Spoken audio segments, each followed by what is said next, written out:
Okay sir.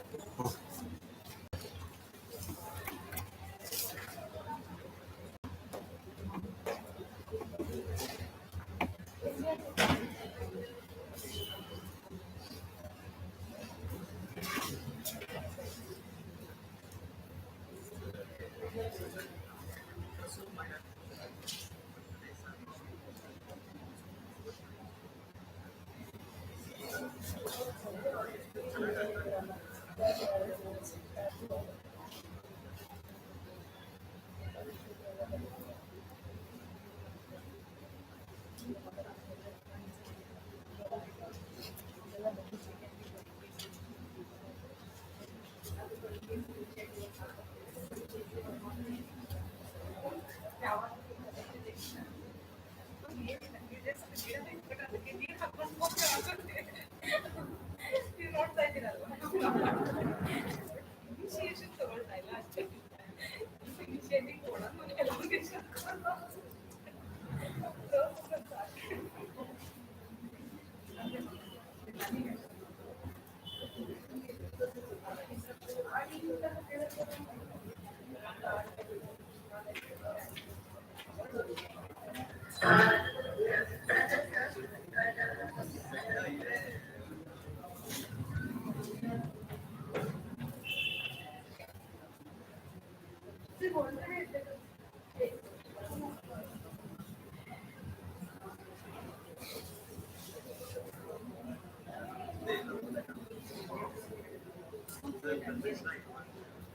Madam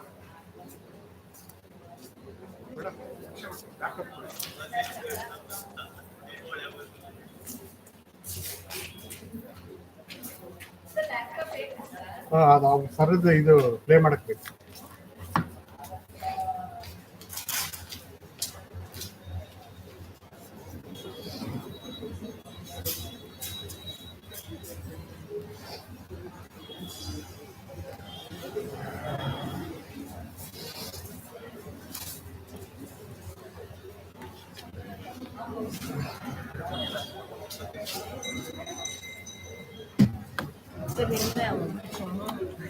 madam ನಿಮ್ದ mobile?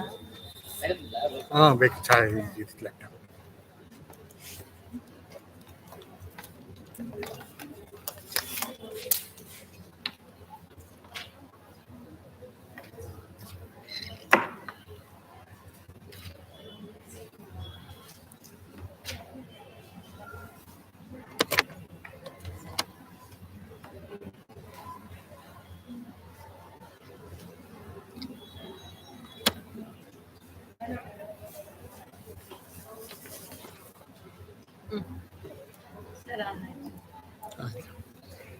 ಇದು charger ಕೊಟ್ಬಿಡಿ ಮೇಡಮ್.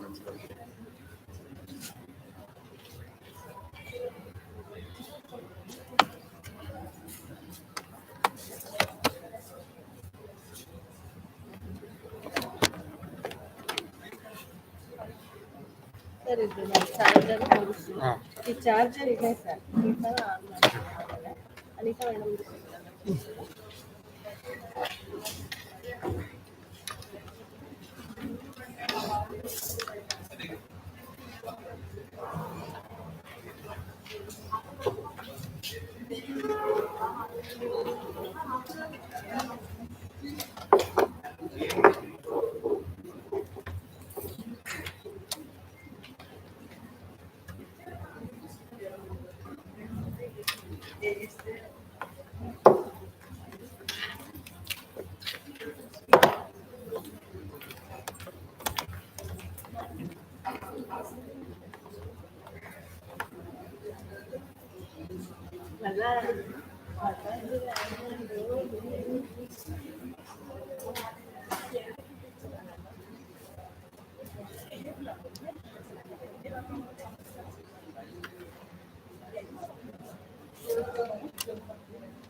ಹೇಳಿ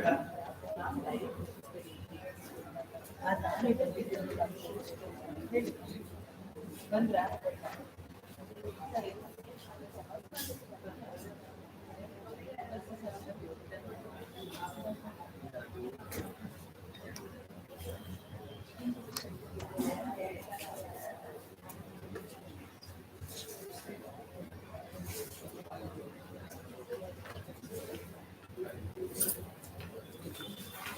ಆಚೆ ಕಡೆ ಯಾವಾಗಲೂ ಕೊಡ್ಬೇಕಲ್ಲ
ಮೇಡಮ್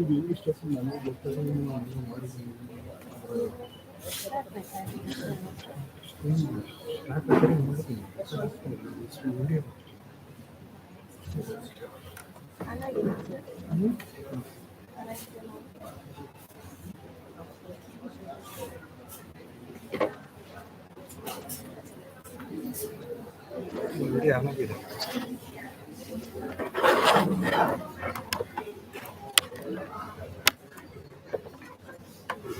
ಕನೆಕ್ಟ್ ಆಗಿದೆ ಬಂತ ಮೇಡಮ್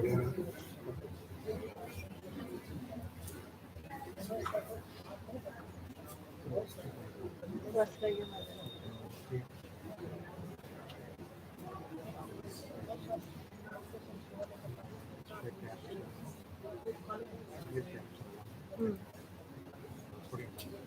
ಡೇಟು ಆ್ಯಡ್ ಎಕ್ಸಿಸ್ಟ್ ಮಾಡ್ತಿಲ್ಲ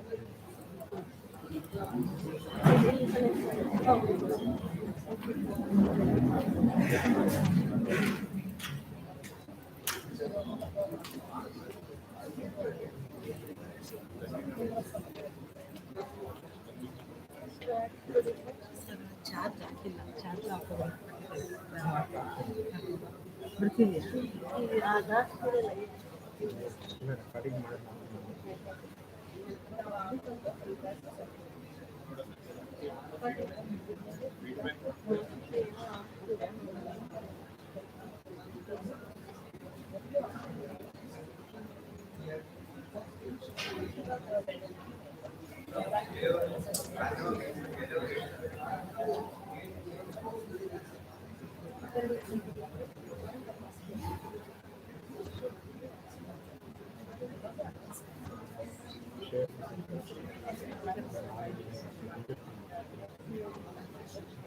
ಬಂದ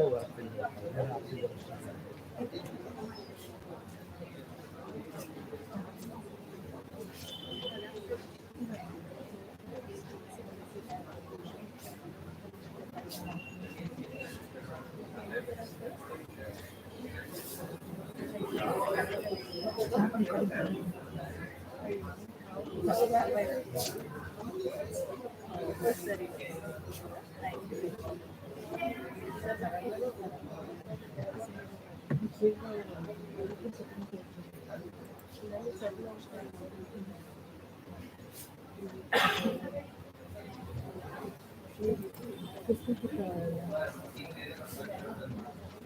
Will we start? Make an announcement, then the students who are standing outside, let them come.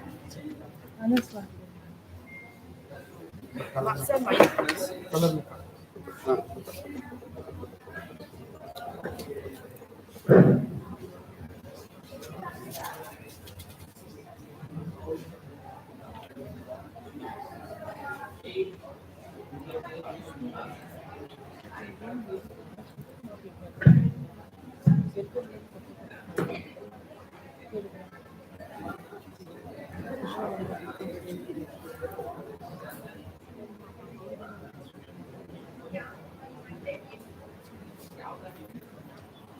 Good morning, one and all present here.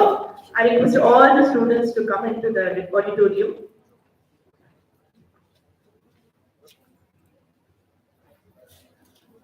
Students standing outside, you are requested to come inside the auditorium. Session is going to start now. Hello.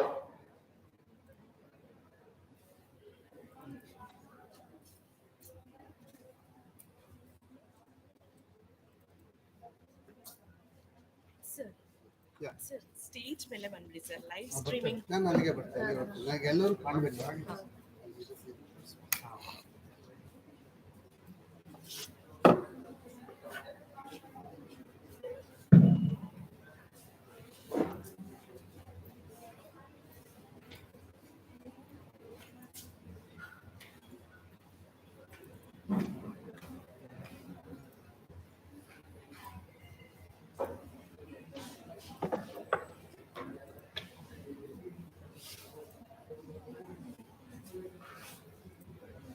A very good morning to one and all present here. Science is a field that continues to be one of the greatest collective endeavors in human history. Welcome back to the Day 2 lecture workshop on recent advances in life sciences. I feel privileged to welcome our resource person, Professor N. P. Ramachandra sir. Over to you, sir.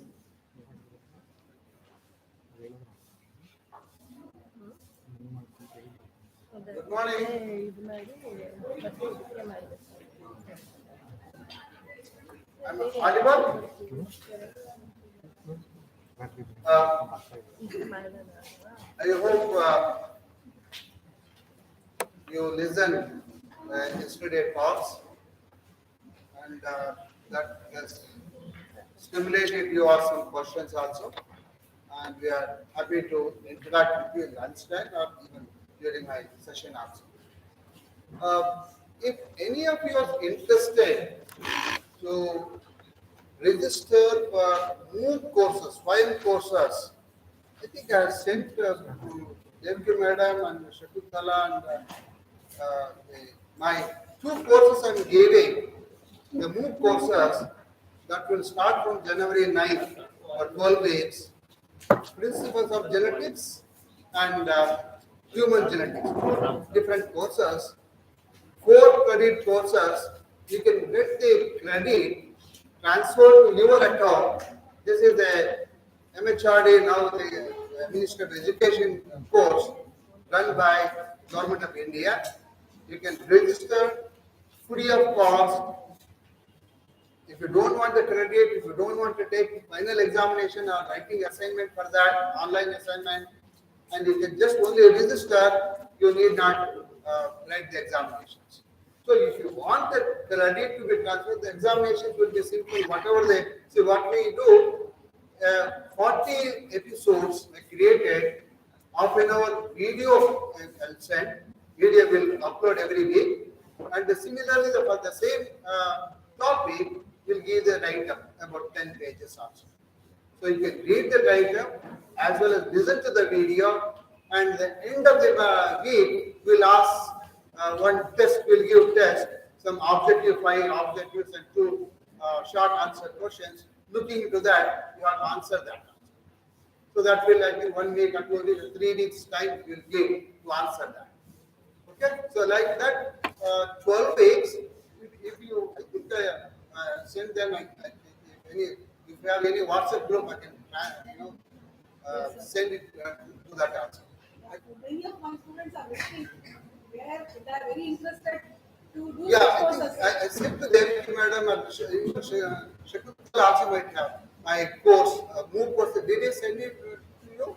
Your WhatsApp account? The courses by principal genetics and yes, so if you want, I can tell later.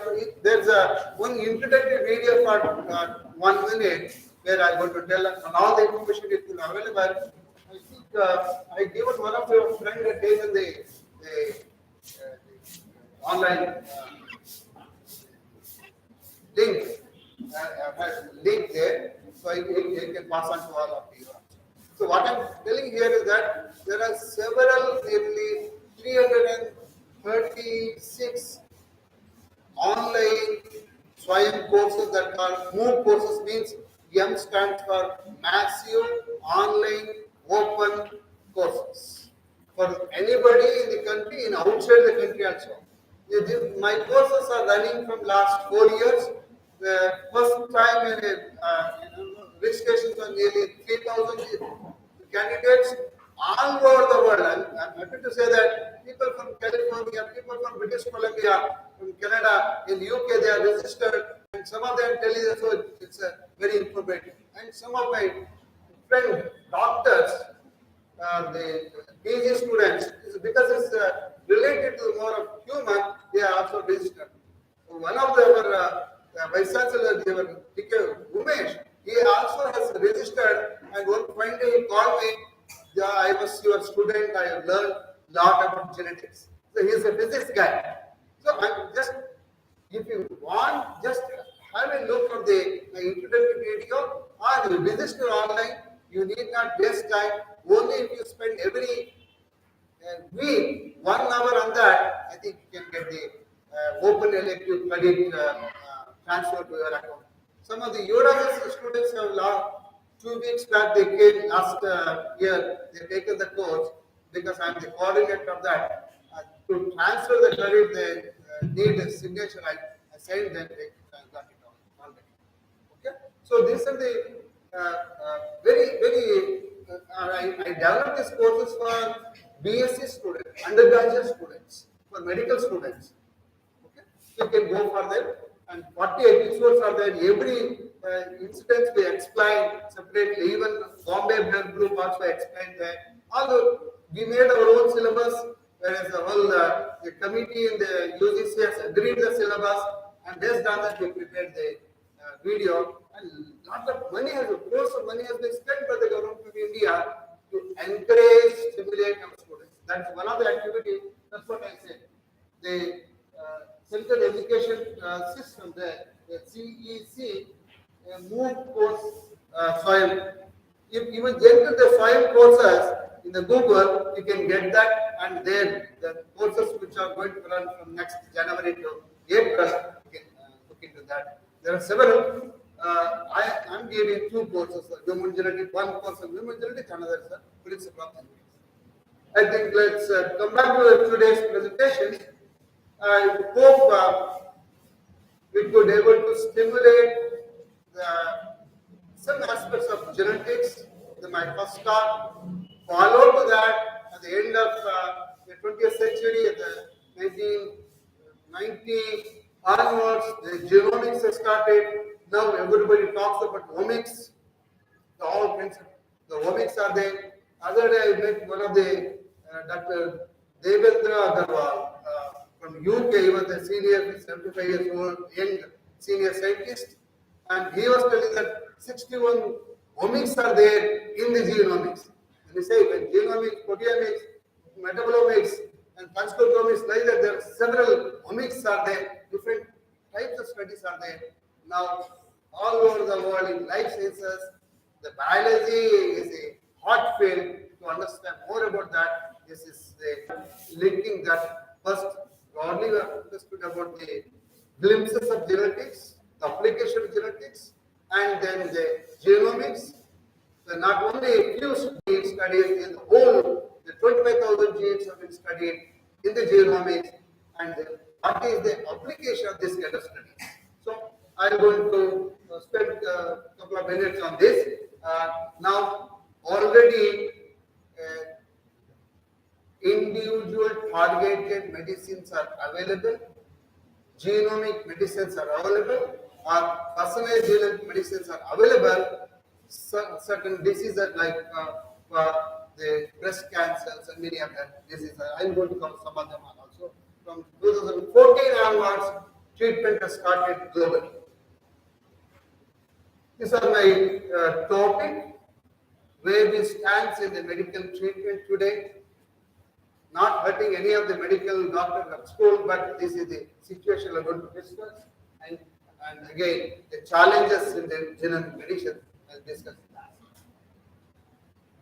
There are several biomarkers have been developed in the late 90s and now also, like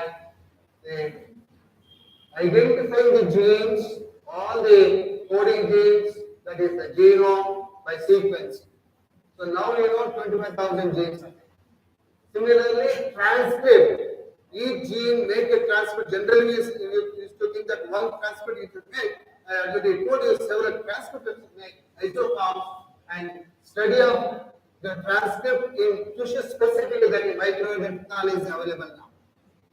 And proteins, and coding of the protein, studying of the protein, expression of the gene, and making the protein different time points.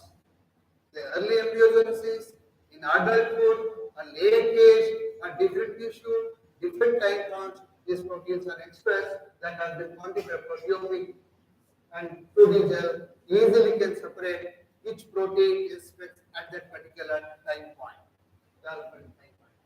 And metabolites are also very, very important now, like some arginine or some glycine. Sometimes in the newborn baby, glycine is more secreted and it will go to affect something else. Phenylalanine, you hope you know that phenylalanine is expressing more in the newborn baby. Black urine produces, and that will go to that is phenylketonuria involves metabolism. Such kind of metabolites in system also that study the GCMS, that is the gas chromatography and spectrometry, the technology is available to study. So different biomarkers can be purified and make it available for any kind of application. So how many of them, for example, here in the genomics, the polymorphism, single nucleotide polymorphism, we have 10 millions. Okay, I said between two individuals, 4 million differences we have, but pooling all the individuals, not the same differences, everybody will have different person have different differences. We pool all the polymorphism here to the now we know about 10 million. The differences, SNPs are there that can be recorded, that can be identified in the microarray and different kind of technology. Like gene expression profile transcriptomics, 25,000 gene transcriptomics, proteomics, 1 lakh the specific proteins array for different developmental time, mainly and concentrating mainly on the human now. Okay, it can be applied to plants, animals, and any kind of system also. This because the technology is available for any system. Metabolites about 5,000 metabolites. I think somewhere in discussion said that non-coding genes also very essential. Now I'm talking about 25 protein coding genes. Non-coding gene. Can you name any non-coding genes? They are genes, but they are not coding for protein. They code for only. I'll give a proof. They code for only for RNA.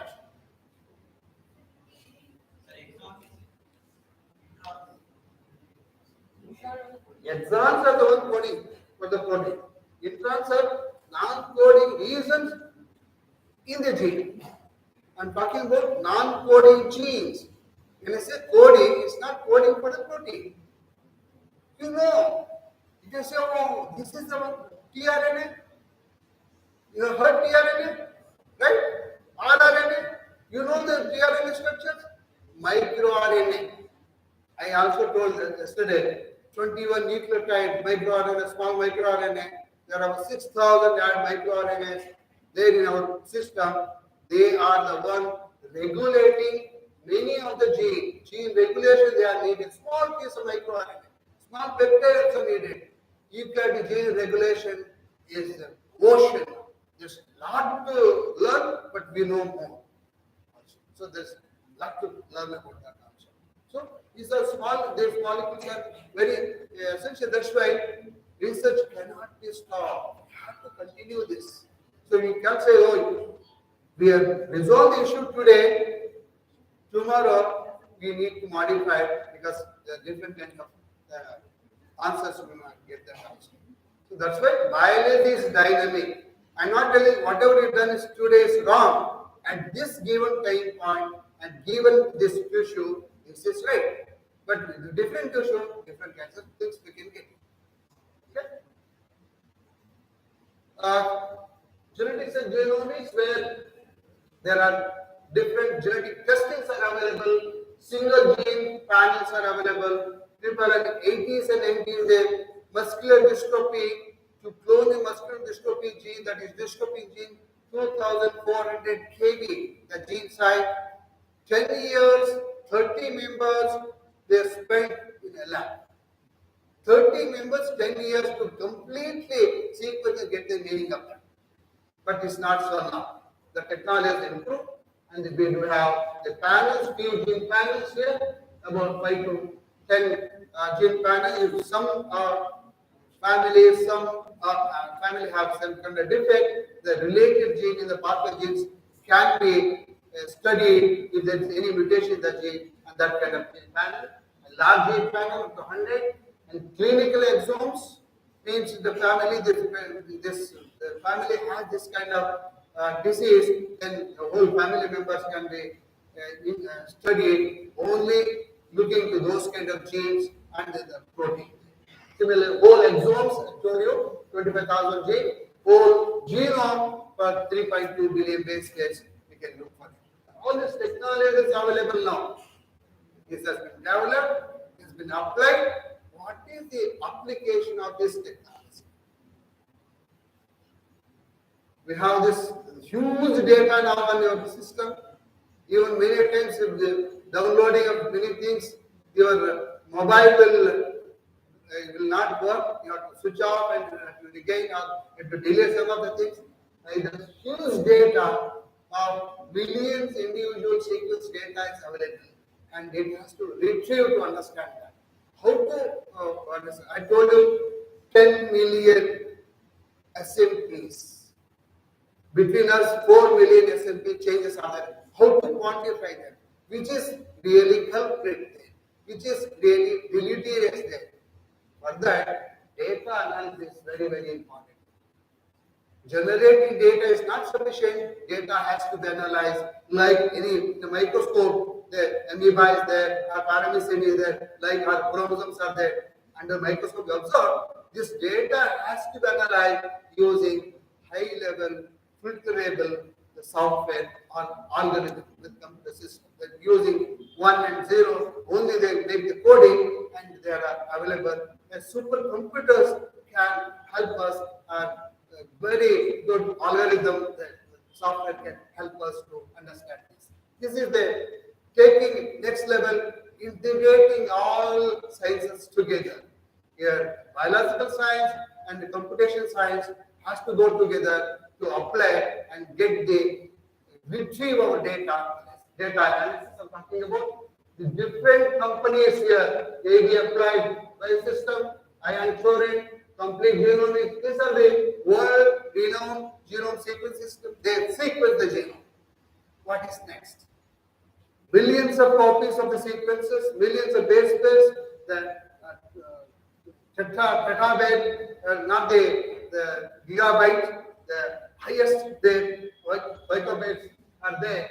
How to store them? Now we already know that the data we cannot store in our computer. We go for the cloud computing services and another like a Genome Quest or Amazon Web Services. We can take them to keep our data, store our data. When we need, we can retrieve them also. If you upload 25 MB more data in your email, it will go to the our drive there.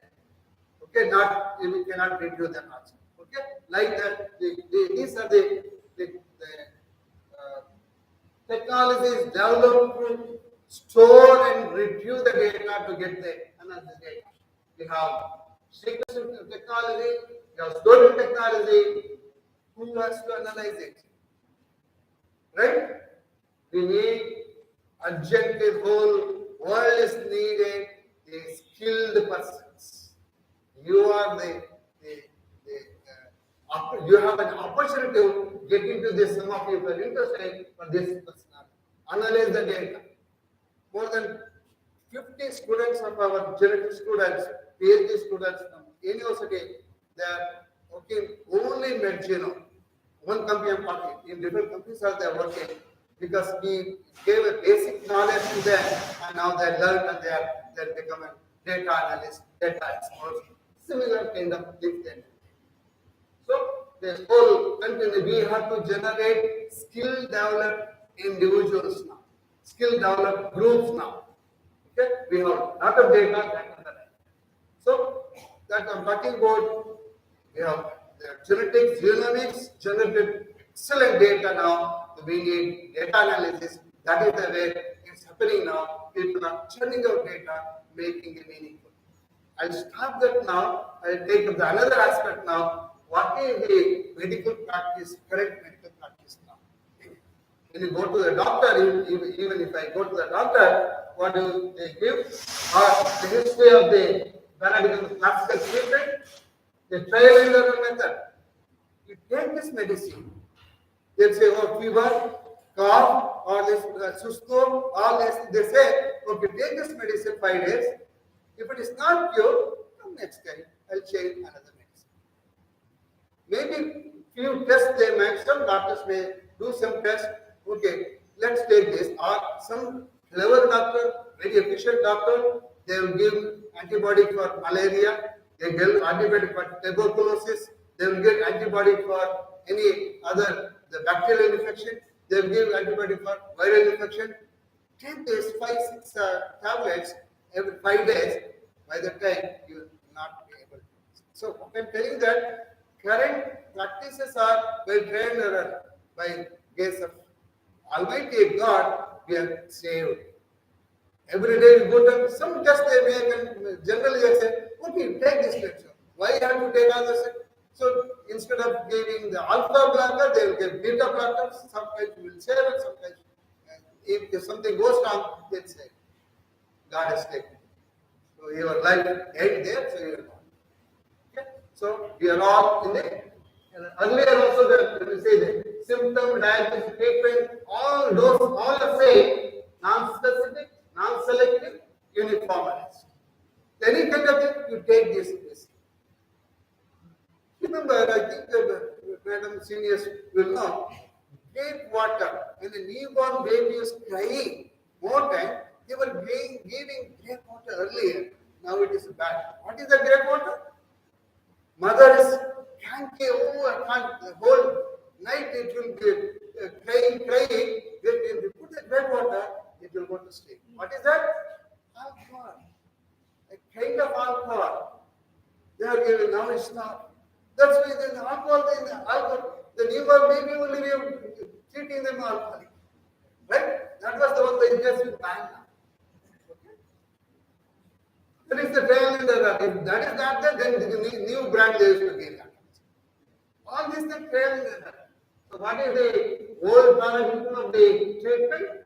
Diagnose to some extent, okay, you have fever, those are some blood tests also they make, and select some antibiotics or salmonella infection, give salmonella. It's a blocking of transcription level, blocking of ribosome binding level, blocking of replication level.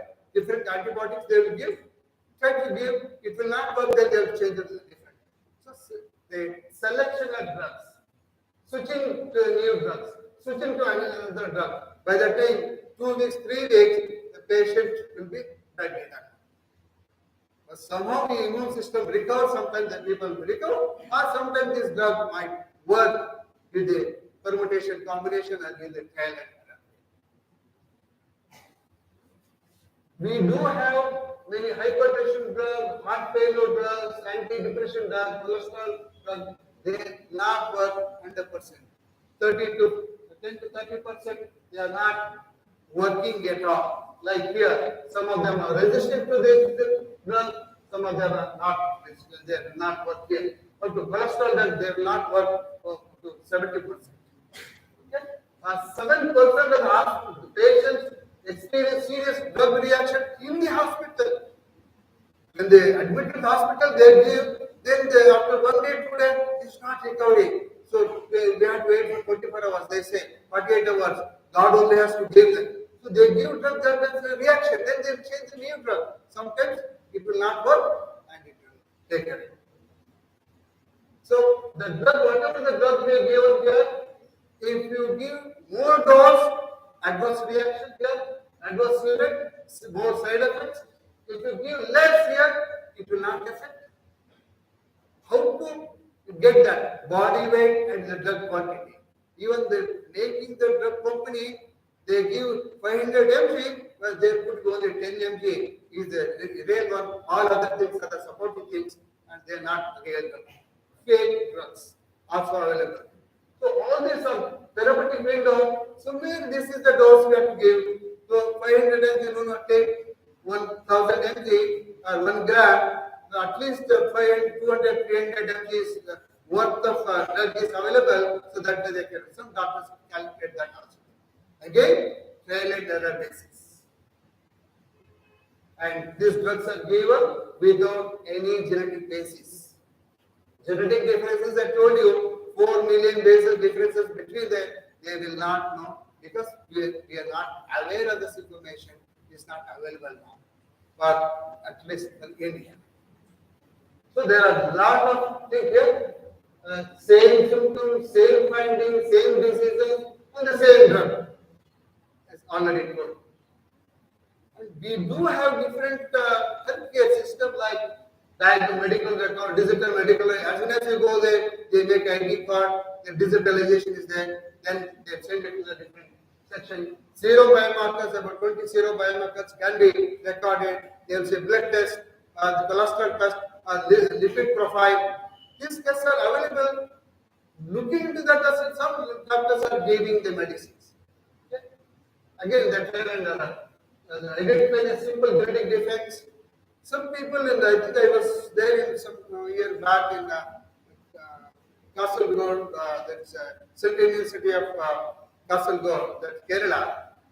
One lady is presented that talk, we do the all genetic tests, he said.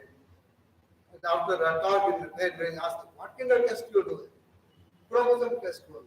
So you say all genetic tests. How do you know that all genetic tests here? Only Down syndrome or Turner syndrome, chromosome test, how many people they take? There's a charge of 40,000 rupees. So this is not right. They cheat sometimes, these companies. And we have many of the molecular mechanics, mRNA expression, and the scanning, the CT scan, All the scanning are good. We do have that in blind tracing of the regions, and they could able to record even the any brain disorders and tumors also. The good technology is available here. I'm not telling them wrong, but right kind of treatment one has to make. And what the clinical focus on the clinical needed now, bedside to bench to bedside. From the bedside, take the sample, go to the bench, analyze what kind of infection is there, what medicine has to be given, has to be decided within 24 hours of the person. Sometimes, when I was in UCLA, University of California, Los Angeles, for 1 year I was there for senior postbac. I had a cough, I don't want to infect the other lab members. I went to the emergency there, they made me to sit for 2 hours. The other thing, they say that unless you test your blood sample, you will not give any medicine. If I had not gone there, if I stayed at home, I would have recovered there. They gave me 2 hours of sitting there with stress and 1 day, 6 hours of testing my all blood sample. By the time later, no, you are normal, nothing is happening. They are given all the stress. So you see, once higher technology is there, they will not give any treatment. But we have to give it. This is the trial and error, and I think that last story to tell about that. They said that your BP is high because I left my southern hybridization there. I told them, maybe I can go half an hour. The same building, the hospital. I went there. The blotting, I have to wash that, otherwise it will be the high level of gene expression I wanted to study. And came after 2 hours there. Then I was thinking that I get stressed. My the sugar, my hypertension has rising. A young lady at the PG, she came. Oh, the BP is 150 by 90. No, you cannot go. She sent from one building, another building in ambulance. I hope you trust me. Ambulance, no, you should go. All those, then I think I was alone there, then I went there, and Kawasaki, Dr. Kawasaki is an expert in they think that he has a problem with heart. He just did an angiogram. Remember, they opened here, looked at angiogram at 1:30, and they said, 45 minutes, they said that nothing is happened. Just close it. You just walk in. What is happening? Tell me the next one. No blockage. You are all right. You have family stress. Now you say this, I have family stress because I left my kid at 2000 and say, kids and wife in India and went there. Work stress. I wanted to have publication. 2 publications, 11 months I made there. So that was a stress. Then you walk. And morning 9 up to 9 o'clock, I was there in the 4th floor. Then I came to my 2nd floor, the lab. 9 o'clock I came and washed my after angiogram, remember, because and this is the kind of higher medication they were giving 7 or 1 full of pump full of the medicine. Oh, you take this, you take this. All the medicine, whatever is there, then I took for 3 days, 1 week, then I stopped one by one. So still now, after that, I am not admitted. I am not having that. Though I have the hypertension, but not to that extent of blockage. Utendra already committed yesterday that he had sugar. This hypertension is there. When I'm talking about 20 years, 22 years. So now, without the information, doctor cannot act. The information is that the analysis. Okay, but what do? Even with the information, they are not able to understand what is that. Because sometimes the radiology that even the doctors cannot hold properly the images. They will hold it like the Buddha. Heart is this way. I'm talking not all. Some because they are not trained in all aspects. If any of the patient goes there, they will say, "Oh, my family has that. Oh, it's genetics. You cannot train. Yes, give whatever they want." They will not go into detail account of that. It took now 2000 when I started the human genetic research in my lab. When I went to the Mission Hospital and care of Mission Hospital, Prashant Karat was there. 2 hours I had to wait to take interview to get some sample collection. Then finally I agreed, convinced to agree. In care hospital also, nobody will get this. If 5 minutes they spend, 100 rupees they get for the fees. Then what do they get? But now, the JSS hospital, care hospital, some of the pediatric doctors, they call me, Kamchanda, I have this sample, can you do that? They call me, they 20 years, it took 20 years to get the sample. They only say that, can you help me? Can you do the analysis and so on? So, one has to have patience, I have to do such kind of things. And they say that, can you cure genetics? You cannot, no one said so far it's cure, but you can manage the disease, prevent the disease, treat the disease. Treat means hypertension, whatever the diabetes. You have a medicine, you can treat it. But we cannot cure completely. Only genome editing or gene therapy can cure them also. Very few of them are successful in that case. So here, what do they do, doctor? Even though without information they cannot do, with information they cannot do it. They will give as they wish that. So that is the situation we are facing even today. If you go to the doctor, if you take your parents to the doctor, and many of the clever of the Indian doctors there, they will not. They will always there because they don't have the habit of telling them. Very few doctors they might say that also. They will not tell us that. So we'll know. Wait for 24 hours. They will not reveal the. But now they have changed it. Otherwise they will not get it. In private clinic they have done, but in the government clinic they will not get it. So now a genomic medicine. What is genomic medicine?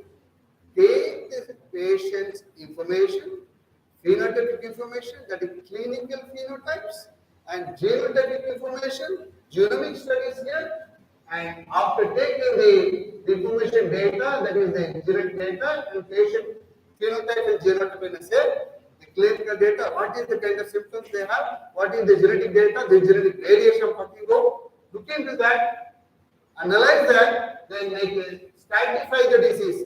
Disease belong to is a dominant or autosomal or what kind of the disease would get stratified with the knowledge of the group of the doctors say and select the medication. For this is the suitable one. Then provide the therapy, initiate preventive measures in the family. This is genomic medicines. Okay? Clinical data as well as genotypic data, the genomics data, you have to collect it and take that, and that's suitable for the patient. And also look for follow what is happening there, and can you monitor, change it up, and so on based on the both data. So GM means here genomic medicine. Also describe right medicine, right patient, and the right dose in the right time. This is the genomic medicine is now available, is coming up to us. So now this genomic medicine makes an impact in the field of cancer, pharmacology, rare and undiagnosed diseases, or infectious diseases. If you look at the genomic data, clinical data, easily this is the defective one and this is the deleterious one. You have to treat that kind of supply that kind of protein and activate and inhibit that kind of protein.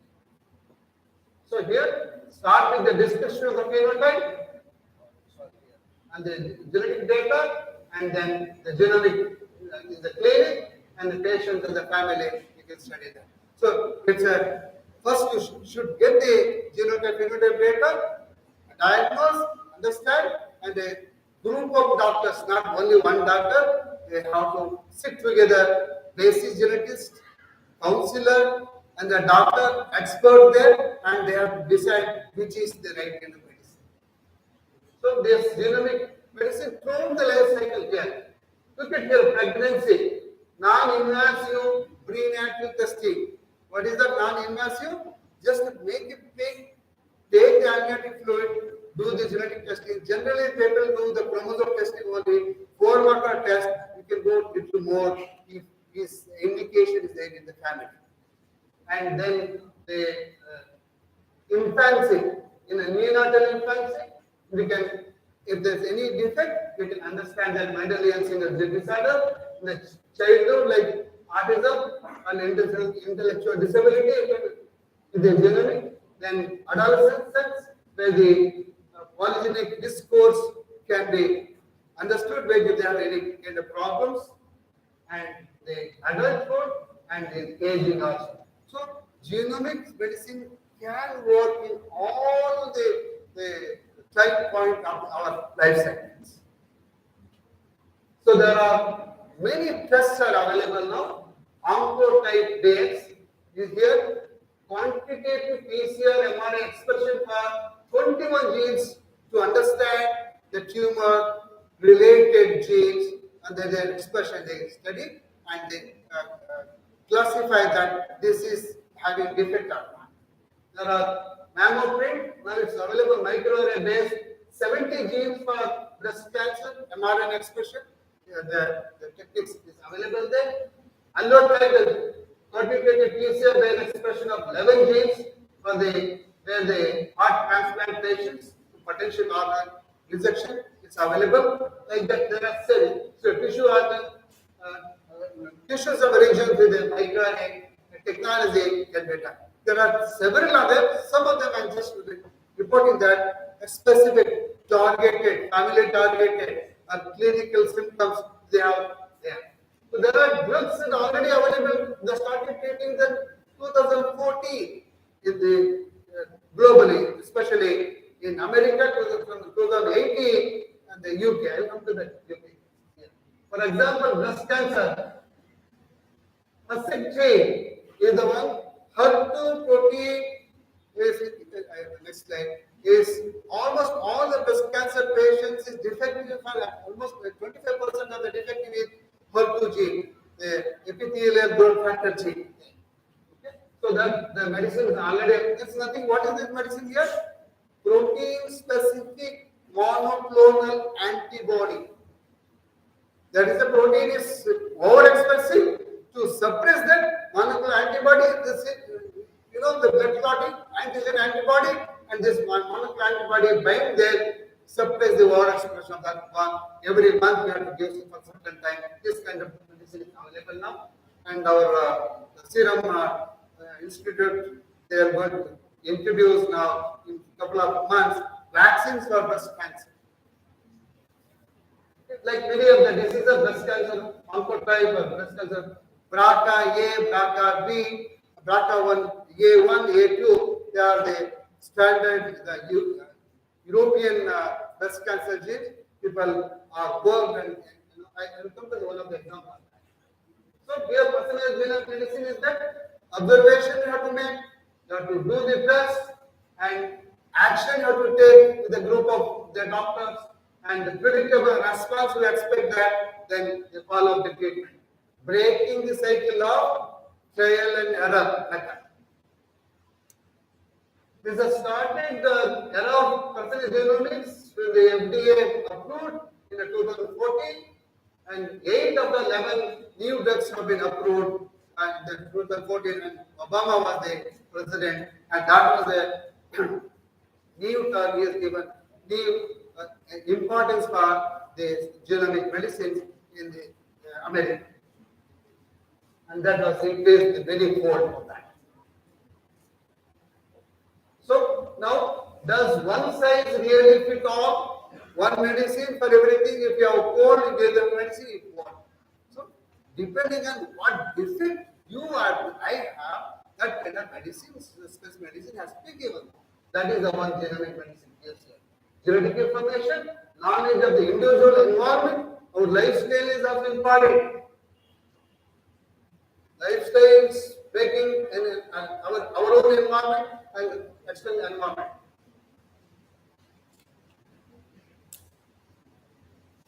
Hypertension or the diabetic persons eating everyday morning sweets like some of the North Indians and Biharis and Punjabis, and it's not good for them. So that environment is also important.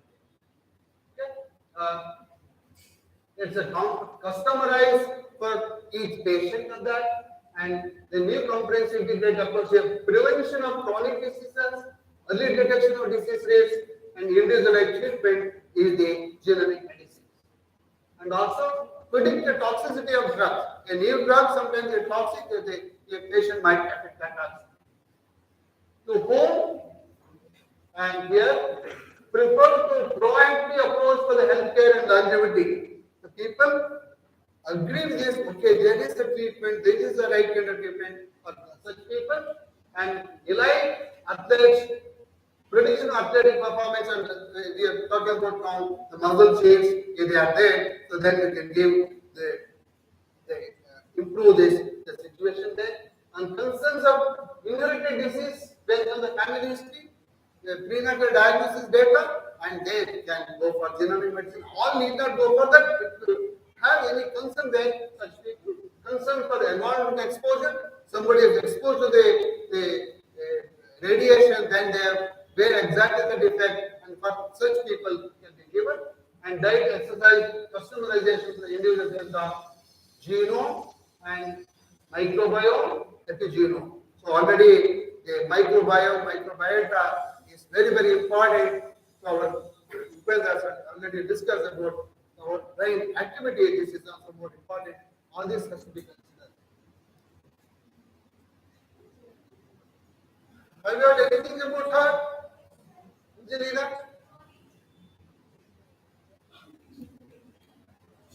She is a good model, right? What is next?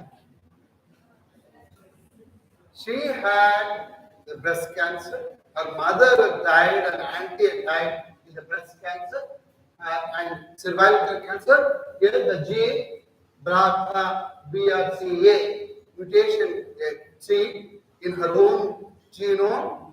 Her mother, what the mutation had, same mutation. Her aunt also had the same mutation, and she went for the prophylactic double mastectomy and treatment of monoclonal antibody. She is not. So this is the example of the now to the sun. Like that. So here I was telling HER2 here, human epithelial growth factor is 25% of all breast cancer people have that. This has made a routine check. Anybody has some mammogram problem there, and there will be checks for the first HER2 gene defect. And this is the medicine. Trastuzumab is the medicine, or herceptin. That's the name. There's a monoclonal antibody developed against this the protein, HER2 protein, which is overexpressed there to control that for this breast cancer. It's available, and the people are treated even in India also, even in Mysore also, wherever they identified. Some of the person I have seen from last 15 years, she has the breast cancer now. Under this kind of treatment, he has become normal. Another died within 5 years also. So depending on at what stage you can go for this. So familial hypercholesteremia, the cholesterol level is high. So for that, that's one of the, I'll take this example. The statin has become a very good drug. Statin makes the thinning of the blood, the cholesterol level, the clotting of the artery will be reduced in this. Statin, everyday people take. The statin, the Craig Venter I told you yesterday, he had a problem of the cholesterol, the accumulation of cholesterol, apolipoprotein. There is more, and he started after sequencing his own genome, he started taking the statin, his blockage is reduced or not blockage. So statin is given for that. So look at that. If the statin is 10 years, follow studies they did, this is the term where the statin is not given to the patient. Here the statin is given to the patient for what kind of patient? Familial hypercholesteremia, they are almost like say 85-90% they're successful. They do not get the blockage of the arteries. whereas without the treatment, even 30% they had the problem. So statin is a good medicine. It's available, and I think every doctors, if anybody has the cholesterol in the runs in the family, and they give the statin as a routine drug. So there are the genomic medicine is the prevention, effectiveness, and also safety. This medicine should not give any kind of toxicity for the individuals. These are the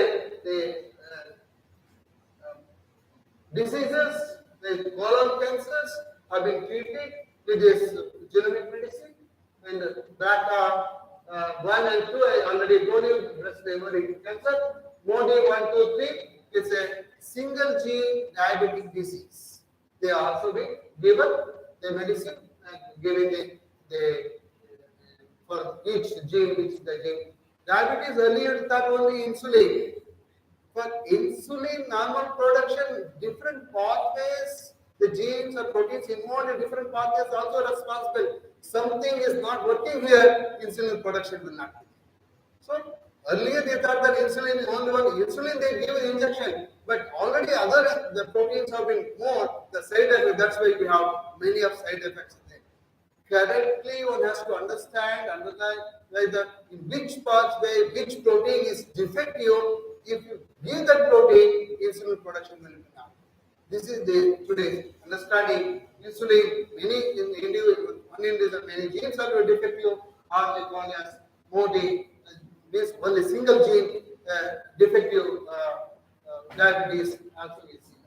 And also Parkinson, the alpha segment also under the genomic medicine. So companies like 23andMe, Navigenics, and many companies, just these are the beginning companies, starting companies in 2014, they started diagnosing, giving the treatment in America. This is the interesting study. 2012. Now we know a little bit about UK politics, right? Because who is the Prime Minister there? Right? Rishi Sunak is the Prime Minister. So now, 2012, David Cameron was the Prime Minister. He has a lot of interest on the medical issues like national health services. There are many people, many seniors, many seniors had a problem with the cancer. Here, cancer genomics is started. The government has given the money to start a company to sequence 1 lakh cancer patients in UK. In 2012 and 2018 they completed, and this is the 1,000 genomes. 1 lakh genome is 1 lakh individual, and 70. This is the way they did 2,700 research, 2,500 researchers worked on to sequence, understand what is the defect in that particular gene. And these are the most prominent cancer in UK. They have been started treating 2018 onwards, and now UK can give a solution for many of the cancer patients globally. They are also coming up with competing with Obama's. This Cameron started this, and they have a lot of monoclonal antibody medicine for this kind of cancer. So now with this information to the last year, 2021, they indicate the newborn screening for the genome screening obstacle, practical obstacle for the United Kingdom. They wanted to go sequence every newborn babies in UK. One of the best medical system in global is UK and Canada. They're freely available for the citizens. So they planned for this, but now the economy they wanted to calculate. Even this also, 5 years ago, before the COVID, China was a leader. They wanted to sequence every individual of China to have the genetic profile, a genomic profile of the individual, and to treat any kind of diseases also. But now China has its own other problems. It it is subsidized, is not taken up there, but the UK is going up. And simple analysis, the genomic analysis, people, doctors were not able to identify. Only the vitamin B is the problem where Vitinase enzyme is a defective, vitamin B is not producing. So they supplied this kid here this 2016, the girl was born in Boston, a genome was screened for 1500 disease gene and found the inherited enzyme deficiency, that is Vitinase enzyme. And now every day they give Vitinase enzyme, she is normal, she is going started in the school section. One gene defect here, but unless the genomic screening, this would not have been identified by that. So the product now 5 years and old and take the daily vitamin tablets and she's trying it now. So with the one is about the data analysis we need there, and another what is the current the medical practices, and the third what I covered was the what is going on about the genomic medicine globally. So with this, with our available facilities in the university, with my student interest, we also did some work in this regard. In June 2013, 29 June 13, one of the advertisement was seen in the Times of India that one individual has 8 blockages and they had undergone the problems of atherosclerosis, that is multiple factor disease, clogging, narrowing, hardening of large and medium sized arteries, and this is because of deposition of fat and the cholesterol here. The clinical problem what they identified in this individual as ischemic heart disease, myocardial infarction, stroke, and ganglion extremities, and also this patient is a diabetic. So if you look to make the case here and go, yeah, this the patients in Ahmedabad, the American online American doctors, they underwent the stent, they put the stent for this individual for 8 blockages in arteries. Samir, then he was the doctor, and we collaborated with the center. This is the family history of this case. The parents were normal. This is the person 32 years old. That's why they have 2 kids. The kids are also normal, wife is also normal, but there is no family history of related diseases and no cardiac problems with the close relatives, no spontaneous marriage between parents, no poor lifestyle, is normal, is not addicted to any kind of fast food or whatever kind of things. The blockages the doctors analyze here 90%, 80%, different types of arteries in the whole body. In 99% we have the renal arteries blockages.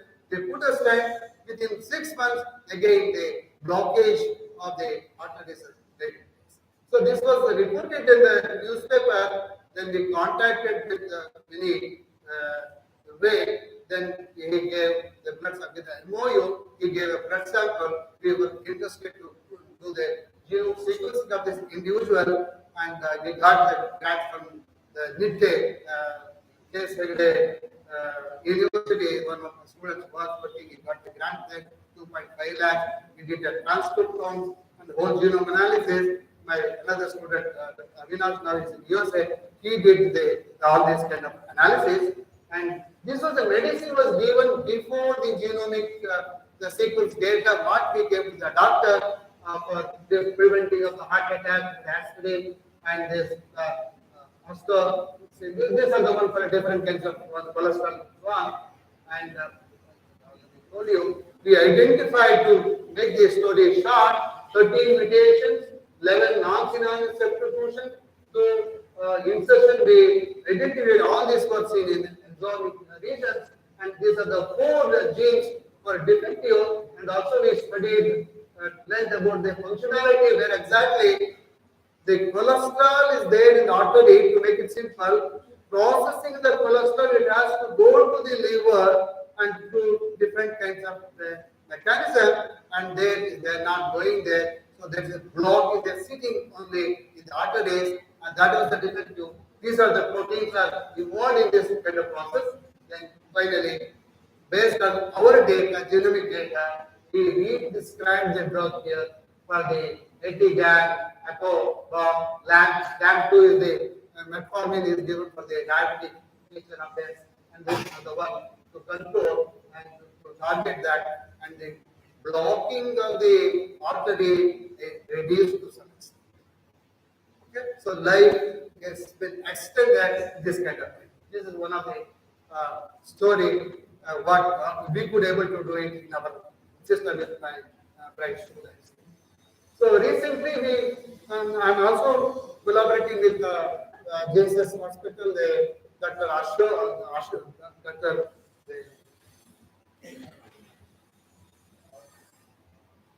Mahesh from pulmonology here, and he used to give samples of 3 or 4 members with the PhD and the asthma. He got about 800 asthma patient samples.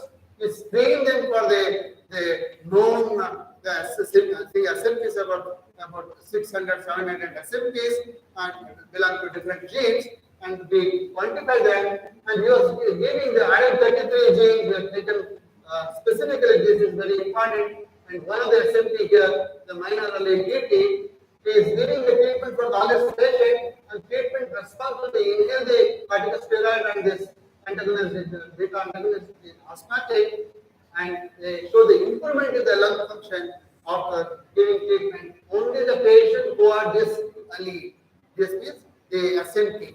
This SNP, which is having this patient, the treatment is taking other SNP, the treatment is not working. Resist is there. Then new different drug are prescribed. What I'm telling that SNP specific drug is working in this patient. Okay, this is the paper. Almost we finalize this in a final review. It will come out very soon in diagnostic. Another interesting one, we have started in the zone in our genetics department, DBT funded postgraduate diploma in personalized genomic medicine. DBT given 1 crore. We select the MSc student of any life science graduates, and we give 10,000 rupees stipend for 1 year, that is 1 year diploma courses, and we make the company to come and recruit that. The first batch was successful, everybody did, second batch also there, and this was the fourth we started, third batch because of COVID or many other reasons stopped. I think now they are going to start now. So what we did was, we selected 12 patients with diabetic nephropathy. One of the doctor clinicians, clinician, and also company MedGenome, the clinicians, and we have students. We made them understand and this diabetic nephropathy, kidney failure will be diabetic kidney failure. What made the kidney fail? So what protein is defective there? We want to look for such kind of patients, and lot of data is generated. This is the protocol we followed for. We sequence all the 12-month exome sequencing. We paid 25,000 rupees for the MedGenome. We got the data, and all of the diploma students analyze the data. These are the different kinds of the genomic variation. I told you they studied CNV, full gene, SNP, dysphagy gene, indels, inversion, and small, short, tandem repeats. This one, and we are understanding more about this for those to make any meaningful treatment for this kind of thing. So, what do you learn from this genomic medicine? We can understand the risk for the common disease and the carrier status and the familial traits and disease and the relationships and ancestry, drug susceptibility, and all the symptoms for this 25,000 gene. Even some of the genes, the functions were not known. You can understand by genomic studies of genomic. So now, the 4 level we studied genomic medicine already there. Some country there, UK and America, they are treating there, and even indirectly in India also there. As Bhupender said that, so now for rare diseases, Indian government has sanctioned for 1 lakh individual genome sequencing to treat these diseases, and also there are not many positive aspects are coming out with a, I think the CCMB and another genomic center in Delhi, they are working on that. So the future challenges here is that screen of the individual patients here and please this code and preventive measures we have to take and monitor them, giving the right kind of drug, and this preventive medical care has to be taken future. Know the genomic variations and try to put the right kind of drug and monitor them, follow them, and if such kind of things are happening, if possible, try to look back to the family and prevention of that kind of things. There are a lot of benefit to the genomic medicines. It's from reaction to prevention. The medicines, the genomic medicines given, otherwise, any other medicines given is undergo reaction, side effects. Here is a prevention and also customized for the individual gene, individual disease, and the patients here, and also more effective drug can be given and less side effects or no side effects. You can also expect what kind of side effects will be there. The challenges here is not that easy. I can talk here, I think, that's to practice that is required change in culture. Doctors should be educated, should know these informations, and also the population, our lifestyle also should take. They take the medicine, same kind of lifestyle they apply, it won't work. So next level requires change in medical data analysis by huge amount of information, pattern recognitions. So this, I told you, there's so much data is there. They have to trust the data, analyze the data, quantify the data, verify the data. Then only this kind of treatment. Require change in diagnostic approach. Evaluate whatever the data they have there, and less hypothesis driven, increasing reliance and protocols. We have to have a right kind of protocol. These are the challenges are there. Sometimes we say that, oh, I am already there, but it has to be verified. So consequences, I'm not telling about to be regular, whatever the art of giving the medicine to be stopped. No, you have to balance the art and science. The balance between art and science is needed in the preventive screening and diagnostic area, and cannot rule the art of medicine. And doctors should think that, okay, this can work, this combination can work, and for this kind of disease, this is the art. Sometimes, oh, his hand is good, so he cures the diseases. That also needed, and which drug has to be selected at that moment is more important. This knowledge is also important. So, ethics, you cannot take any blood sample without their consent, you cannot get that. A lot of ethics play a role here. Without the consent of the family, consent of the individual, you cannot take blood sample, you cannot reveal the data to the relatives and other persons there, and it's very, very confidential, one has to maintain. Otherwise, we are going to ruin the whole family after going for the genomic medicine data, and the whole family will kill them because differences will be more. One has to be careful in these issues. Unless they consent, we cannot do that. What is the future of genomic medicine? Understanding the genetic complexity of disease, risk, blocks means they still need to know more mechanism of the gene, 25,000 genes, where exactly they work, which pathway work, if this pathway is blocked, which other pathway it's open up. We need to know more about the metabolic activity, pathway activity of these diseases, and the signals and the therapies, comprehensive catalog of all the molecular lesions and the variations. You should know, understand the genetic basis of nearly all Mendelian disorders and their diagnosis and cure, and to expand the in basic science, foundational resources and technology for genomic medicine. So it has started, still it's in its infancy, but we need to know more of this information to take it. But whether you like it or not, yes. Whether agree or not, it is already in the market now. People will go for it. It takes some time to understand it or not. Sometimes we are now not only the genomic analysis, the genomic variation. They will know, oh, I may get at 60 years, I may get this protein and will be defect. I may get to get Alzheimer and so on. So why we have to now only have to think to get stress?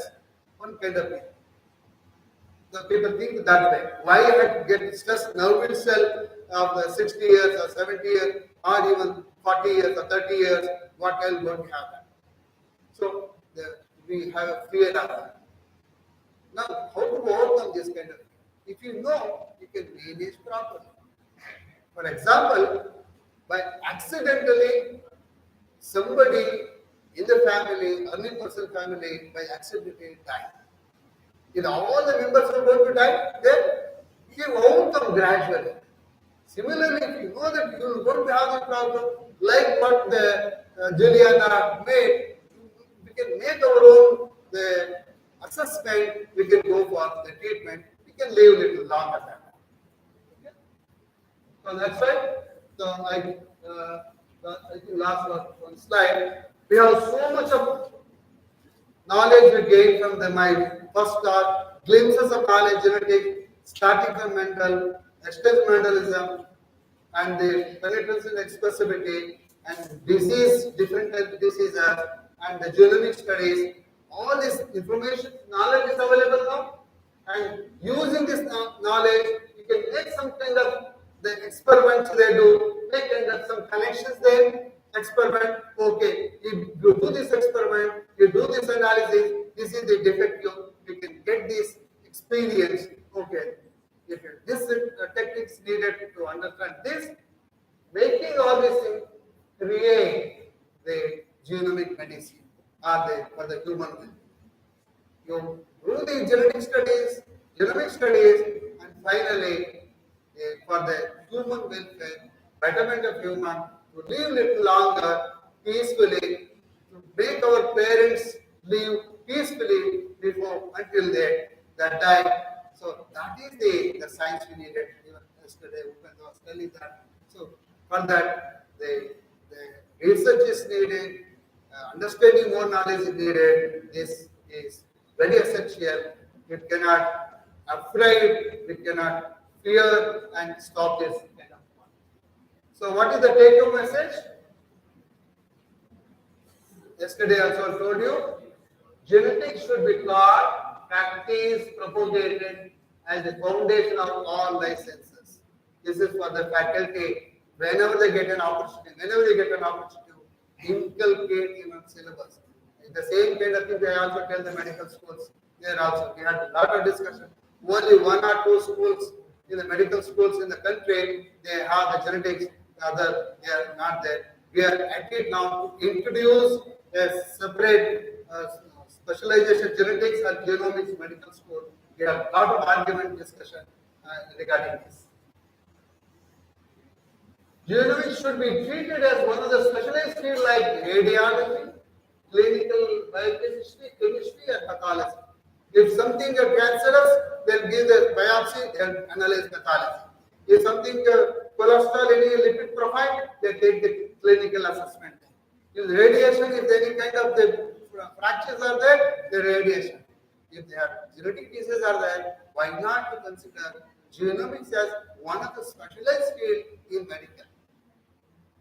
So we have to push that, we have to make that. This is also one school, one department should be there in medical school for to understand more about the human biology and for the human health.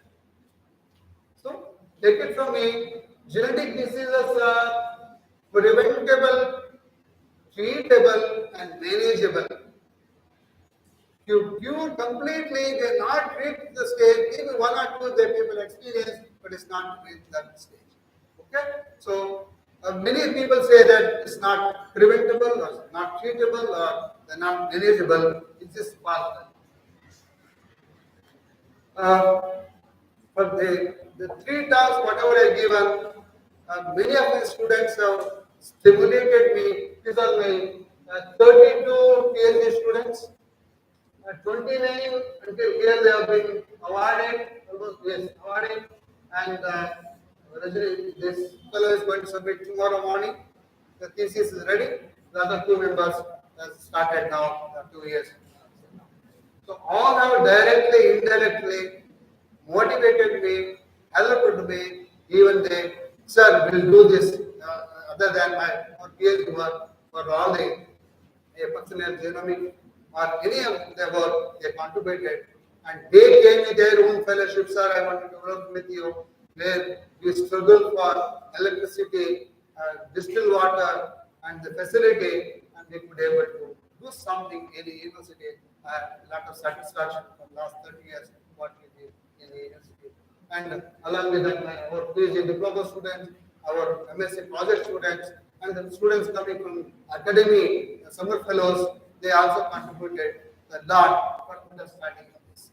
So I'll stop it here now. My talk. Now, any questions you have? Please.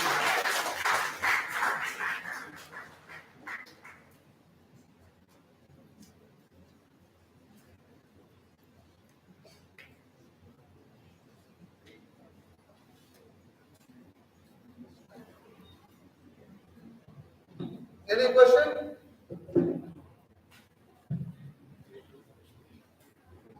You feel better today, right? Because experience one day with us, right?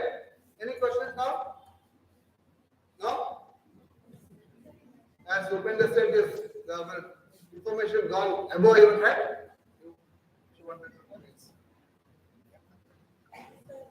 You mentioned about vaccine for cancer. Can you elaborate? Can you explain more about it? No. Here, when you say cancer here, I'm taking breast cancer. Breast cancer is, some of the breast cancer are single gene. Okay? That's the expression of the protein more time. So if you give a monoclonal antibody to that, this protein will be suppressed. So every month or every week, whatever the dose they say, if you give that, then they expel this protein expression, spreading of this kind of cells. This is the one. Even identified in this cancer will not come in the beginning then. If you have vaccine, the expression protein will be suppressed. That's what like COVID vaccine, even our the serum industry, they are making news, they're coming up with a kind of vaccine. So I think it will, to some extent, help the persons who have predicted this kind of problem. And also the people in the UK for different kinds of cancer, they identified the 1 lakh individual, so they developed the drug, they started taking.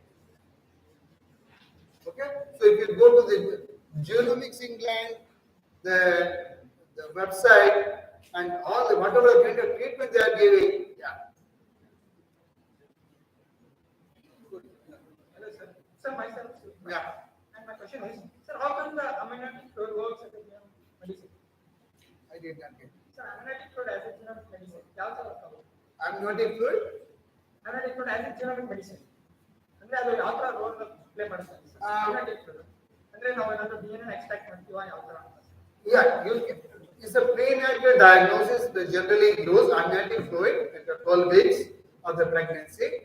Generally, that is being used to test the 4 markers there, a chromosome, broad chromosome aberration, and so on. And even that the fluid can also go for, if at all, if the family has any kind of problem, genetic problem, those can also understand that particular gene or the defect in the gene and so on. as stands now, amniotic fluid is taken only to test these 4 markers of the chromosomal aberrations. But it can also extrapolate, and there are free cell DNA, even mother cell also have a free DNA that can be tested. What kind of variants, what kind of changes, what kind of defect are there in that gene? If an indication of this particular disease is there in the family, that can also happen. So, some of the exercises needed down now. So, there is a stroke, demographic research for 3,645 mutations, right? It can be tested now. Prenatal tests can be done to identify those mutations. 3,645 for paying 26,000, which is done in both Genome and the Life Strand Life in Bangalore. Okay, yeah, and this is done for free in Delhi state, armed government. So it depends on the government also. So 486 on error of metabolism and the major genetic things is done in 19 hospitals in Delhi for free, not in Karnataka or not in any part of the country. Well,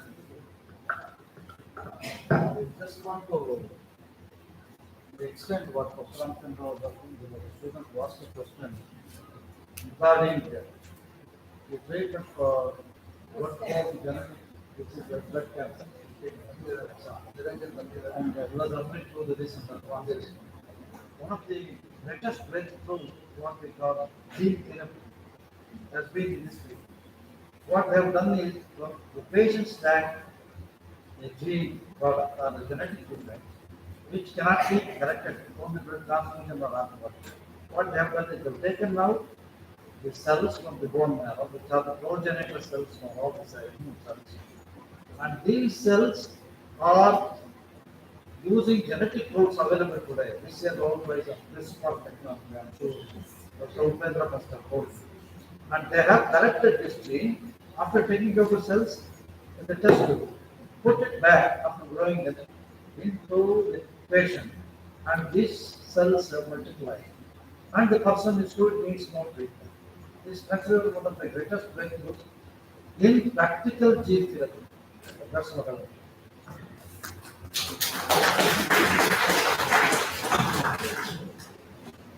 Any other questions? No, none of the gene therapy is available in India except we import. So SMA, adenovirus, Johnston, that I showed you yesterday, is available in India for 16 crores, and it has to be given before 18 months after the product. But this can be done only in condition where we know that the gene mutation leads to no production of the SMA protein. The cost and other things is 16 crores only. Yeah, one time treatment for the SMA is a thing. Last 2 weeks back, hemophilia B has been approved. Hemophilia B costs 8 crore in Indian rupees. It is available.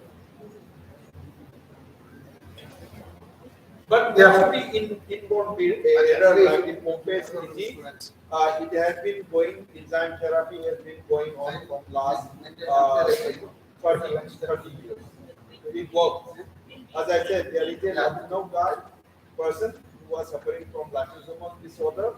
He has been given this medicine, enzyme therapy, from last 31 years. He is now 37. The cost of his treatment is, it has come down to 60 lakhs now, but when he started, it was 2 crore per year. Cost will come down as the technology grows and the reagent cost, that is nanotechnology improves. Yeah. Good morning, sir. For every mechanism, there is a tit for tat reaction. Even these genomic medicine have any adverse effects on the normal functioning of the body rather than correcting the disease. Yeah, if it is not properly diagnosed That's why toxicity level also will be tested before doing that. And also, the proper diagnosis is not there. Again, it is going to have a side effects or more of adverse effect than there. But as long as they identified, certified, tested, and they will not. Okay? Again, maybe this one particular one you will give, maybe other can also, but that kind of things can be reduced there. That's why we're going for the level at the nucleotide level, the variation nucleotide or the protein level actually. But there are the chances of getting adverse effects of these medicines also. Yes, 100% absolute. I don't think any treatment will make you live for 500 years, right? Is there any chance of correcting them in a particular or perfect manner? Maybe further inventions. So I will give you example. The SMA treatment, this work, okay, in India so far 6 children have been given, 1 died out of 6. You think about it, after spending 16 crore also, 1 out of 6 patients who were given in India so far has died. Okay, so at first, this depends on the individual to individual, right? Adenovirus, even though we say it is mild, still could cause something which we don't know. Thank you, sir. And many factors will be involved. You have to control those factors. I think this can minimize the effect. That's what we say. 100%, I don't think anybody will say this 100%. Because each individual genome is different and the available information can understand part of it, but not completely. So if you have any more question, I will be here until the valedictory. You can ask me anytime. Questions, I think now next speaker, I hope is available now. Let's listen to him also after the initial good meeting. Thank you for listening my talk, the 3 talks. And if you have any kind of the questions, doubt, I'm hungry for the question. Yeah, I hope you have noted my email nallurpr@gmail.com, ramchandra@uni-mysore.ac.in, that is the university ID, or Nallur PR is my personal ID, or I have my own website, Ramchandra Lab. You can put me one. The questions are also there, and or you can tell your teachers, they can also contact me. So we encourage you to go for broader thing. Okay? On the list. Thank you, Joe. Thank you for the wonderful session. An important announcement here. Feedback forms for both the days are there in your kits. You have to fill the feedback forms and submit it in the registration counter. And those who have not given your attendance, please go to the registration counter and give your attendance. Sign your attendance certificate today. Participation certificate and attendance certificate will be available after the valedictory function. Now it's time to break for tea. We'll have a break of 10 minutes. We'll assemble here back after 10 minutes. Thank you.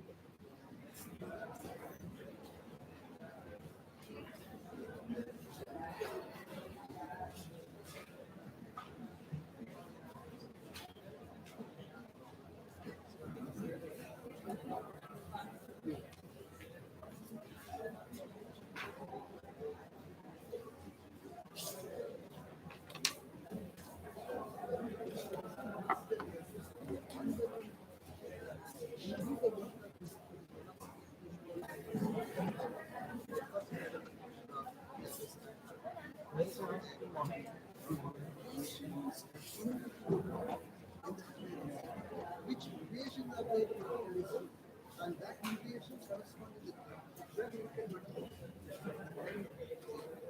when you say mutation again, don't think the only mutation. Gain of mutation, that this mutation make this virus work stronger and eat that. Like remember, DDT has spread in 1970s. Later, the mosquitoes started eating the DDT, resistance to the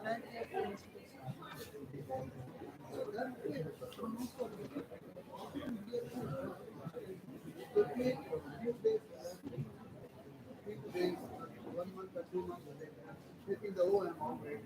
Then they will start. So, then you have to understand.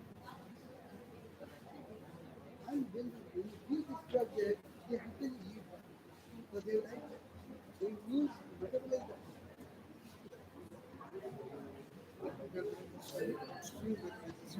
This is very good.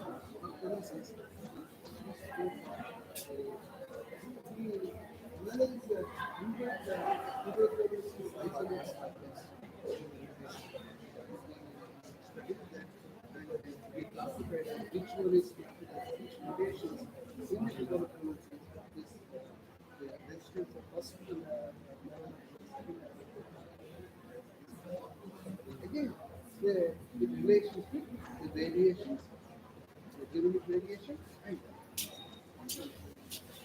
I told you here, one of the asthma drug they provided, the RM33 give the BCG only here. 3, PT, instead of A, PT is a change with PT, and they, so they improvements were, positive improvements were, so their drugs they can take, and the lung, what is it happening? Lung function. So lung function is improved 3 months of it. This is one of the most important way. It's very impact. So last week was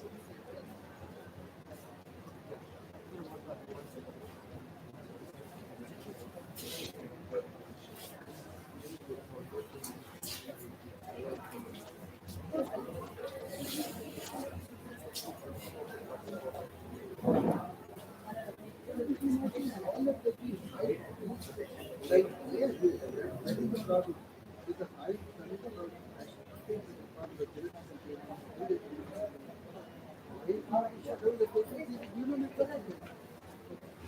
all the techniques, even the people say, I do not do that. Even the people will come there, all those algorithms, whatever, based on our basic issues, problems, all those techniques, there's a partner where the market I will not call them as a bioinformatics because I call them as a driven. I covered all of them. The other substances said, like, if you want to call it, but I wanted to make these two requirements stronger for another 50 years. It is a genetic. Wherever I give, I see genetic. The same thing. Only word is different. I'm not telling it wrong. Like the pasta, blast, all our DNA sequences are in pasta problem. Yeah, no, right. We use different techniques. So I have a group from YouTube to 9 to 5.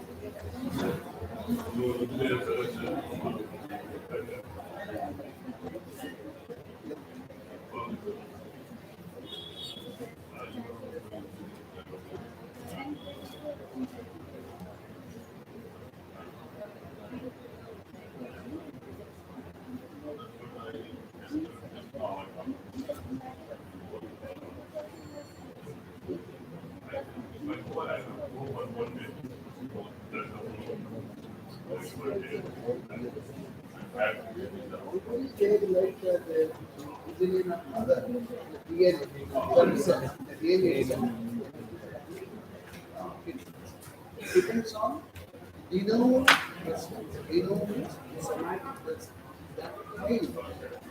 We use that applications. So there are two kinds of mutation: genomic mutation, genetic mutation, and semantic.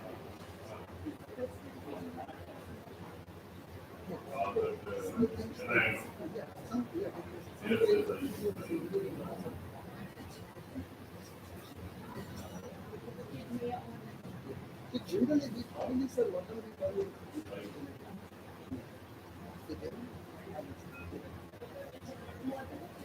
But yeah, prediction, this relation to now we have the everything in this problem. One of the Chinese scientists, we collected the AIDS virus CD receipt card is writed that the other is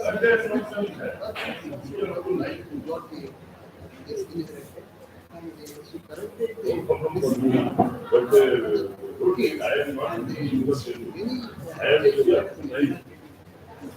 after that, I will be. I have no idea about that. I will be.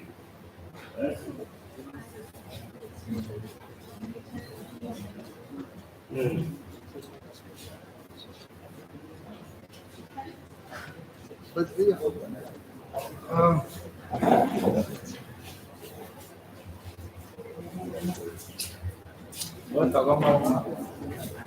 yeah.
Between one call to service calls.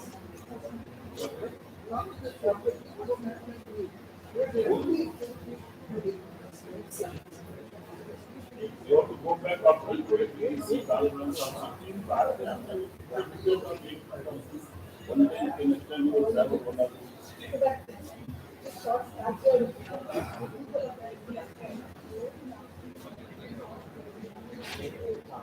Hey, what is trouble? Or we know trouble. I will really know trouble.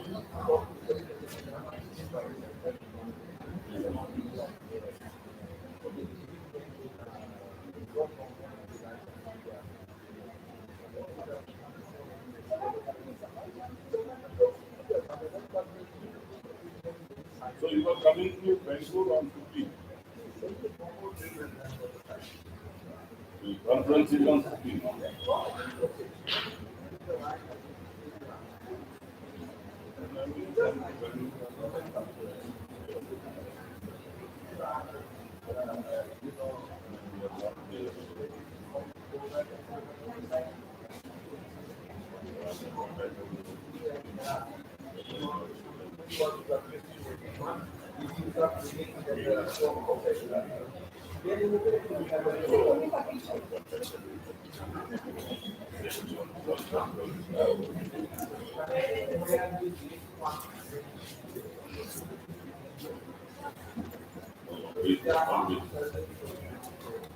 Nobody is there.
Even if you get what is happening,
you are there.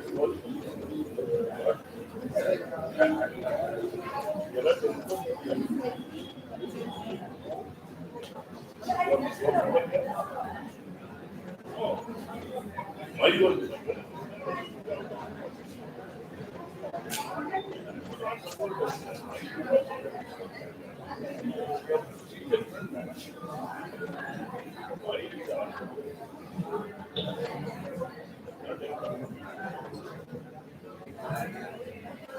Maybe I know.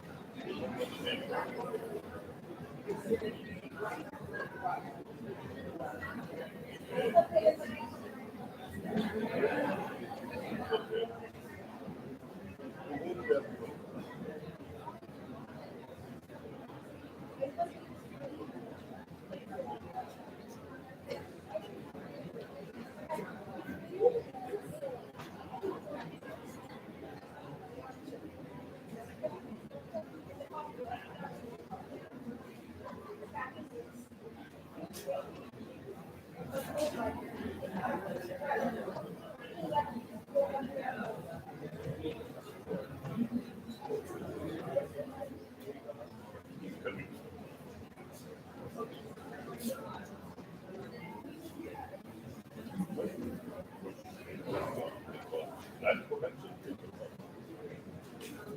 Land protection. They put up conventional people. And they are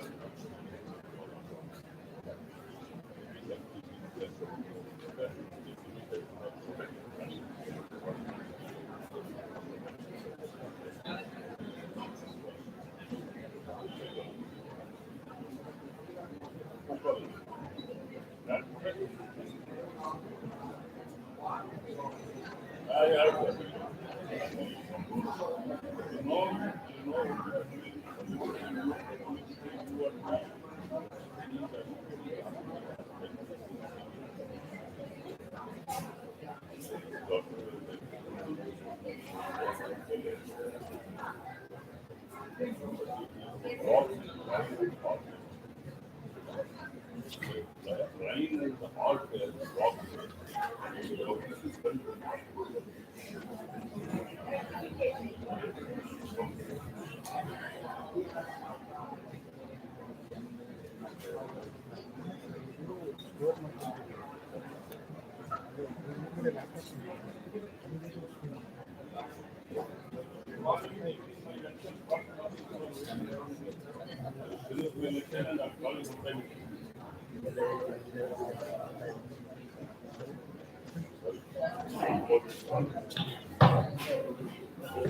Welcome back to the session 2 of the day. Second session will be held by Professor S.R. Niranjana sir. On behalf of Management Committee, staff, I would like to wholeheartedly welcome Professor S.R. Niranjana sir on behalf.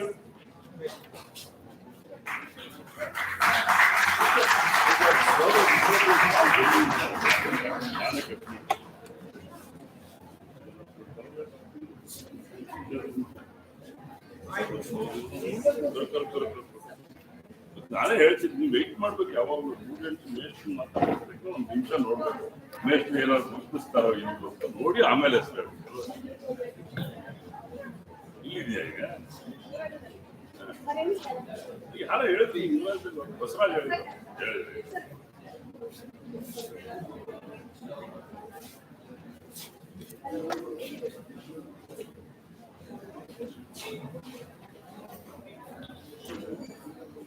I feel it's an honor for me to introduce such a resourceful person.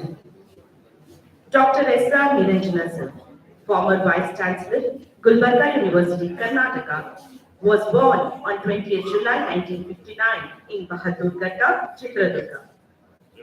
Sir's publications have reached 213 in number, with 9 books and 133 international research articles and around 45 national research articles.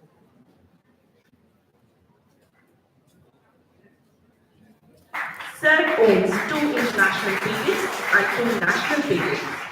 Sir has been recognized as Distinguished Professor for lifetime from University of Mysore, and he also holds the position of Chairman, Search Committee for Vice Chancellor Appointment, Bangalore University. Chairman, Research Advisory Committee, Central Silk Board, New Delhi. Chairman, Gross Enrollment Ratio Committee, Higher Education Council, Government of Karnataka. Academic Council Member, Government of Karnataka. Sir has attended so many workshops and seminars even abroad. Sir has been awarded with number of awards, to mention few. Fellow of the National Academy of Science, India, Fellow of National Academy of Agricultural Science, Fellow of National Academy of Biological Sciences, National Academy of Agricultural Science Award, Fellow of Danish International Development Agency, Denmark, Fellow of Karnataka Science and Technology Academy, Department of Science and Technology, Government of Karnataka. Maintaining quality of education in today's competitive age and flourishing technology is very essential. This is the opinion of Professor S.R. Niranjana sir. Audience, I know you are really eager to listen to sir. Over to you, sir.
Students ಎಲ್ಲ ನೀವು ಹಿಂದೆ ಹೋಗಿ ಕೂತ್ಕೊಂಡ್ರೆ ಮುಂದೆ chair ಎಲ್ಲ ಮುಂದೆ ಬರ್ಬೇಕಲ್ಲ.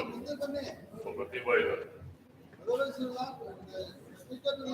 ಮುಂದೆ ಬರ್ದಿದ್ರೆ ಲೆಕ್ಚರೇ ಸ್ಟಾರ್ಟ್ ಮಾಡಲ್ಲ.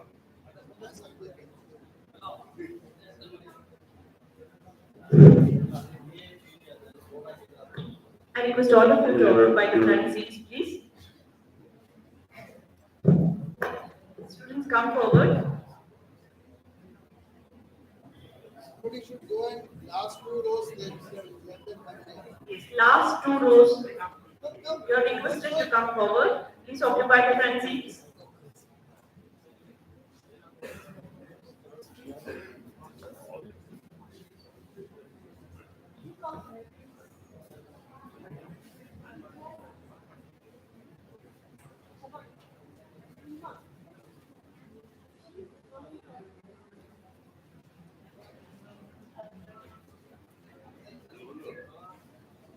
ಹೇಳ್ದಿರ್ಬೋದಿಲ್ಲ ಸ್ಟೂಡೆಂಟ್ಸ್ ಮುಂದೆ ಬರ್ಬೇಕಂದ್ರೆ ನೀವು ಹೇಳ್ಬೇಕು ಬನ್ನಿ ಮುಂದೆ ಬನ್ನಿ ಮುಂದೆ ಬನ್ನಿ ನೀವು ನೀವೆಲ್ಲ ಮುಂದೆ ಬನ್ನಿ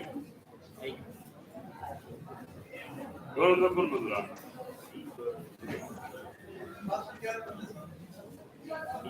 ನಾವೇ ಯಾವ ಬರ್ತೀವಿ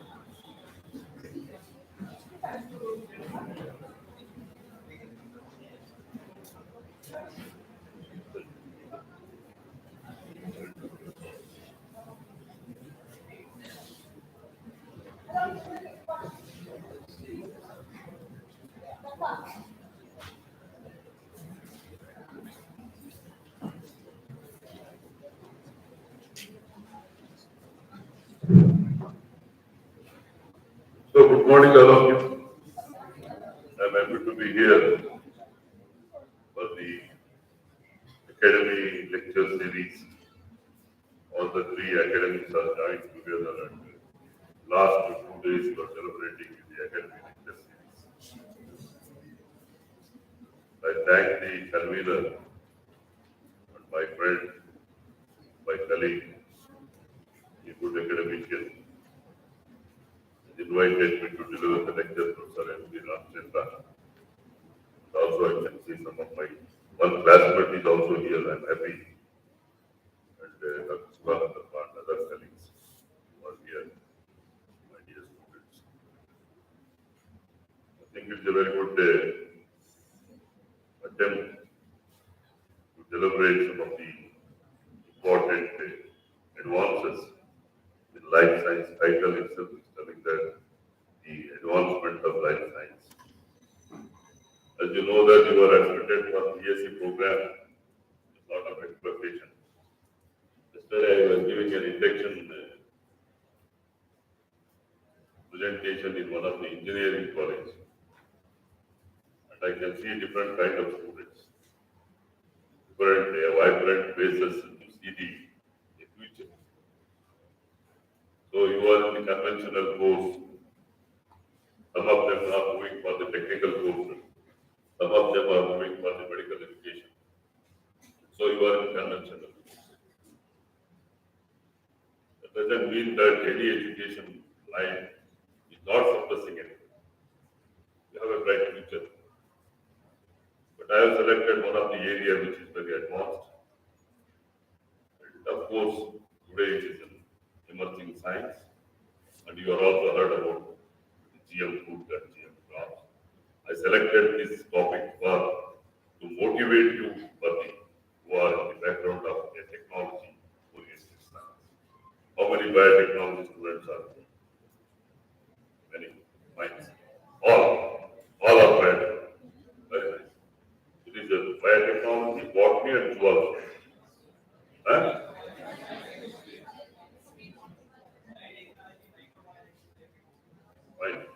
Biotechnology, microbiology, life science, no botany. That's what I'm telling. Chemistry, botany, zoology, biotechnology, what not. All these subjects, what you are telling is a diversified. When we were the students, only 2 botany and zoology, nothing else. They're all come in the stream of zoology. After that, the diversification. Why diversification took place in biological science or in life science? There are a lot of advances. Advancement in life science is one in the area of biotechnology. This technology terminology is going long back, 2 decades or 3 decades. Then after that, microbiology. After that, you are applied biology. Still in Bangalore, there is a life science, molecular biology, applied genetics. Why this diversification? It depends on the advancement. So this topic, what I concentrating today, is an emerging science. We are looking for the doubling of a food production. How to secure the food of a healthy food. What we are consuming today, what to consume, what not to consume, that is up to you. This topic is depends on the your lifestyle of a changing for the a healthy food. How to secure the food, whether what is the problem with the conventional food. So last 3 decades, 4 decades, 5 decades, breeders scientists have developed a number of varieties of hybrids, high yielding varieties. Those varieties are not disease resistant or healthy, or there is no high nutritional value. So we are expecting a healthy food with the nutritional value. That's what your one science is coming up with a nutraceuticals. Nutraceuticals is the one area is coming up. So let me take up this topic. I don't want to.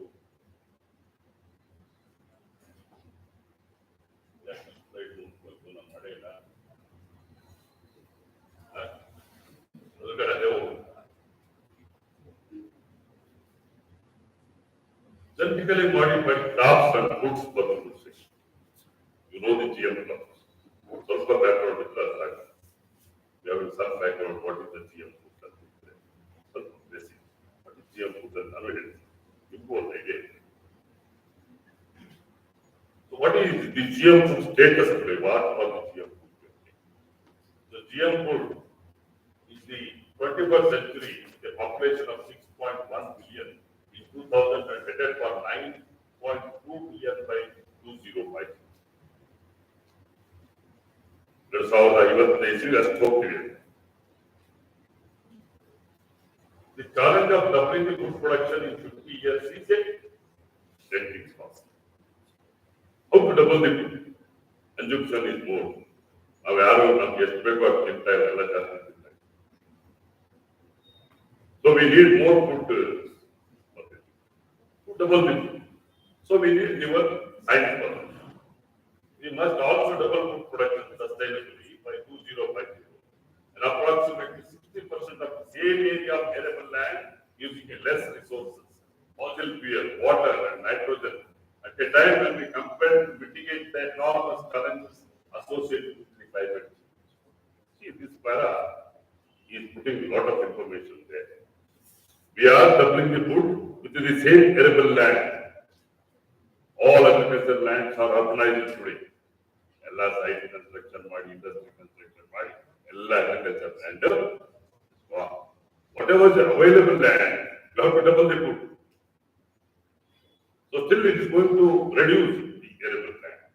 And also the water, nitrogen, and when compared to mitigate the enormous challenges associated with climate change. There's a lot of impact on the environment. A climate change is also. Climate change, your rainfall, your temperature, your relative humidity. Everything is going to change. It reflects on the productivity of the food grains. It depends on the whole India. We have a different agroclimatic conditions. You know that. That climatic conditions are affecting the food grains. So climate change. These are all the challenges. And also the sustainability of by 2050, and then you can see that water and the nitrogen sources. Because of the continuous irrigation, a soil loses the fertility. We have to add the artificial fertilizers. Soil is losing the fertility gradually. So how to double them? These are all the problems are. Present status is like that. And we have to build up the stomach of 9.1 million by 2005. For that, we are expecting a newer technology to double it. So agriculture is the main cause, environmental change and degradation is taking place because of many climatic effects on the environment. As a result, the productivity is going to be less. And then this a land clearing is not doing in the developing country is an expensive technology to remove all the collateral host which is present in the soil. It is difficult to remove. A marginal farmer, a 2-acre landowner, or a 1-acre landowner, or a 5-acre landowner cannot remove a collateral host which is causing the disease in the plants. Unless you clean the soil, unless you give the treatment to the soil, so productivity cannot be increased. All other countries what are doing that, they are cleaning their agriculture land in a different missionary mode. We don't have any missionary mode to clear it. So that is the one of the impact is there for a clearing of land. And another one is worldwide 40% of the food production depends on irrigation. And also the soilization. The idea is that they are going to be making a newer technology and they are increasing the productivity. Why America or United States or the United Kingdom or any other Europe, they are not importing any food plants. Because their food style is different. They cannot grow because their environment is not influencing on the productivity of the all kind of food or vegetable. They are importing everything outside. And they are keeping 1 or 2 major crops. That's either maize or a sugar beet or the soya. But we are having a different agriculture productivity. Now we have the medical, we don't have any objection for us. We are growing all kinds of crops. That's true because our temperature is supporting for us to produce all kinds of crops. Now medical is like all kinds of fruits, vegetables, kind of different varieties. Even recently you have seen the wealth of a report of agriculture or any vegetable market, you can see how the varieties are increasing in the market. So productivity is difficult for us, for our temperature is difficult. So for all these problems to replace, there is a promising technology. What is that promising technology? The most promising technology strategy is that trying to increase the global food, feed, fiber, productivity. This combine the best of the old and the best of the new by integrating the best of conventional crop technology, adopting germplasm technology, and the best of crop biotechnology application in growing over trials. That is the genetically modified crops. We are going and we are promising technology. What is that promising technology? Strategy increase the global food and the productivity is to combine the best of the old and best of the new. See, without the organism, we cannot introduce any new technology or we cannot develop any new technology. Again, systematic agila. We need a source of a base organism. We are taking a less production or less hybrids or wide varieties. All these things are taking and introducing a new development, novel plants, including the scientific basis of all crop improvement is the identification of the gene that encodes certain phenotypic. It needs a genetic engineering. The scientific basis, the improvement is the identification of the gene that encodes certain phenotypic characters. Consider what is the phenotypic character? I am not a geneticist. But what is the phenotypic character present in that particular conventional variety that has been identified? Those genes can now be transferred more easily via marker-assisted breeding, and those genetically modified or directly through genetic engineering. That is called the genetic modification. Very simple. I don't want to put you in a very complication.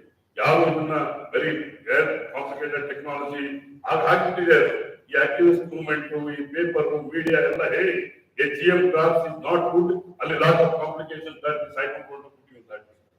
Being a scientist to try to understand what is the simple technology involved in genetically modified crops. Very well. Now advanced technology, we cannot move that. So this molecular agriculture makes a new gene combination. See, P on the left, that make a genetically engineered bean protein are insect resistant and do not need to be sprayed with pesticides. So these three seeds are showing that there is no disturbance in genetically modified pea seeds in the left and genetically engineered beans and insect resistance. It's not sprayed with pesticides. That's what is the gene modification, the regulation inside the seed. Did you hear about the terminator gene technology? Anybody? Once upon a time, a Monsanto company has been introduced the terminator gene technology. What is the terminator gene technology? They are going to make the gene silence, which is germinating for the next season. ಆ seed next ಜನರೇಷನ್ಗೆ terminate ಆಗ್ಬಾರ್ದು ಅಂತ ಒಂದು gene silence ಮಾಡಿ ಅದನ್ನ Terminator gene ಅಂತ terminate ಮಾಡ್ಕೊಂಡು ಒಂದು variety ಅಂದ್ರೆ that means to monopolise the company farmer has to buy the seed once in a year from the same company to monopolize it. Adunna government has planned that monopolization of the terminator gene. But this technology is to develop a resistant variety for insect. Then this one is a very simple technology. Maybe you are already heard. What is that? This is simple technology. Creation of GM transplants on the natural seed and agrobacterium, insertion of chromosomes in the plant cell. Very simple mechanism. Nothing special.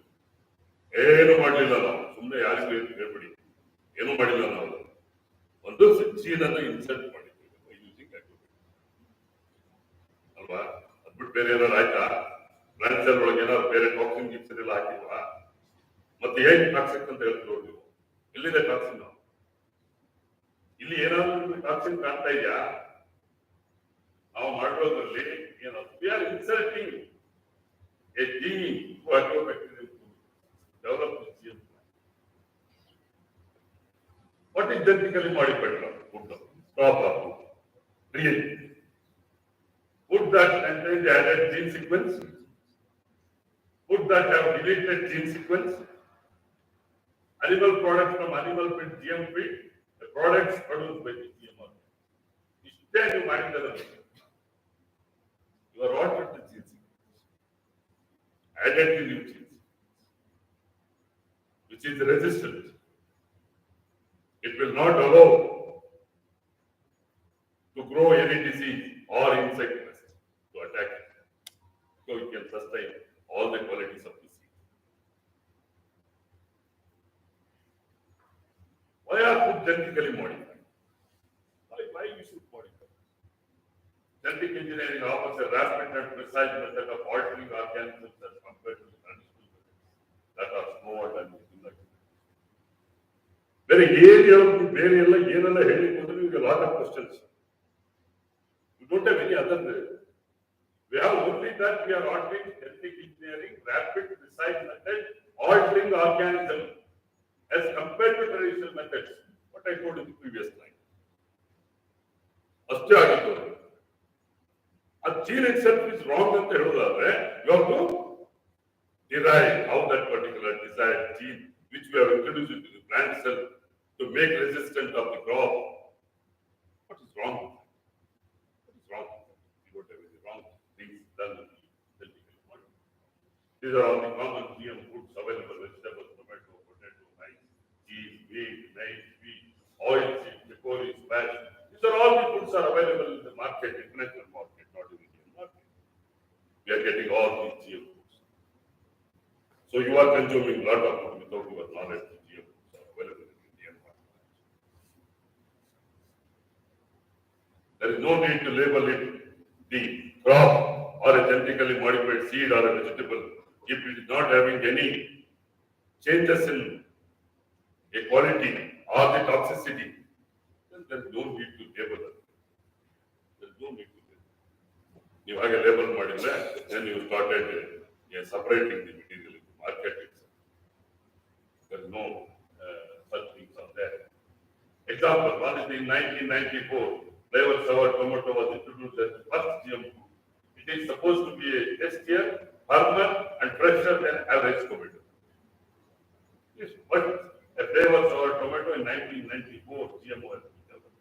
A golden rice. What is golden rice? We are talking about how it differs with the normal rice.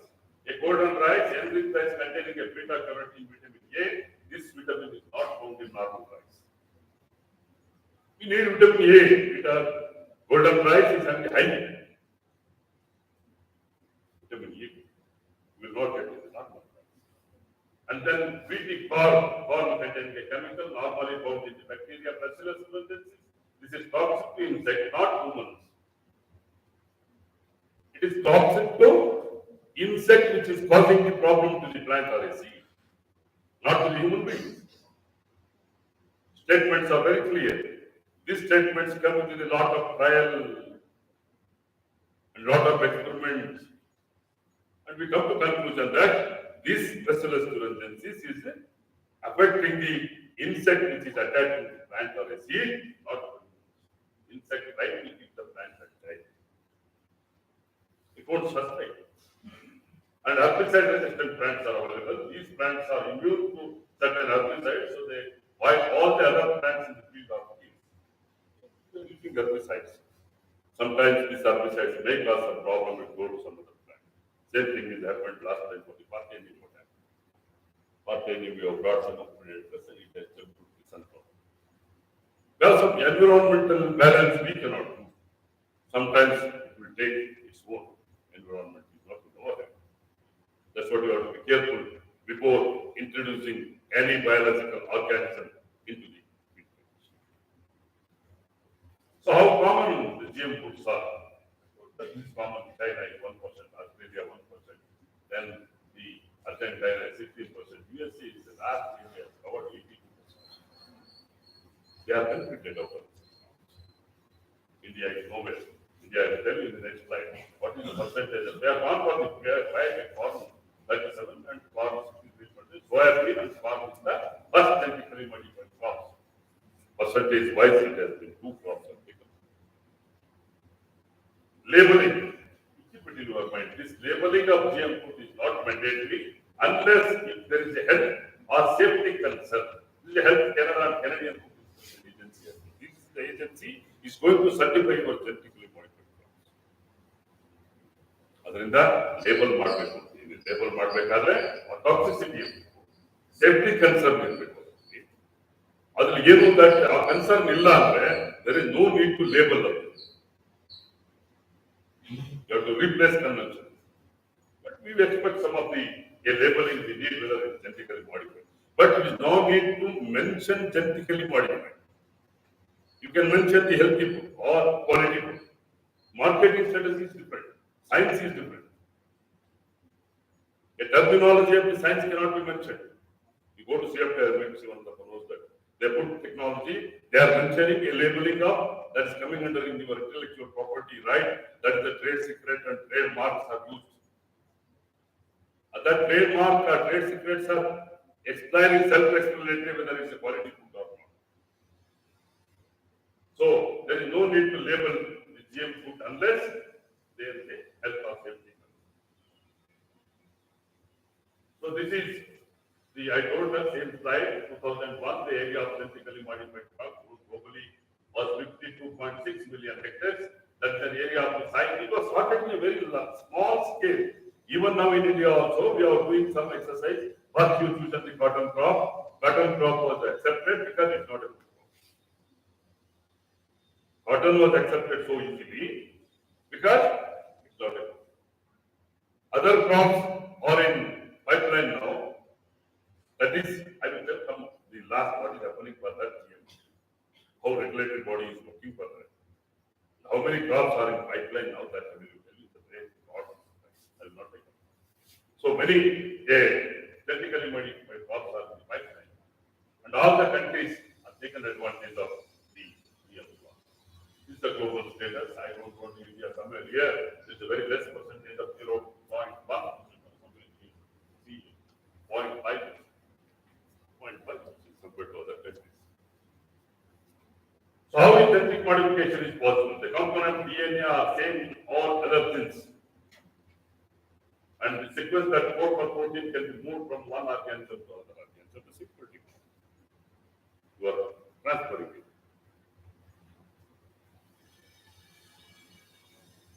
It's quite simple and related. How can DNA DNA, we move from one organism to another.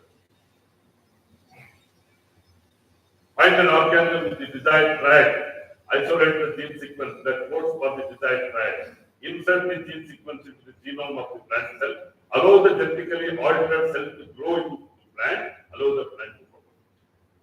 That's what I told the technology agrobacterium. Same, I'm explaining again. There's no complication. It's very simple. Simple technology. Only identify a desired gene to isolate and put it and go insert it to the gene sequence of the genome of plant cell. And how you are going to identify the desired gene is the big task. How to identify the resistant gene. And this is a simple technology. One example as given here, the scientists copied the carrot seed from tomato and they transplanted it and they grew the food. This technology we get in every book. Very simple. How they are inserted. What is the science involved in this technology? How they grow the tomato plant. You know, try to understand this. You will get in all biotechnology or any plant biotechnology of this success story. So I will come to the environment. That's the science involved there. Nothing. Only only major concerns are environmental concerns, social, ethical, economical, political. We are discussing more on those issues than the science. Science, only this much what I explained. No environmental issues. GM advocates argue that GM foods are better for the environment. By using GM crops that are resistant to attack by the pest or disease, farmers can reduce their use of pesticides. Farmers, so the amount of pesticides we are putting in the environment is use money. Use money, especially for fruits and vegetables. Especially for fruits and vegetables, we are spending more money on pesticides. So this GM crops is going to replace that chemical pesticides to keep the clean environment. Then, and herbicides and the residual levels of these chemicals in the environment. We are putting more herbicides to kill the herbs. So that also spoiling your soil quality. It will kill all your beneficial microorganisms which is present in the soil. We have very beneficial. Cereal dilution test ಮಾಡಿಸಿದ್ರು. ಮಾಡಿಲ್ಲ cereal dilution ಮಾಡಿಲ್ಲ. ಮಾಡಿದ್ರೆ ಮಾಡಿಸ್ಬಿಡಿ ಒಂದು ಯಾರಾದ್ರೂ ಬೆಳೆಸ್ತಿದ್ರೆ. You see that in cereal dilution how many microbes are present in the soil. ಅದನ್ನೆಲ್ಲ ಈ herbicide ಸಾಯಿಸುತ್ತದೆ. It will kill all beneficial. Once beneficial microorganisms killed in the soil and plant won't get a natural substance for the development. So these GM crops will replace those kind of a chemical in the soil. However, development of resistance can undermine and even reverse this benefit. So it's a lot of environmental concerns.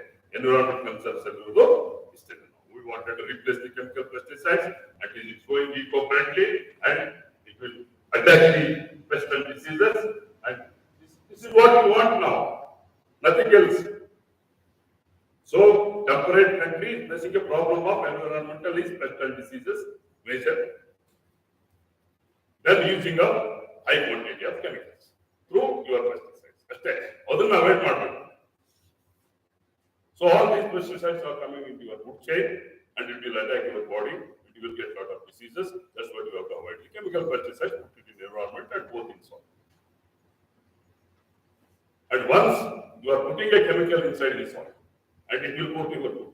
It will come to your food. Whatever you are consuming along with the pesticides. That you want to avoid. So nutritional enhancement.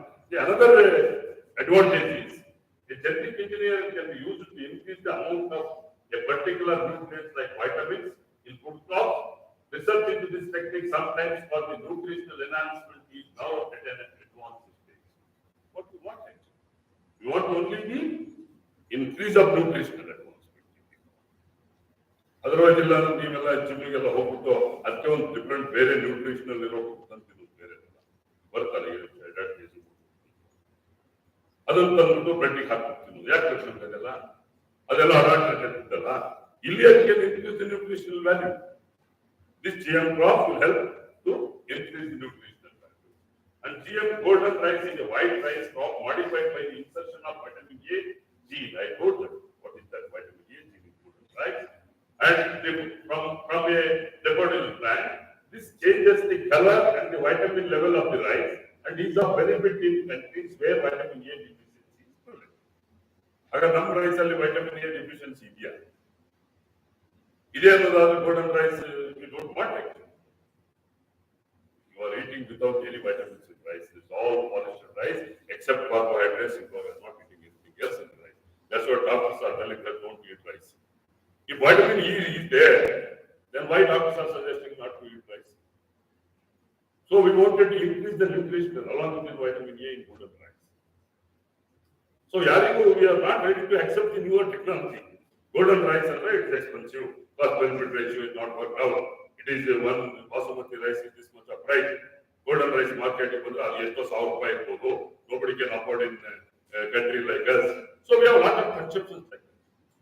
But technology is not compromising your poverty or your activity of your food style.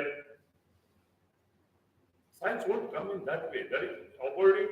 Basmati rice, everybody is eating basmati. We are able to afford basmati rice? No.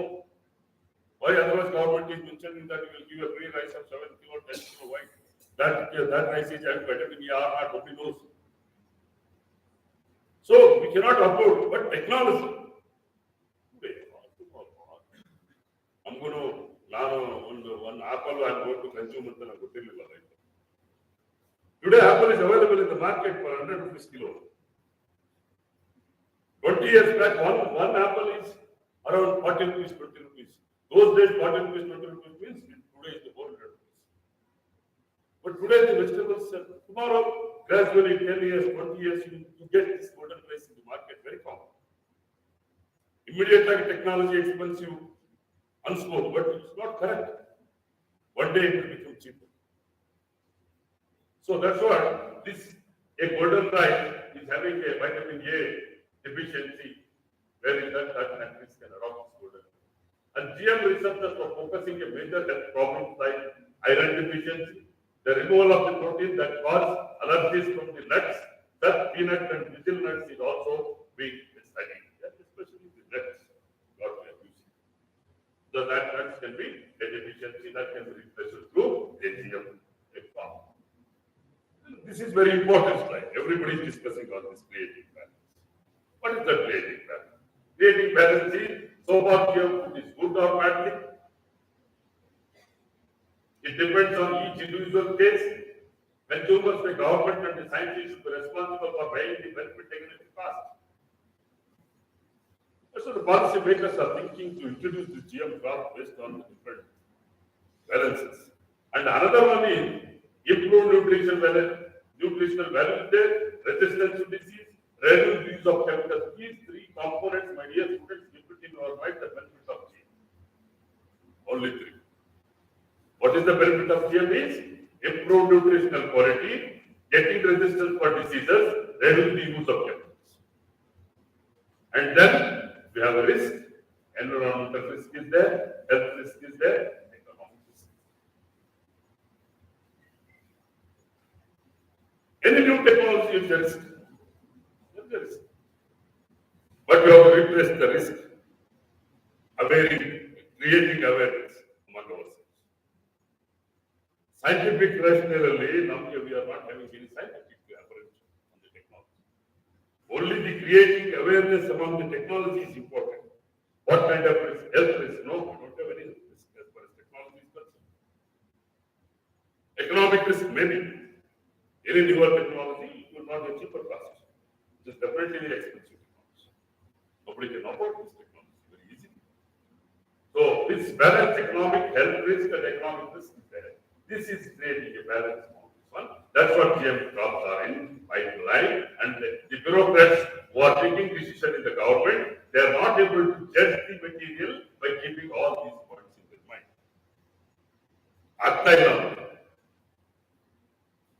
ಅದಕ್ಕೆ ಏನೆಲ್ಲ ಮಾಡಿದ್ದಾರೆ ಅಂತ ಹೇಳ್ತೀನಿ ನಾನು. So possible benefits I told again it is some reputation and also the major benefits that is going to reduce the drought resistance, salt resistance, and the crop make more efficient use of nitrogen and other nutrients. We have a problem with the stress, salt stress, water, nutrient stress. We are not giving that plus also can be replaced through this genetically modified crop. And also it reduces what I told and resistant developing the use of herbicides. And then who makes this crop is safe. ನಮ್ಮಲ್ಲಿ ಯಾರು ಹೇಳಿಲ್ಲ, ಹೇಳೋದು ಇಲ್ಲ, ಹೇಳದೇ ಇರುವುದರಿಂದಲೇ we are not ready to consume. But these three agencies, the government agencies regulate GM food in the United States are required to be labeled only if the nutritional value is changed or a new allergens is introduced. ಇದಕ್ಕೆ ಮಾತ್ರ label ಮಾಡಬೇಕು.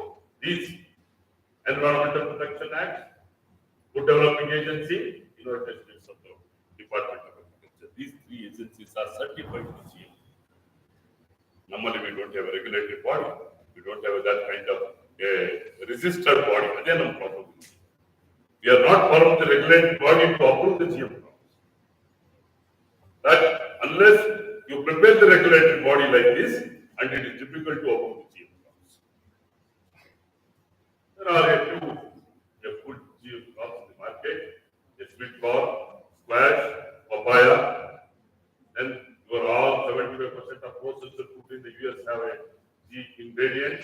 ನಮ್ಮಲ್ಲಿ junk food ಅಲ್ಲಿ ನಾನು ಇದೇ ಇಲ್ಲ ಅಂತ ಹೇಳ್ತಾ ಇಲ್ಲ, ಬಟ್ ನೀವು ತಿಂತಾ ಇದ್ದೀನಿ. ಅಲ್ಲಿ ಲೇಬಲ್ ಮಾಡಬೇಕು, ನಾನು ರಿಪೀಟ್ ಆಗಿ ಹೇಳ್ತಿದ್ದೆ, no need to label unless some allergies, unless some toxins, unless some nutritional changes. So ಅದರಿಂದ ನೀವು ಆಲ್ರೆಡಿ ಕನ್ಸ್ಯೂಮ್ ಮಾಡ್ಬಿಟ್ಟಿದ್ದೀರಿ ಅಂತ ಇಟ್ಕೊಂಡ್ಬಿಡಿ. ಈಗ ಯು ಆರ್ ಆಲ್ರೆಡಿ ಕನ್ಸ್ಯೂಮ್, ಇನ್ನೇನೇನು ಕನ್ಸ್ಯೂಮ್ ಮಾಡಿದ್ದೀರಿ ಅಂತ ಹೇಳ್ತೀನಿ ನಾನು.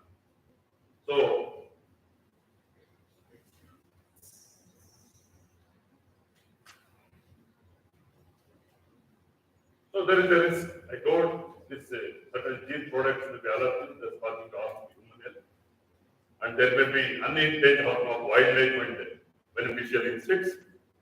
ಅದೆಲ್ಲ ಇದೆ, ಅದೆಲ್ಲ ನೀವು completely you cannot rule out. That's the advancement in GM crops, even though that problems are there. A technological advance in the recent development of genetically modified food, leading to growing a public and professional concerns and debate about the possible and advantages and dangers. In 1998, in 1999, long back it has been discussed. All the disadvantages, benefits, and the advantages, everything has been thoroughly discussed on GM crops. It has been recorded. Number of meetings have been conducted, number of trials have been conducted. Human beings are tested, trials have been made. 30 years back we have started GM technology. So these are all some examples of GM: soya, corn, papaya, potato, tomato, milk from GM cow, pumpkins. Now these are in the market without labeling of GM crops. It is exchanging in international market. Then we were all these McDonald's, hamburger, KFC, chicken. All these what we are consuming today in KFC. Ilva, ಇಲ್ವಾ KFC? ಅದ್ರಾಗ ಇಲ್ವಾ GM? ಇಲ್ವಾ? ಗೊತ್ತಿಲ್ಲ ನಿಮಗೆ, but ತಿನ್ಬಿಟ್ಟೆ, ಏನೂ ಆಗಿಲ್ಲ. That's what I do. Nothing. That is the proven story. That is the success story. Consuming all the GM foods, GM material is used there. Nothing has happened. This is whole world is consuming all this kind of. These are all common syrup, cocoa, chana seed, soya milk. These all products are available in the market. You see a maize is a GM crop. See this crop. What I wanted to explain here. There is no single infected plant in the whole field, and there is no ununiformity in the plants. See the uniformity of the plant, and also the yield. You cannot make out any diseases or any some kind of discoloration or any other things you cannot see in the GM.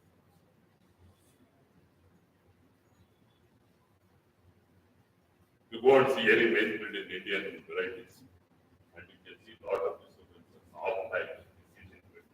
insects, fungus, whatnot included. That's what this crop is showing such kind of a uniformity of high yielding, high nutritional value. So all these things are important. See the crop of GMO soya, soybean, how they grow. This is the original bit of GMO. Cotton, of course, we have only cotton. Now, cotton we have seen it. Cotton, the yield of here is some small piece of it. A technology has been put for the vessels. This crystal protein is going to kill the insect, not the humans. It will kill the insect, not the humans. It will not affect the humans. And you see this canola, golden rice. This is all imagination for us. We can adopt the technology. We can increase our agriculture productivity. Tomato. Brinjal is in pipeline now. Brinjal is the regulatory body question. So all these varieties of ABD or the genetically modified brinjal has put it in pipeline. Now it is not been approved. Cotton approved. Brinjal also not food selection. Food selection. ಬಳಸ್ತೀನಿ ಅಂತ ತಿನ್ನೋದೇ ಇಲ್ಲ. ಎಷ್ಟು ಜನ ಇಷ್ಟಪಡ್ತೀರಿ ಇದನ್ನ? ಎಷ್ಟು ಜನ ಇಷ್ಟಪಟ್ಟು ಬ್ರಿಂಜಾಲ್ ನೋಡಿದ್ದೀರಾ? ಎಷ್ಟು ಜನ ಇಷ್ಟಪಟ್ಟು ತಿಂತೀರಾ? Not even 10%. But this crop has been selected for a wheat. Then papaya, a ring spot virus is a major problem with papaya. That's what papaya was selected for GMO. This also succeeded in producing the GM papaya. Pumpkin. ಎಲ್ಲ ಹಾಗೆ ಯಾರು vegetables ಅನ್ನು ಹೆಚ್ಚು ತಿನ್ನುವುದಿಲ್ಲ ಅಂತ crop ಮೇಲೆ technology ಮಾಡಿದ್ದಾರೆ. ಯಾಕೆ ಅಂತ ಹೇಳಿದ್ರೆ that shows that a convincing a technology. I have not put my hand in either beans or other vegetables what we are consuming. Of course, all outdoor crops in pipeline. Chili we have not put, onion we have not put.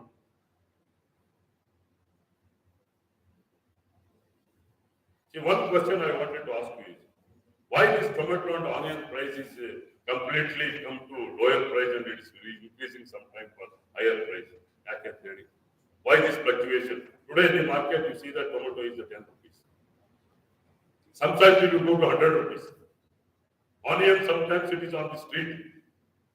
Chili sometimes on the street. People are going on the street. Why? It is not nothing wrong with a farmer. Who told you to produce high productivity? Anybody told that you produce more? But we don't have any agriculture plan how much we need. ಈ ವರ್ಷ onion 100 rupees ಆಯ್ತಂದ್ರೆ ಎಲ್ಲರೂ onion ಬೆಳೆದ್ರೆ ಅದು ರೋಡ್ಗೆ ಬರುತ್ತೆ. ಈ ವರ್ಷ ಟೊಮೆಟೊ 100 ರೂಪಾಯಿ ಆಗಿದೆ, ಎಲ್ಲರೂ ಟೊಮೆಟೊ ಬೆಳೆದ್ರೆ it will come to. So we don't have agriculture plan how much we need the quantity of tomato. And the onion is the so essential commodity, and we are not ready to bring it in essential commodity act. Sugar cane is an essential commodity act. Maize is an essential commodity act. You bring this chili and tomato and onion in the essential commodity act, then you can regulate the price based on the productivity. And we cannot store tomato, chili or onion for a long time. And marketing strategy has to be found out. Other countries have done, Europe and USA, they are not producing more. Of course, they are not producing this kind of onion or tomato. They are producing the maize or sugar beet. They know that how much you have to grow. And we don't have such kind of regulatory system for a farmers to grow how much we need, how much we require. That much you have to grow. Unless you make a rule. Farmer won't listen because we don't have such kind of policies. So beetroot, then see these are all the important products is available in the market. A canola, corn, soya, you see cooking oil, then cakes, biscuits, then the muesli balls, summer sauces, breakfast cereals, cakes, biscuits, all these products are available in the market as genetically modified. Nutrition. So we are consuming a lot of advancement in this. And these GM crops, all these GM crops, all other countries are benefited. This is something I don't want to eat infected vegetable or infected. So top 10 genetically modified food is corn, soya, cottonseed, papaya, rice, wheat, dairy products especially, tomato, potato, and grapes. This is available in your website. You can see all the details are available. How they are grown, which country has benefited, what is the economics is involved there, what is the cost benefit ratio is involved in developing all this kind of genetically modified crops. Soybean and cotton, then sweet potato, then cabbages. These crops are widely in India. Then tomato and brinjal. Then GMO tomato. You see the difference between the GMO and the normal tomato. That is this nutritional quality of the tomato, and you see the normal. That's what the GM tomato is different. The nutritional qualities. Sweet pepper. So market is boomed now like anything perspective. On the sweet pepper market, how much price you know that? You are eating a carrot, or you know that 1 kilo of carrot seeds how much? How much? 1 kilo of carrot seed, how much? Nobody knows. No, then a carrot market. That's what our problem is, that one we are not understanding what is eating, what is price, how much we are paying for that. ಯಾರಿಗೂ idea ಇಲ್ಲ, ನಿಮಗಿರ್ಬೇಕು. Commerce ಅವರು ಯೋಚನೆ ಮಾಡ್ತಾರೆ, management how they can marketing strategy. So that's what we have biotechnology now booming within the business biotechnology. What is advancement? How to make business out of this? That's what business biotechnology is coming up. ನೀವು ನಾಳೆ entrepreneur ಆಗ್ಬೇಕಾದ್ರೆ ಒಂದು business biotechnology industry open ಮಾಡಬೇಕು. ಯಾರು genetically modified crops ಬೆಳೀತಾರೆ ಅವ್ರ ಹತ್ರ ತಗೊಂಡು how to market it, how to boom the technology for marketing of all these advanced technologies. And that's called as a business biotechnology. ಅದಕ್ಕೆ ನಿಮಗೂ ಬಯೋಟೆಕ್ನಾಲಜಿ ಒಂದು MBA seat ಕೊಡಿ ಅಂತ ಹೇಳ್ತೇನೆ. Go for MBA. You do MBA for business biotechnology. So biotechnology is not a science. Biotechnology is not a science. Biotechnology is a tool to develop a product and technology for the existing biological science. Nothing else. It's not a science. It's a technology-oriented tool. So all these biological organisms, we are using a tool to develop a newer technology and increasing the nutrition. It's a tool.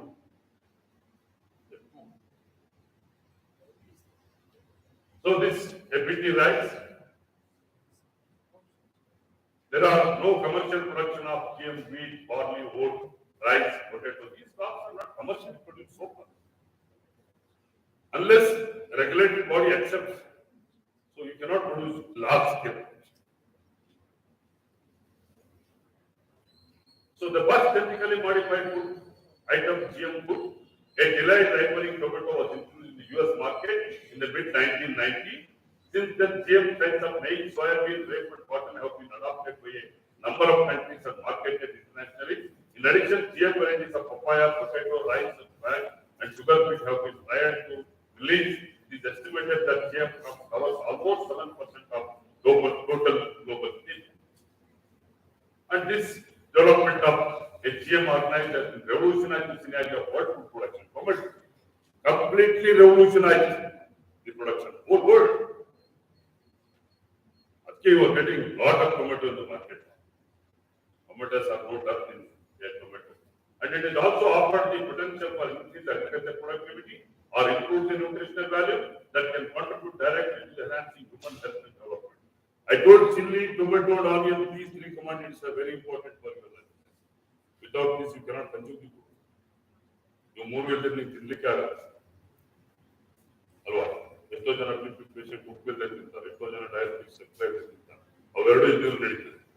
But unless and until you are not using the chili and onion in food, you cannot have it.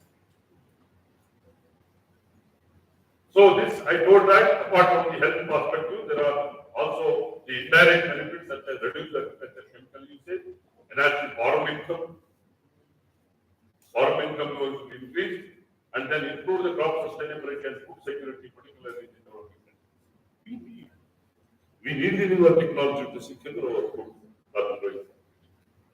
We need new technology where we can increase the agriculture. So that productivity and also farmer side, that farming income is going to be increased in this technology. And what is the impact of GM crops? What is the impact? The impact by the introduction of GM crops has undoubtedly changed the agriculture scenario. Then the agriculture scenario had led to the significant impact on human development. Human development means your infrastructure, your employability, your industry, your food production industries. Employability sector. A new technology always will create new employability. That's what the industries has to think in these lines. Your NEP has to think in these lines. Your skilled expertise can be used for this kind of productivity of adopting a newer technology, starting an industry, giving a human welfare. Alva, nange ivaga simple question ಏನಂದ್ರೆ why I need education? ಯಾಕೆ ಬೇಕು ನನಗೆ ಶಿಕ್ಷಣ? Why I need education? ಸುಮ್ಮನೆ ಇದ್ರಾಯ್ತಲ್ಲ, ಯಾಕೆ ಹೋಗ್ಬೇಕು? ಯಾಕೆ ಇಷ್ಟೆಲ್ಲ ಕಷ್ಟ ಸುಮ್ಮನೆ ಇದ್ರಾಯ್ತಲ್ಲ? Jawaharlal Nehru said that the science only can elevate this country and eradicate the poverty and hunger of this country. Long back, only science can eradicate the poverty and your hunger. For that, you need the education. For that, you need education. ಶಿಕ್ಷಣದಲ್ಲಿ ಅವರು ಯಾವ technology develop ಯಾವ ಪಾವರ್ಟಿಯನ್ನ ಮಾಡಿ so it will increase the economics. It also raises various social, cultural, ethical issues and reluctance on the part of various countries and governments to accept the GM food even in times of COVID, such as a payment fraud. So there is a social issue, cultural issue, ethical issue. Involved. Strawberry market, ಸ್ಟ್ರಾಬೆರಿನಲ್ಲಿ ಯಾವ gene ಇದೆ ನಿಮ್ಗೆ ಗೊತ್ತಿಲ್ಲ ಅಲ್ವಾ? Strawberry consume ಮಾಡಿ ಎಲ್ಲಿಂದ transfer ಮಾಡಿ gene ಗೊತ್ತಾಗ ನಾ ಹೇಳ್ಬಿಟ್ಟು ಸ್ಟ್ರಾಬೆರಿ ಮಾರ್ಕೆಟ್ ಅಲ್ವಾ? Nobody is understood so far the egg and milk is vegetarian or not. Philosophically, we can tell hundreds of stories, but practically we don't know what is that kind of. But we know that there is a nutritional value in the milk and nutritional value in the egg. Whether the gene is transferred from the fish into strawberry, fish in the gene transfer agile strawberry, agar vegetarian strawberry. So all these things are ethical issues are involved, social issues are involved in technology. When you take this all into consideration, no technology is going to be utilized. Agalla ನಾವು ನೋಡ್ತಾ ಕೂತ್ಬಿಟ್ರೆ ಅದೆಲ್ಲಿಂದ ಬಂದಿದೆ, ಇದೆಲ್ಲಿಂದ ಬಂದಿದೆ, ಯಾವ್ಯಾವ gene ಎಲ್ಲಿಂದ ಬಂದಿದೆ, ಇದನ್ನೆಲ್ಲ ಮುಕ್ಸಪ್ ಆಗ್ತದೆ. ನೀವು ಇಲ್ಲಿ ಅಡಾಲ್ಟ್ರೇಷನ್ ಅಂತ ಹೇಳ್ತಿದ್ದಲ್ಲ, that adulteration through genes. Gene can be transferred from any organ. If you are getting a trial, a desired gene from elephant, you can introduce it to the maize. I will introduce. ಇಲ್ಲ sir, ನಂಗೆ ಆಗೋದಿಲ್ಲ sir, ethical ಆನೆ gene ಎಲ್ಲ ನಾನು ತಿನ್ಲಿಕ್ಕೆ ಆಗಲ್ಲ. ನಾನು productivity ಅಷ್ಟು ಇನ್ಕ್ರೀಸ್, ಅದಕ್ಕೆ ಒಂದು ಎಥಿಕಲ್ ಇಶ್ಯೂಸ್ ಇದರಲ್ಲಿ ಇದೆ. ಇಲ್ಲ that you have to go to all those ethical issues and come to the technology problem. And when some countries have established that the free market regulatory standard for risk assessment of each and every good, then before being launched into the market of application. This para you see, my dear students, this free market regulatory standards has not been formed in India to remove the risk assessment. That the free market regulatory standards ಯಾವುದೆಲ್ಲ standard, ಎಷ್ಟು toxicity ಇದೆ, ಎಷ್ಟು nutritional quality improve ಆಗಿದೆ, ಏನ್ economics ಇದೆ, ಅದಕ್ಕೆ ಒಂದು pre regulatory market standards ಅನ್ನ ಮಾಡಬೇಕು. ಆ pre regulatory market standards will eradicate all kind of confusions in UK. And also there may be a case of consistent uniform international regulatory structure, so as to ensure that such items conform to set of standards which is fair and equitable. We have to set up a regulatory standard and structure to set up to conform to standards. This will also help the number of misgivings and doubts in the minds of countries set to benefit from these food items. ಎಲ್ಲ ಹೋಗ್ಬೇಕು, ಎಲ್ಲರ ಬಂದ್ರೆ ನಮ್ಮ pre regulatory standards ಬಂದ್ರೆ ಈ ಮಿಸ್ಗಿವಿಂಗ್ಸ್ ಎಲ್ಲ ಹೋಗ್ತದೆ, doubts ಎಲ್ಲ ಹೋಗ್ತದೆ. ಯಾರ್ಯಾರ ಮೈಂಡ್ ಅಲ್ಲಿ ಇದ್ರ ಬಗ್ಗೆ ರಾಂಗ್ ಕಾನ್ಸೆಪ್ಟ್ಸ್ ಇದೆ ಅದೆಲ್ಲ ಹೊರಟೋಗ್ತದೆ. ಅದಕ್ಕೆ pre market standards. Then only a country like us will benefit out of these technologies. So it is believed that introduction of new gene may lead to enhanced level of toxicity or decreased level of nutritional value is found in a natural organism. An analysis of the impact considering all the factors are reported to avoid the complication and post-introduction of issues. This is all a dairy products I told, I don't want to repeat. All these dairy products also having the seed. For the most part, food supermarkets are not genetically modified. But that doesn't mean genetic engineering does not play a role in the production of food we eat each day. ಅದೇ ನಿಮ್ಗೆ ಹೇಳಿಕೊಡಿ. Genetically modified ಆಗ್ಬೇಕಂತ ಏನಿಲ್ಲ, ಅದ್ರ ಜೊತೆಗೆ ಅದು ಆಗಿಲ್ಲ ಅಂತಲೂ ಇಲ್ಲ. That doesn't mean that it is not containing genetically modified. So tomato, potato. So these slides are telling us which food has to be labeled. Tomato, potato, apple, genetically modified vegetables. Labeling, yes, it needs labeling. Then baked food, bread, biscuits, snacks, common ingredients, yes, labeling. Oils from soybean, GM, yes, label. Ascorbic acid, vitamin C produced by GM organisms, there is no labeling, no. Glutamate, no labeling. Enzymes, no labeling. All these your ice cream, chocolates and all dairy items, there is no where the enzymes and other processing adds, you no need to label. And then your chocolates, sweets, and lecithin, wherever common ingredients should produce in the genetic engineering, labeling yes. And mention the sweetness, labeling no. So diabetic patients are using the sweetness. In your sweets also diabetic, no sugar, a low sugar, low calorie. ಅದು ಇರುತ್ತಲ್ಲ, ಅದು label ಮಾಡಬೇಕಾಗಿಲ್ಲ. So cheese, labeling no. Then meat and sausage, no. Then your soft drinks, beverages, beer, no. I told enzyme processing, juices that may the help of GM, no. What is the status of the GM biscuits? Yen status last 20 years ago. What is the status? Even though the introduction of genetically modified wheat to North America planned for 2004, the application of approval has been withdrawn. The United States and Canada are major exporters of wheat and will continue producing only conventional wheat cultivars. This will probably remain the case for some time as deaths of fungus-resistant gene, what are still in the form of being completed. The only genetically modified cereals produced today are maize and rice, neither of which is used in Europe or baking.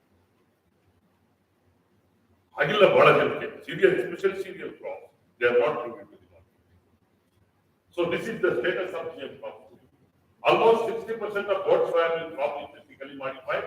Europe imports almost of all soybean from Brazil, the USA and Argentina. Countries where GM soybean is widespread and GM-free soybean can only be obtained from certain regions of Brazil. In order to avoid using GM ingredients and thereby go to GMO labeling, some food producers have replaced soya with alternative raw material. For instance, rapeseed or sunflower oil is sometimes used instead of soya oil. It is also possible to replace soya lecithin other fuels. So this is the status. Now GM fish and mammals have come, and the Solomon fish as approved by FDA. Genetically modified fish has come. Your lamb has come. Your cow has come genetically modified. We are getting genetically modified milk from these kind of animals, and then your food additives, animal feed, what we are giving, that also genetically modified. Even animals also consuming genetically modified food. And then your additives, vitamins, and all veterinary medicines are available in vaccines are produced with the help of genetically modified. Sausage and ham. Then dairy products, egg, milk are also genetically modified. Hard cheese. What is the Indian policy now? These are all everything, whatever available in the market is ingredients of genetically. What is the India policy? Illinda ಒಂದು 4 slides ಸ್ವಲ್ಪ careful ಆಗಿ ಕೇಳಿ. I will wind up in another 10 minutes. 7 minutes. What is the Indian policy on genetically modified crops? Indian policy, the debate on genetically modified crops in India raises questions about the strategies for economic development, impact of technology on society, and the relation between farmers, business, and NGOs. This is very important. Since from the beginning, questions, economic development, impact of technology on society, everything is discussed. Even today, monitoring in India, the assessment of GM food has been carried out by a statutory body, the Ministry of Environment and Forestry, and the GM research and evaluation by Department of Biotechnology. And then with various committees like Genetic Engineering Approval Committee in 2009. Government of India, these are all the bodies are involved in monitoring the GM crops. Department of Biotechnology is one of the evaluation. And Government of India uses the principles developed by the World Health Organization, the Food and Agriculture Organization, OECD, EPA, and FDA, and USA, which requires the cautious use of scientific risk-based assessment methods and assessment on a case-by-case basis. Was reported in 2006. Everything, whatever they are doing, all these agencies in other countries, OECD, EPA, FDA, or all these organizations' principles developed, they are assessed case by case, but in 2006. After that, the safety assessment process is said to be ensure that GM food provide all the benefit of conventional food with no additional risk. Then in India, some organisms have expressed a lack of confidence on government regulatory practices. One point that emerged is the need for a rigorous and continuous testing, including the use of animal trials to ensure innovative food products are not disorders. Close monitoring should occur of the chemical purity of biotechnology-derived products, and particularly following any significant changes in manufacturing processes. Very seriously, they are assessed in the regulatory body of all these content and trials have been made. And also they have taken into consideration of IPR, intellectual property, right, genetic engineering goes hand in hand. One of the main reasons for aggressive pushing of the GM technology by private industry is the exclusive monopoly control over technology. ಅದೊಂದು apprehension ಇದೆ. IPR ಅಲ್ಲಿ ಇದೆಲ್ಲ technology private ಕಂಪನಿಗಳು aggressive ಆಗಿ market ಅಲ್ಲಿ ಮುಂದುವರಿತಾರೆ ಅನ್ನೋ ಒಂದು apprehension ಇದೆ. There are patents over genes, methods of transfer, promoters, markers. You can patent all these things, and that patentable possibility is also there in India. And then even if the public sector in India develops a few varieties using GM technology, the farmers end up paying a huge royalty. In 2009, these technologies can be patented and royalty will be get all these possible. The IPR also bring an issue like infringing into the farmers' right.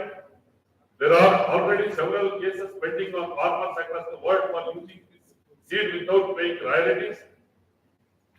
And IPR coupled with the terminator like genetic use of restriction technology will make the farmers completely dependent on those multinational companies. It was reported in 2009. All the consequences have been tested as far as intellectual property right is concerned. In IPR part idea. IPR part ಕರೀದಿರಾ ಇಲ್ಲ IPR syllabus ಅಲ್ಲಿ ಇಲ್ಲ ಆಗಿನ ನಿಮಗೆ ಏನು ಅರ್ಥ ಆಗಲ್ಲ. ನಾನು ಹೇಳಿದ IPR ಅರ್ಥ ಆಗಬೇಕಾದ್ರೆ intellectual property principles and objectives ಗೊತ್ತಿರಬೇಕಲ್ಲ.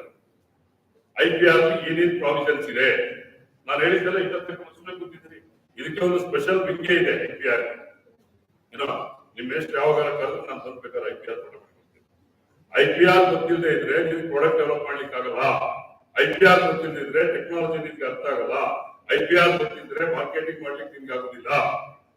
IPR is an important component in a technology selling, marketing and patenting. ಆಯ್ತಾ? ಇವೆಲ್ಲ copyright, patent, trade mark, trade secret ಅವೆಲ್ಲ ನಿಮ್ಗೆ ಅರ್ಥ ಆದ್ರೆ ಈ ಸ್ಲೈಸ್ ಇದೆಲ್ಲ ಪ್ರಾಡಕ್ಟ್ ಡೆವಲಪ್ಮೆಂಟ್ ಒಂದು ಇಂಟೆಲೆಕ್ಚುಯಲ್ ಪ್ರಾಪರ್ಟಿ ರೈಟ್ ಹೋಗ್ಬೇಕು ಅನ್ನೋದು ನಿಮ್ಗೆ ಗೊತ್ತಿರ್ಬೇಕು. So there are several ethical issues. I told these ethical issues are violation of natural laws in terms of intrinsic value, tampering with nature by mixing genes among species, tampering with nature by mixing genes among species. On tampering ಅಂತಾರೆ ನಾವು ಬದಿಯೋದಂತೆ ಬೇರೆದಂತ ಅಲ್ವಾ?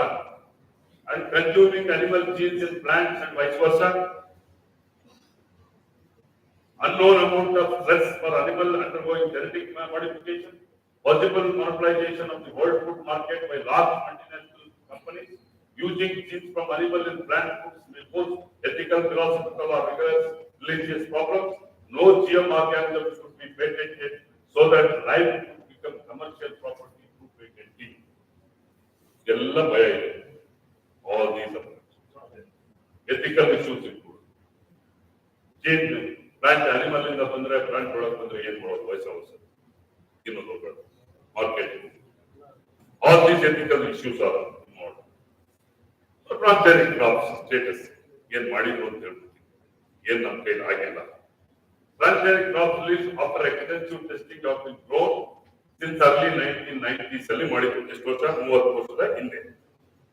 In 2012, crops with transgenic were grown in around 170 million acres of land in India. ಯಾವಾಗ? 2012. Unlike the American continent, some European countries, Japan and South Korea have not allowed the transgenic crops grown in their territories. ಅವರು hello ಮಾಡಿರಲಿಲ್ಲ. However, ಅವರು ಮಾಡಲಿಲ್ಲ ಅದೇ ತರ ನಾವು ಮಾಡಲಿಲ್ಲ. However, they are importing huge amount of grain, edible oil, and seed meat that is transgenic for human and livestock consumption. Despite the lack of any credible evidence on damage to the environment by any transgenic crop released so far, the Supreme Court, in response to the PAL file in 2005 PAL file transgenic. ಅದಕ್ಕೆ ಏನ್ ಮಾಡಿದ್ರು? Asked for the appointment of technical evaluation committee ಎಂದು constitute ಮಾಡಿದ್ರು.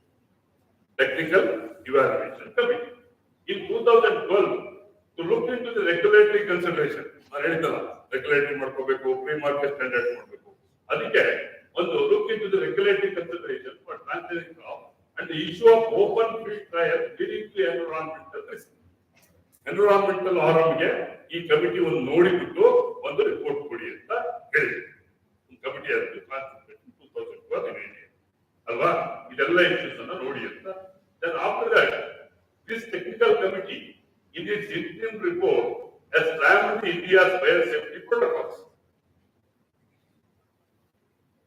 and the competence to carry out biosafety work, and thereafter sought 10 years of moratorium in the field testing transgenic crops, clearly citing to those who are running fears on the transgenics. ನಮ್ಮವರೇ ಏನ್ ಮಾಡಿಬಿಟ್ಟು ಈ regulatory standard ಮಾಡ್ಲಿಕ್ಕೆ ಆಗ್ತಾ ಇಲ್ಲ, protocol ಎಲ್ಲ competency ಇದೆ, ಆದ್ರಿಂದ ಇದನ್ನ ನಾವು ಅಕ್ಸೆಪ್ಟ್ ಮಾಡ್ಲಿಕ್ಕೆ ಆಗಲ್ಲ ಅಂತ ಹೇಳಿ ಸುಪ್ರೀಂ ಕೋರ್ಟಿಗೆ ಒಂದು ರಿಪೋರ್ಟ್ ಕೊಟ್ಟು, ಅದರಿಂದಾಗಿ 10 ವರ್ಷ ನಮ್ಮ ಟೆಕ್ನಾಲಜಿ ಹಿಂದುಗಳು.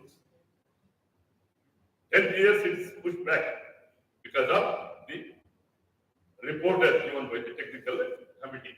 If the committee had an open mind, it would have sought an improvement rather than ban.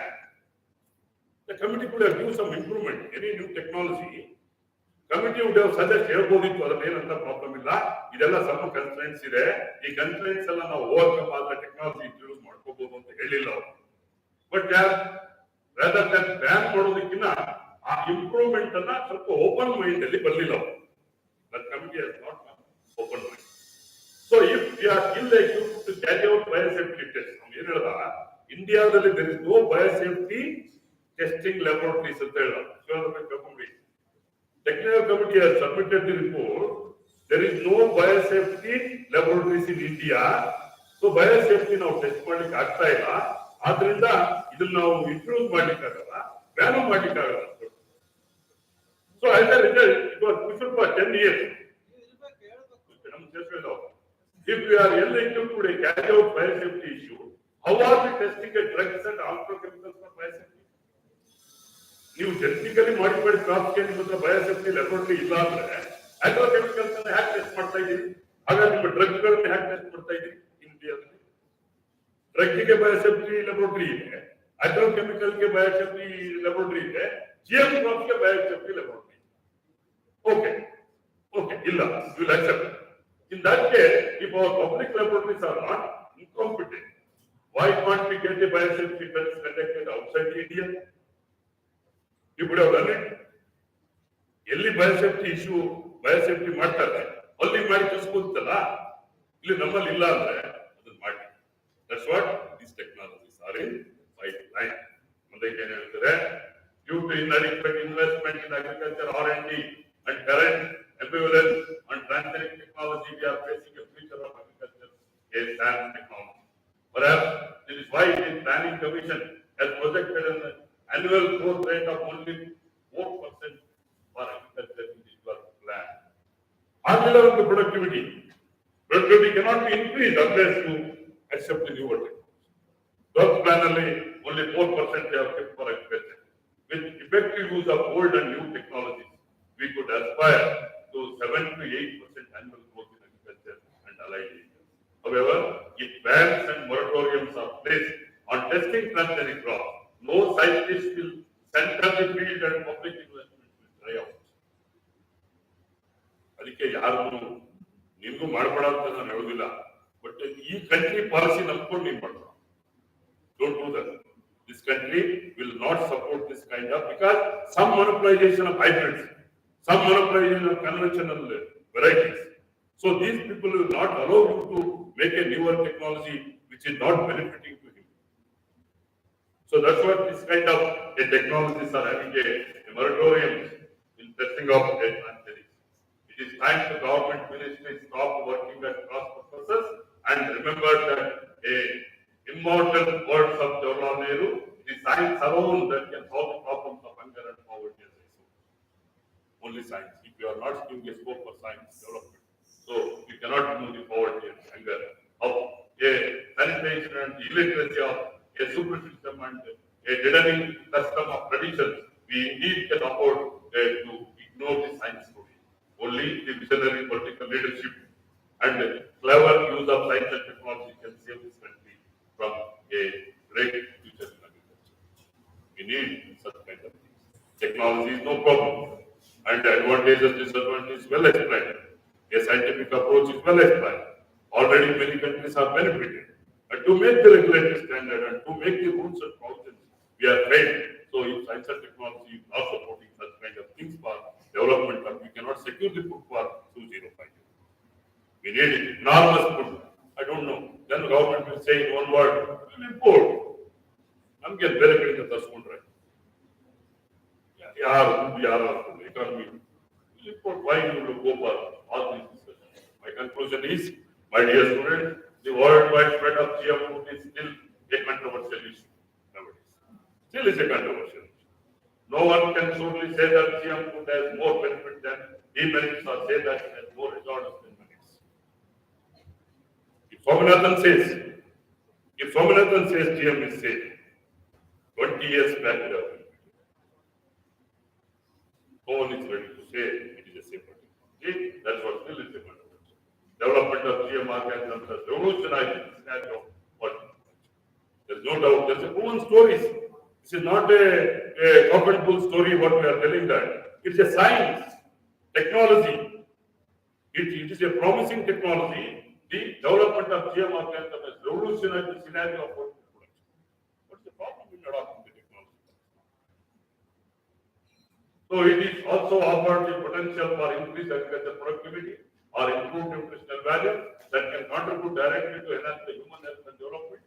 From health perspective, there may also be indirect benefits such as reduced agricultural chemical usage, enhancement of income and improved crop sustainability and food security, particularly in developing countries, while the introduction of GM crops has undoubtedly changed the agriculture sector and lead to the agriculture significant impact on human development.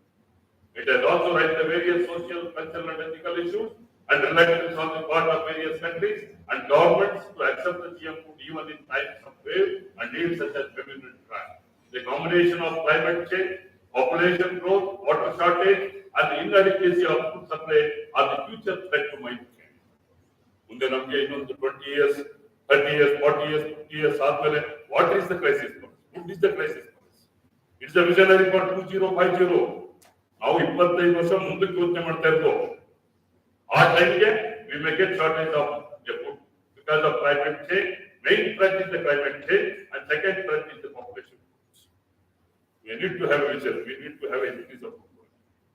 GM crops can contribute to designing a new food with specific health protective properties. Research on epidemiology, nutrition, and food toxicology needed in order to select the relevant compounds and to demonstrate their beneficial action. So GM food might not be the answer, but it is an open with a clear scientific rationale which we have to consider. We have to consider. It's up to us. There is a rationale, but consideration is up to us. The truth of GM food is not yet unlocked. For the time, it takes time and effort for the truth to be unlocked in the original generation. That generation has to think about that there is an open door for GM crops and food productivity is more possible with this technology. And all the scientific technologies are well proven and coming generation has to think about that, how to increase the productivity, and we have to understand the threat to the society through the food and the climate change is the major, and keeping in this mind and how to increase the production by replacing a conventional variety which is causing the diseases and problems, and we are also getting some kind of malnutrition due to the disease and the best of the food and vegetables and whatever we are consuming. So to replace a genetically modified crops are well opening for us to increase it. Thank you. So that's it. Any questions? Yeah, question and answer is again. Is that? ಯಾರಾದ್ರೂ ಮಾತಾಡೋದು ಇದೆಯಾ? ಎಲ್ಲಿದೆ question? ಎಲ್ಲ question ನಾನೇ ಹಾಕಿದ್ದೆ. All question I only put, you have to answer for my question. ಹೇಳಿ ಹೇಳೋದು. Sir, what is the impact on the ecosystem? These genetically modified plants, do they have any impact on the balancing of the ecological balance? Do they affect, because they are producing insect-resistant plants? So, for insects, we need insects for the balancing of the nature. We need caterpillars, we need butterflies, bees. If they are not there, how the balance is maintained? The idea of GM crops, we are introducing a gene which is attacking the agriculture crops. Beneficial insects, beneficial entomology we are not touching, because our food sustainability is also important than the insect.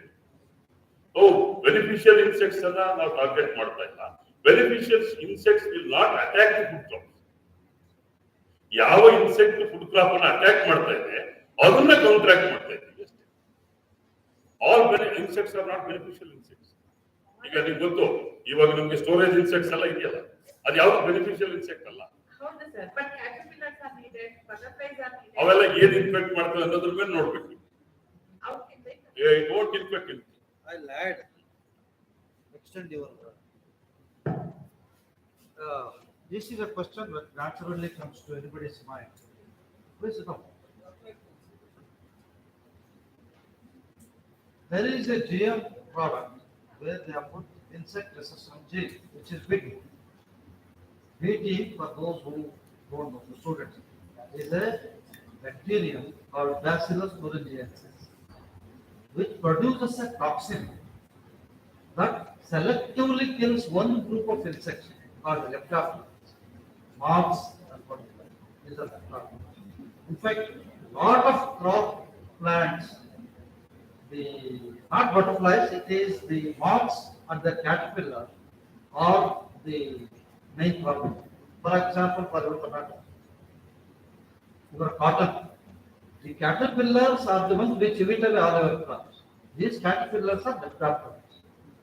This Bacillus thuringiensis toxin is a protein evolved by nature.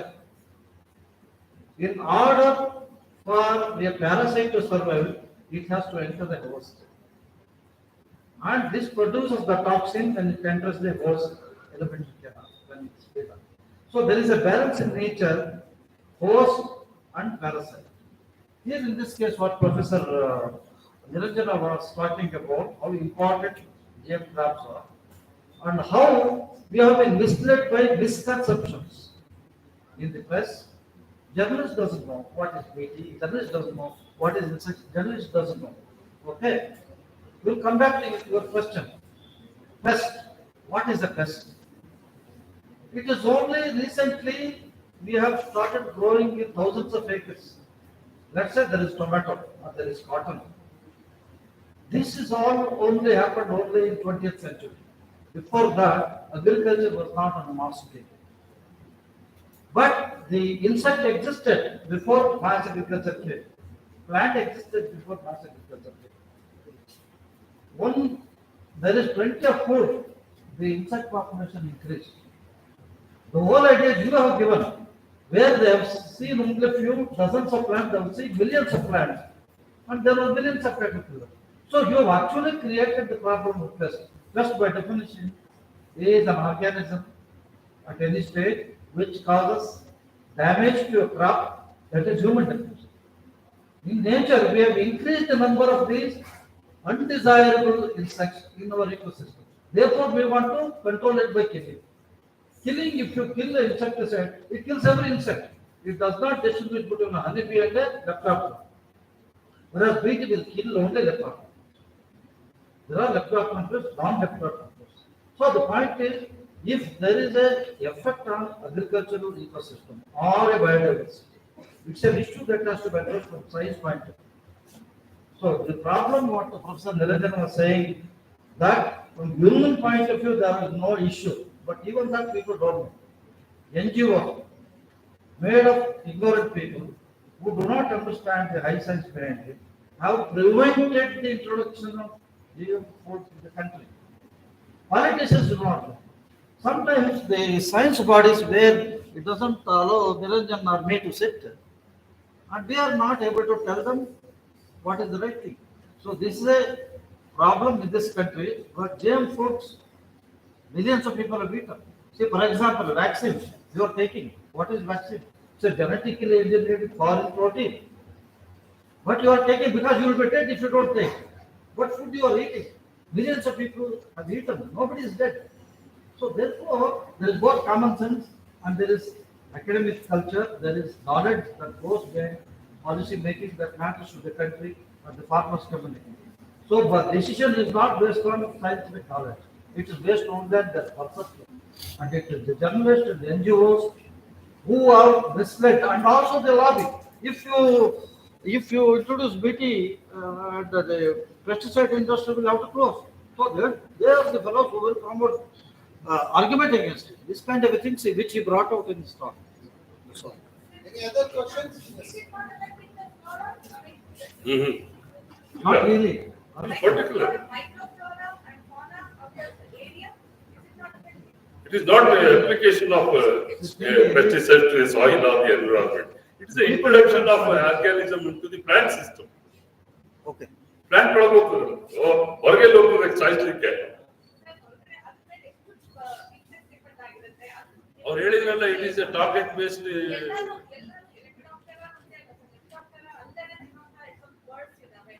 ಅದಕ್ಕೆ ನಾನು ನಿನ್ಗೆ ಹೇಳಿದ್ನಲ್ಲ beginning ಅಲ್ಲಿ, you must be careful, you have to see cotton ಅಲ್ಲಿ ಬಿಟ್ಟಿದೀವಿ ಏನೂ ಆಗಿಲ್ಲ, ಬೇರೆ ಬಿಟ್ಟಿದ್ದಕ್ಕೆ ಆಗ್ತಾ ಇದೆ ಅಂತ ಹೇಳಿ ನಿಲ್ಸಿದ್ದಾರೆ ಅಂತ ಹೇಳಿದ್ನಲ್ಲ.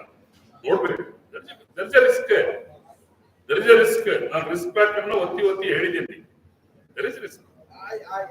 Sir, you are correct in you see in the lab when we do, we target one plant, we modify it, but what it will impact the other environment, that requires long-term investigation, and this has happened with the what sir was telling about the ET cotton. Now the bullworm and the other things those who are having on these plants, now they also adapted to it on the other plants. Okay, so adaptation can happen to survive. They will start doing it. In the field, however, it requires long-term investigation.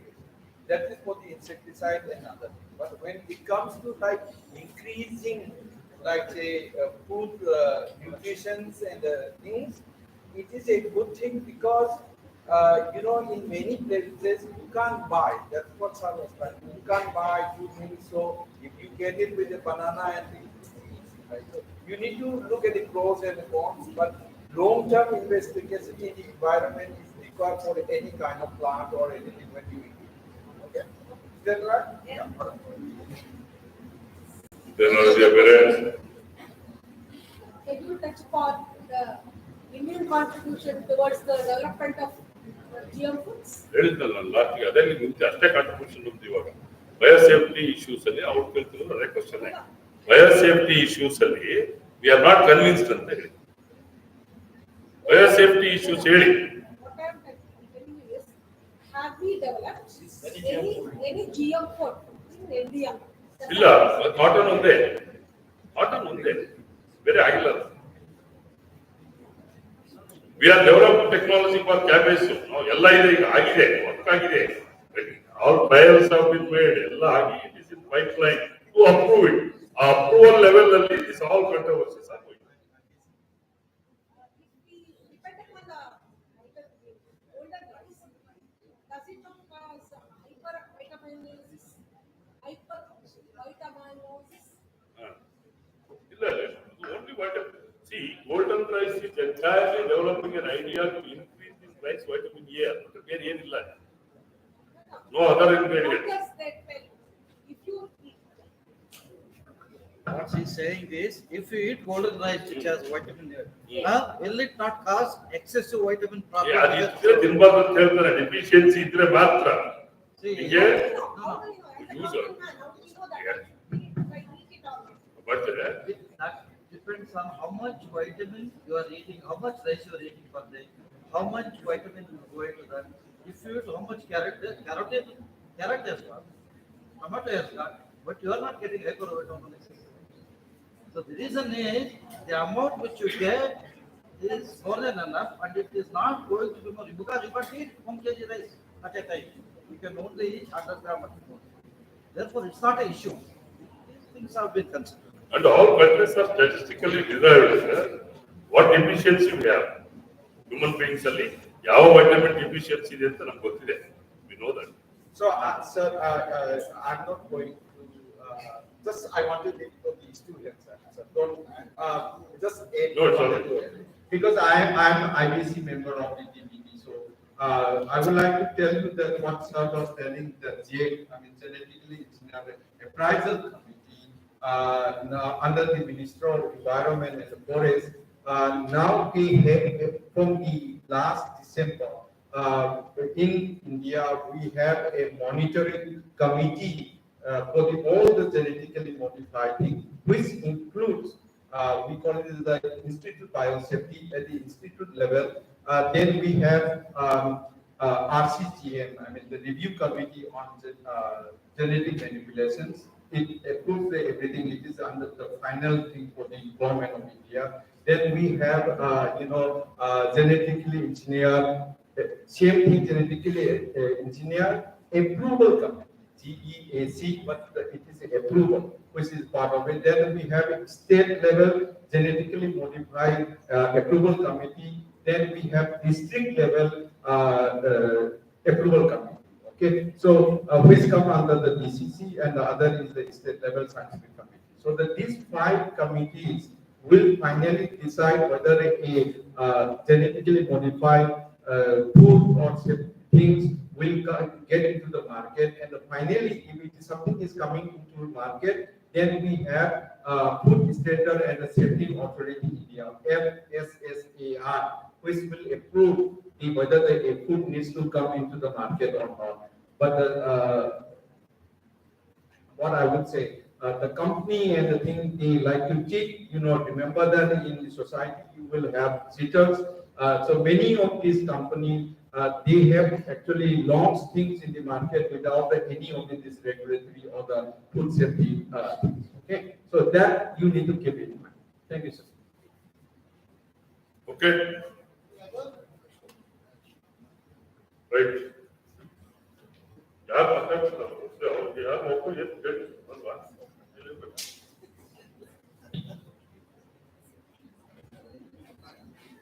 Any questions?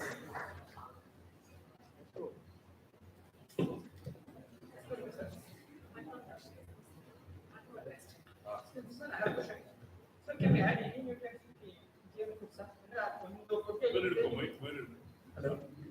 Sir, ಒಂದು ಫುಡ್ಗೆ ಅದೇ proper nutrient ಹಾಕಿದ್ರೆ ನಾವು ಯಾವ ಬೇಕಾದ nutrients ಹಾಕ್ತೀವಿ GM foods ಅಲ್ಲಿ. GM foods ಅಲ್ಲಿ sir ನೀವು ಯಾವ ನ್ಯೂಟ್ರಿಯೆಂಟ್ಸ್ ನಾವು ಅಡಾಪ್ಟ್ ಮಾಡ್ಬೋದು ಅಂತ. ಸೊ ಡಿಸೈಡ್ ಸರ್ ಅಂದ್ರೆ ನಾವು ಬೇಕಾದ್ರೆ ಯಾವ ನ್ಯೂಟ್ರಿಯೆಂಟ್ಸ್ ಹಾಕ್ಬೋದು. Up to you. You point out the gene where it is having a desired character to introduce your target. Target that gene you have to find out. That is the science involved in this one. It is not easy job to find out the desired gene. You have to find the characters which is having a desired character. A lot of examples are there introducing a desired gene. The body agrees. One more question is there, sir. Sir, what kind of tools that you are using GMO, sir? What kind of Tools. Tools are. One that tools are anything yet. Sir, ಅಂದ್ರೆ by using enzymes ಅಥವಾ different types of techniques there, sir. Thanks for it. ಆ ತರ specific ಆಗಿ Agrobacterium chemicals technology. ಅದೊಂದರಲ್ಲೇ ಆಗ್ತಾ ಇರೋದು plants ಅಲ್ಲಿ ಒಳಗೆ ಹೋಗ್ಬೇಕು ಅಂತ. So that only we are doing the technology to introduce the gene. We already shown that. I shown the slides, sir. That is only the technology, simple.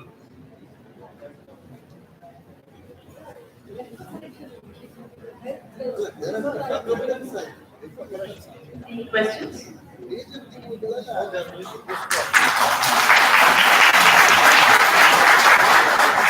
Thank you, sir. Thank you for sharing your great knowledge with us.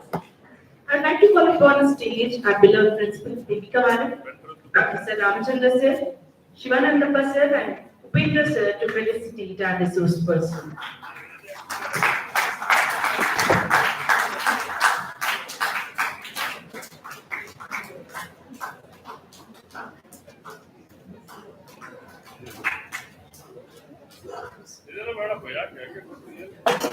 It's a symbol of gratitude.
Thank you, sir.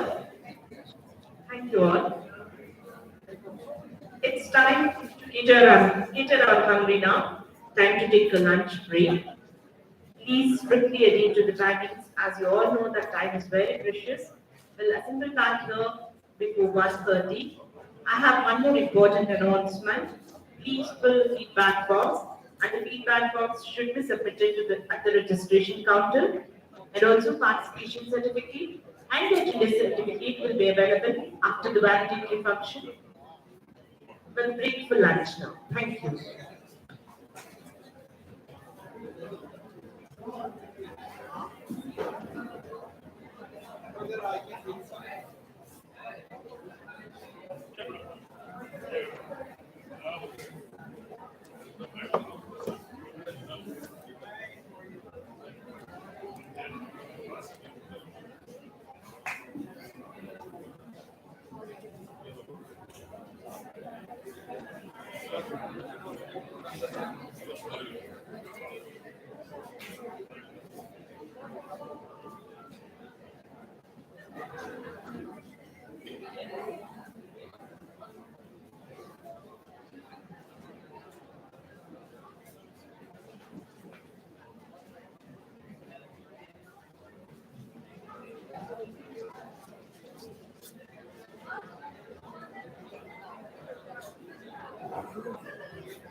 Here is an important announcement.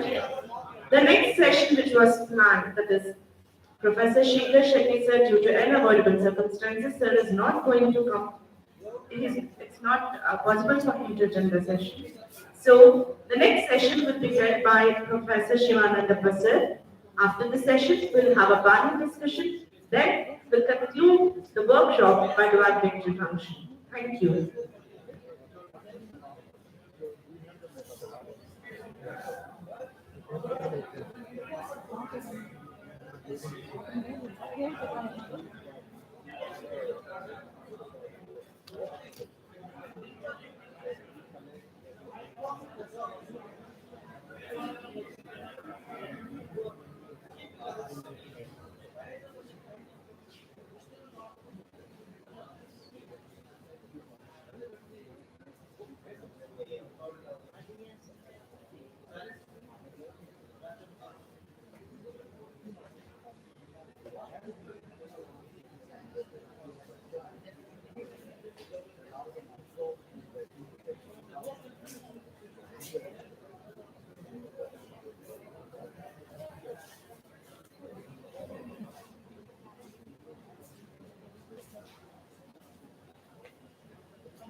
Sir ಎಷ್ಟು speech ಮಾಡ್ತಿರಲ್ಲ ವಿಧಾನ ಅಲ್ಲ sir ಅವರು ನಮ್ಮ project highlight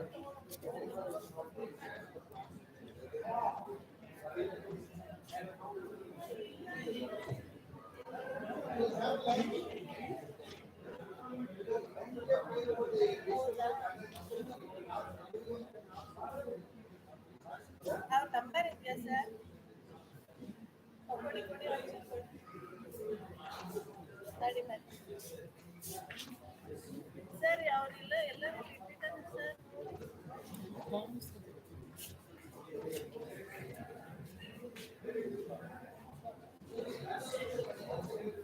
mic ಒಂದೇ ಹೌದು ಎಲ್ಲ joke ಮಾಡ್ಕೋಬೇಕು.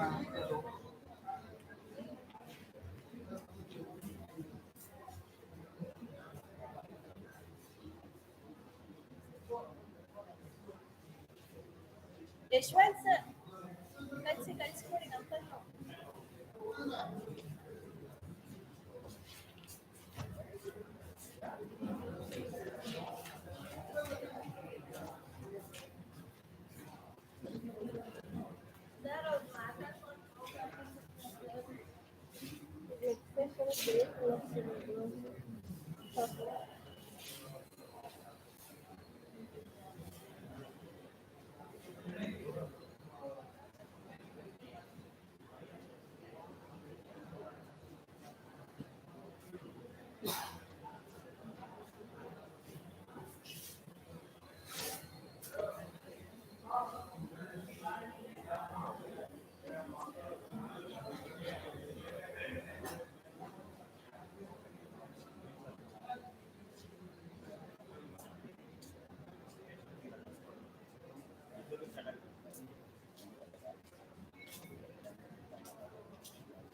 ಇಲ್ಲಿವರೆಗೂ ಓದ್ತಿದ್ದೆ ಮೇಡಮ್ ನಾನು ಇಲ್ಲ ಕೇಬಲ್ ಹೋಗ್ತೀನಿ.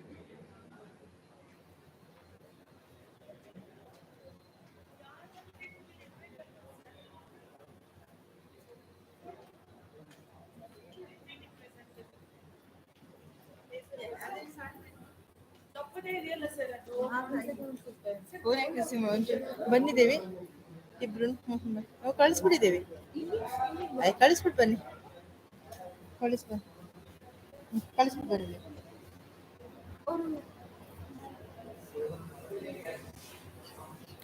ಮೈಕ್ ಅಂತೂ ಕೊಟ್ಟಿದ್ದಾರೆ ಸರ್ ಮೈಕ್ ನೀವು ಅಲ್ಲ ಪಟಾಳ తీసుಕೊಳ್ಳಿ ಸರ್ ಈಗ ಇನ್ನೇನು ಏನ್ ಮಾಡ್ತೀರಾ ಇವಾಗ ಏನ್ ಮಾಡೋದು ಪಿನ್ ಬಂತು ಸರ್ ಅದು ನಮ್ಮ ಅಲ್ಲೇ ಇಲ್ಲ ಅಲ್ಲೇನು ನಾವು ಇಟ್ಟಿಲ್ಲ ನೋಡ್ತೀವಿ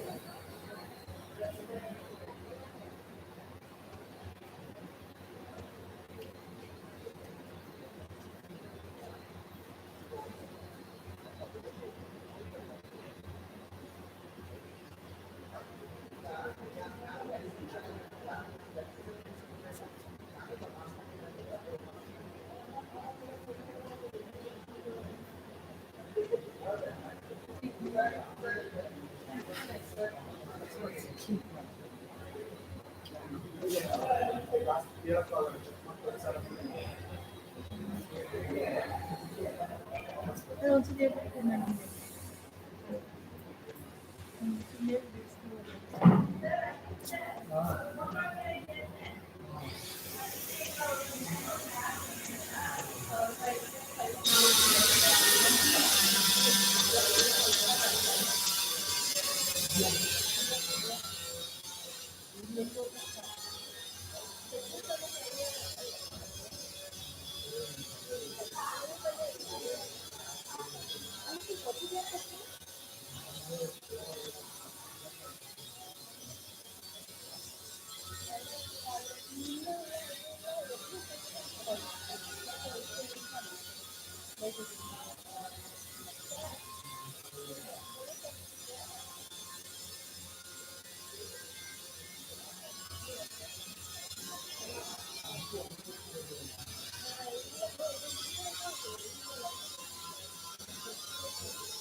Out of this 5 to 600,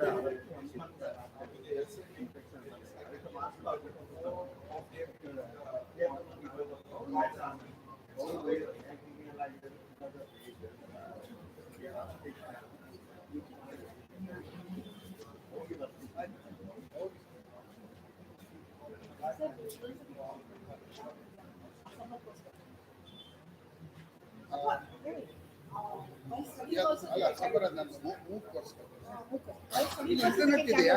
ಇಲ್ಲಿ ಇಂಟರ್ನೆಟ್ ಇದೆಯಾ? ಇಂಟರ್ನೆಟ್ ಇಲ್ವಾ ಇಲ್ಲಿ? ಇದೆಯಾ? ಓಪನ್ ಮಾಡ್ಬಿಟ್ಟು ನಾನು ಅದೊಂದು ಸ್ಕ್ರೀನ್ ಆರಾಮಿದ್ರಲ್ಲ?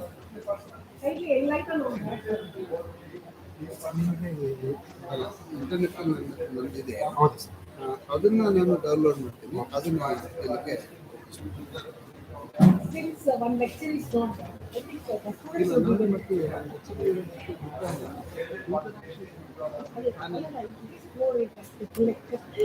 ಅದನ್ನು ಹಾಕಿ full ಅಂತ.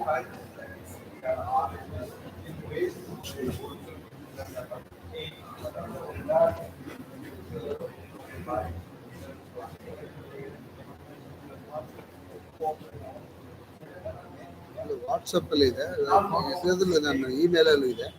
ಅದಲ್ಲಿ ಡೌನ್ಲೋಡ್ ಡೆಸ್ಕ್ಟಾಪ್ ಹಾಕ್ಬಿಟ್ಟು ಅದನ್ನ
ಕ್ಲಾಸಸ್ ಹೋಗ್ಕೊಂಡು ಎಬ್ರು ಇಬ್ಬರಿದ್ದಾರೆ. ರವಿ ಒಂದು ಇನ್ನೊಬ್ರು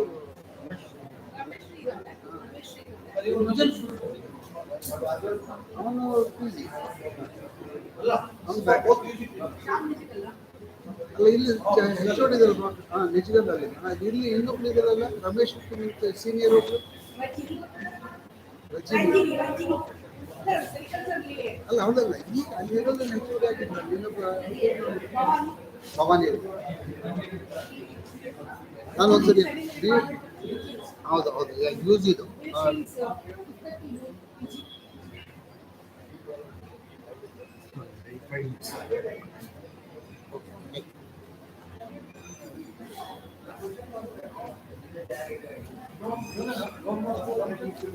ಇವರು ಒಂದು ನಿಮಿಷ ನಾನು ಅದೊಂದು ಇವ್ರು ಕೇಳ್ತಾ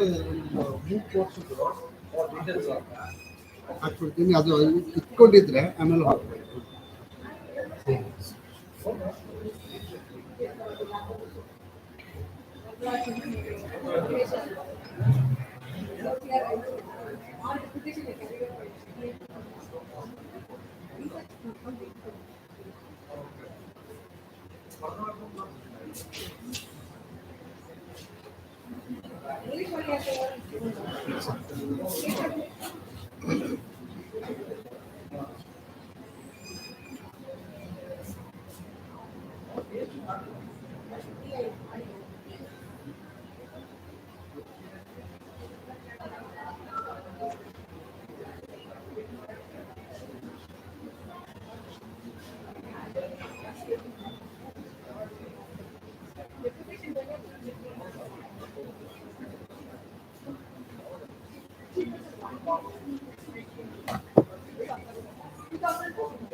Gmail. Nellore BR.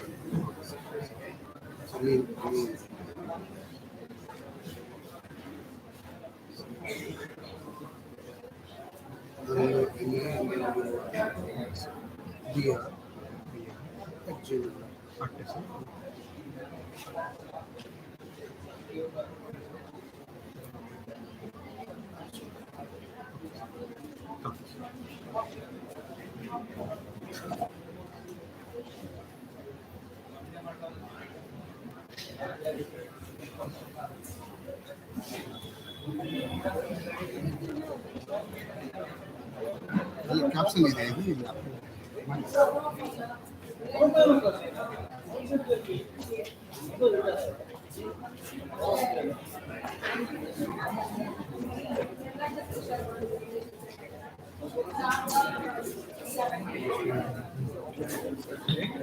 Request to have finished your lunch, please get into the auditorium. Session is going to start now.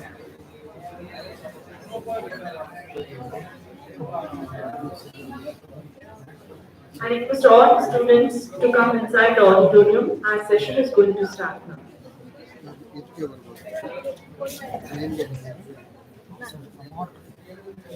As announced earlier, there is a small change in the program.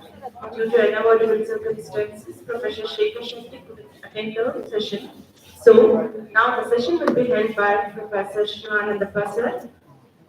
After that, we'll have a panel discussion. Then, the program will be concluded with the valedictory function.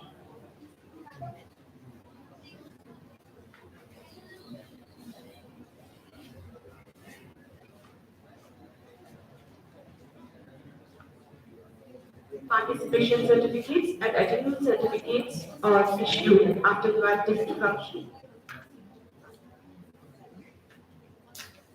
I request all the students who are outside the auditorium to gather in the auditorium as session is going to start now.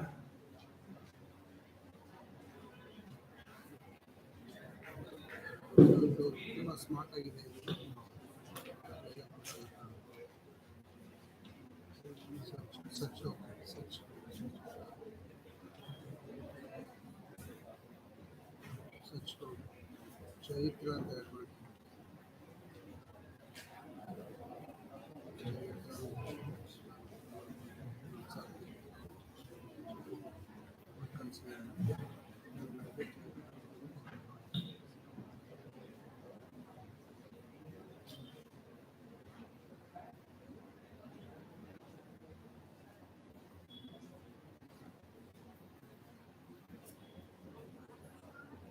Welcome back after the delicious lunch.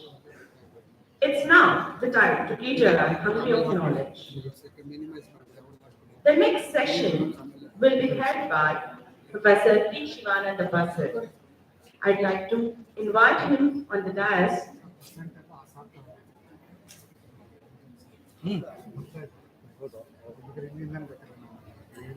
Next up there. This session seems to be a very interesting session. You saw the topic of the session? Why do we age? Right? Interesting topic. Yes.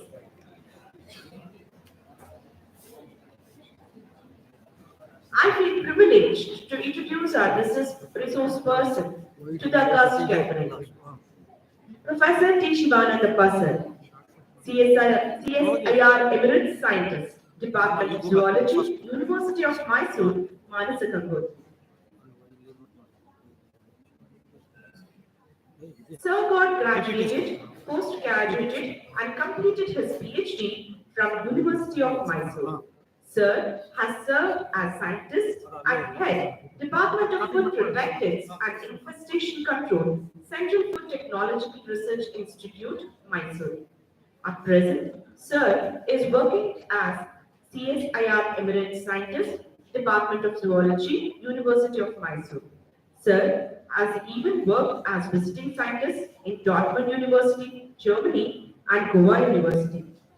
Area of research interest is neurobiology, biochemistry, and mode of action of xenobiotics and nutraceuticals, transgenic models of neurodegenerative disorders.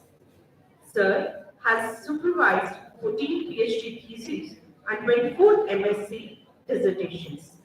Sir has been recognized with many prestigious awards.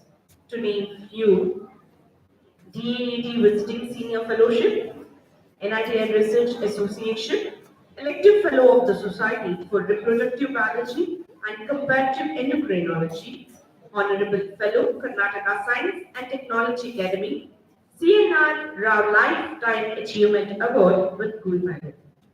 Sir has got professional recognition as reviewer of research papers of international and national journals. Sir is also member of different societies and was also invited as speaker at several national and international conferences in India and also abroad. Sir has published more than 100 research papers in heading international journals. A wholehearted welcome on behalf of management and staff of Sharda Mills College.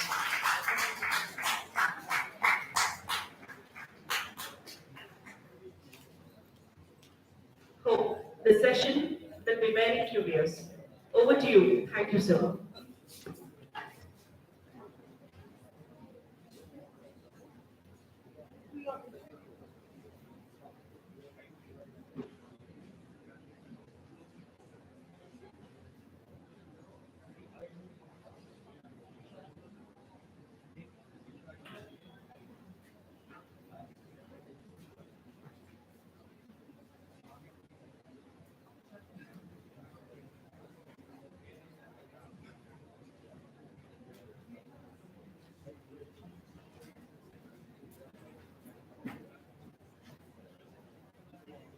Thank you, madam, for generous introduction. Am I audible? Okay.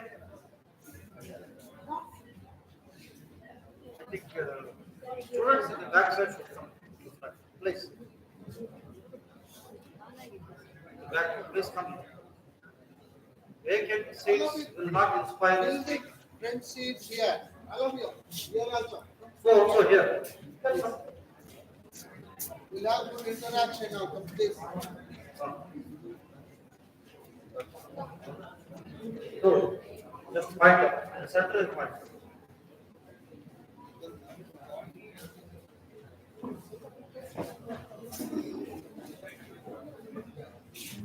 So we start.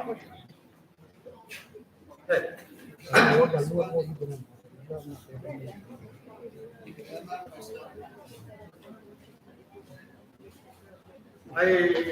hope that we have not heard any lecture in this area.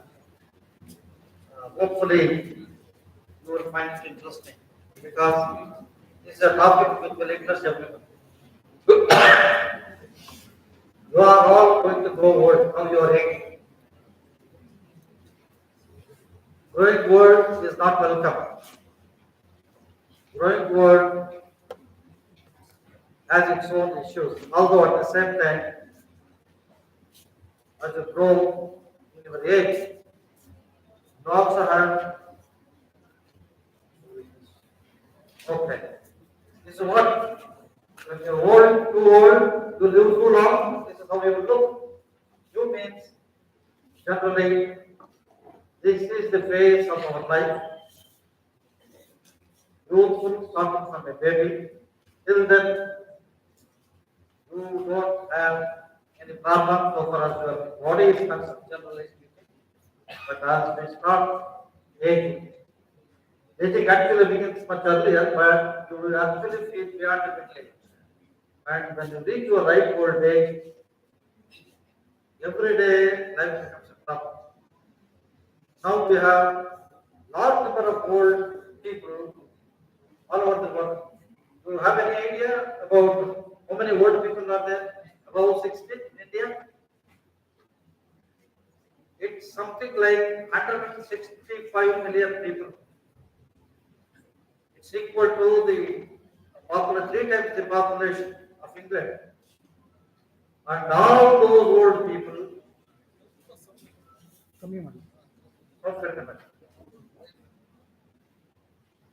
from a biologist point of view, the question is, why do we age a problem?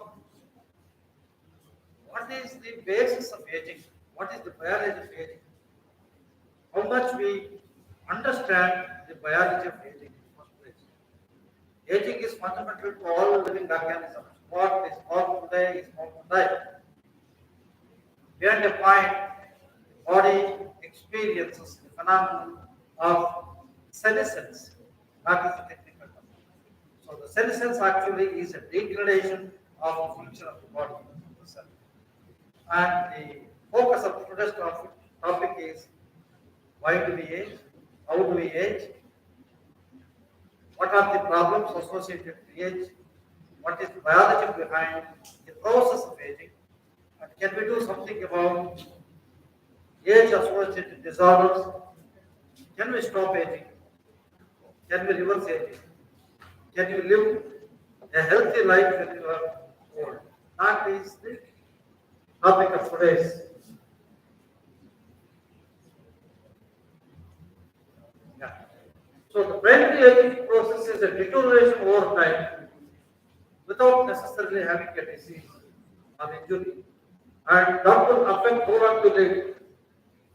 And this is true of every species, but its cause of senescence is there in every living organism. People did not know much about what is aging. We just believed that it's a natural process. Yes, it is a natural process. We accept it. Yes. Even disease is a natural process. But we don't accept disease. You want to be free from the disease. You want to cure the disease. You want to prevent the disease. You want to get a treatment or a medication that relieves you of the problems of the disease. So, therefore, aging as a problem was not understood by biologists till 1950. Nobody ever thought that anything serious, although there were tremendous advances in understanding the basic aspects of biology. But aging as a problem was not realized till this famous Nobel laureate, Peter Madoff. I don't know if you know about him. He is a very famous biologist who got Nobel Prize in medicine for his work on organ transplantation. And he wrote a book. And the name of the book was Theory of Senescence. The first time ever scientific highlight was thrown that it's a problem. If you are not interested, you can go out of the house. If you are interested, sit here. We don't want any manmari here. Don't think that we don't have any job, other job. Okay, please listen. So therefore, when once a very well-known scientist speaks that aging is a problem, which is an unsolved problem in biology, till then, no, there was no serious research to understand what actually aging was. Because in 1954, the first ever scientific theory and a hypothesis to understand aging was given by Professor Denham Orman. He was both a medical doctor as well as a scientist. He has both MD and PhD, you can see. And he said that aging is a result of oxidative damage caused by free radicals generated by the metabolic system. And this endogenous production over a period of time will damage your molecules and cause damage to the cells, which ultimately affects the functioning of the body. If it's a liver or a brain or muscle tissue, everything undergoes a slow degenerative changes as a sequence of metabolic products in the form of free radical induced damage in the molecules. And that is a famous theory even to this day. It is called free radical theory of aging. Even to this day, it remains, although it is subject to many scientific controversies. The other aspect of biology of aging was the question the evolutionists asked, why should there be aging? And what is the evolutionary basis of aging? It means an organism has to die. Different organisms have different modes of life. If you take certain organisms, die soon after reproduction. Certain organisms live long after reproduction. So reproduction is a fundamental process because of which the species survives, species continues. And therefore they believe that there is an evolutionary mechanism in the aging phenomenon. I will not go into this because there are several theories which could be academic interest. But what I would focus today on, what is aging? What is the physiological basis of aging? What actually happens in aging? Why there is a degenerative change that is happening that affects the functioning of the body. If you take human aging, you know, an 80-year-old man cannot walk as fast as a 25-year-old guy. And you will have problem remembering because there is cognitive decline, dementia, that means he is not able to remember things. He is not able to perform tasks, his muscle is weak. And he becomes also subject to illnesses that come because of long living at age. Therefore, this is a problem of both biological interest as well as medical interest. So let us understand what causes aging. Is aging has a genetic basis, or is it based on the lifestyle, or is it a consequence of environmental effects on the organism? And what is the inherently biological phenomenon that underlies behind aging? Long back, there was a very interesting discovery, what is called Burton syndrome. It's the first evidence of a genetic basis of accelerated aging. You can see this woman. She was still 30 years old like that, but at the age of 48, she looks as if she is 80 years old. This is a genetic defect in this particular person, where the aging emerges by 30 and twice or thrice the normal rate of aging. So by the time she is 48, she looks as if she is 75, 80 years old. The problem in this particular person then was discovered that there is a defect in the gene that is responsible for age repair. And this defect is the one that caused free radical induced damage, which was the basis of the further scientific research in biology. Subsequently, people thought, okay, there is what is called free radical that causes damage to a cell. What is this free radical? Till 1952, no biologist was bothered because free radicals were known mainly to chemistry. Radical, if you have studied chemistry, you know, it is a state of a chemical wherein there is a uncoupled electron which is transient and it causes damage by interacting with the molecules. Subsequently, they try to look at where is this free radical produced in the cell. Every cell produces free radicals. And the free radical is a derivative of oxygen. And it's a toxic form of oxygen. And this free radical is produced in the mitochondria. Every cell has mitochondria in which your oxidative phosphorylation takes place, in which your oxygen is used to burn glucose to give you energy. During this process, the production of free radical occurs to produce what is called reactive oxygen species, an unstable oxygen form, what is now called reactive species, and that affects protein, lipids, carbohydrates, and DNA, which leads to dysfunctional mitochondria. And ultimately, the cell ages, tissue ages, the organism ages. This is what was the mechanism proposed by Harman, who modified general free radical theory as specifically mitochondrial free radical theory of aging. Oxygen that comes to the cell, that enters the mitochondria, it undergoes uric acid phosphorylation, produces free radicals. It produces continuous damage which leads to the functional decline, which is ultimately the aging, is a fundamental process. If oxidative damage is the basis of functional decline, people thought antioxidants can be beneficial in preventing this damage and in causing the repair mechanisms to function effectively. Therefore, we now know that the causes of aging, which is due to cellular toxins, that leads to stem cell exhaustion. That means the source of stem cells, wherever they are going to decline as a consequence of cell death, and that affects the many functions associated with this, ultimately leading to alterations in the organism. That includes telomere attrition. Telomere, as you all know, is the end of the chromosome tips. But during continuous cell division cycle, the telomere gets shorter. This is the tip. But since I do not have time to tell you, telomerase is the tip of the chromosome, which with each division goes on reducing. And there is an enzyme responsible for it called telomerase. And with aging, the tip of the chromosome goes on declining. And this is what people discovered. And this telomere attrition is also a characteristic feature of cells as they undergo several divisions over a period of time in aging. In addition to this, there are epigenetic alterations. That means the gene expression in the cell is governed by epigenetic factors. I hope it has been covered by somebody.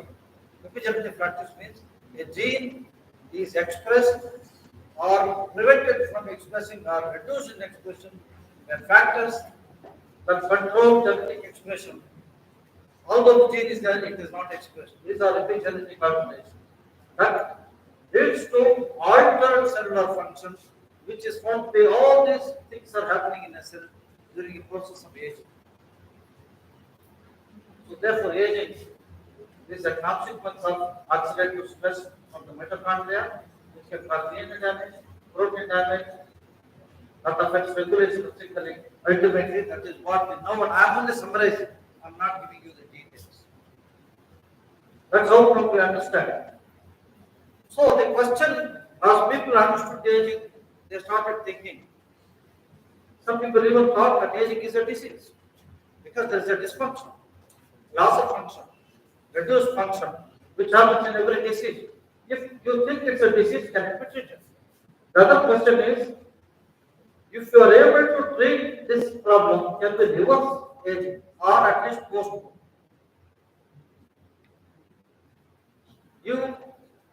A human being is supposed to have a lifespan of 90 to 100 years, let's say.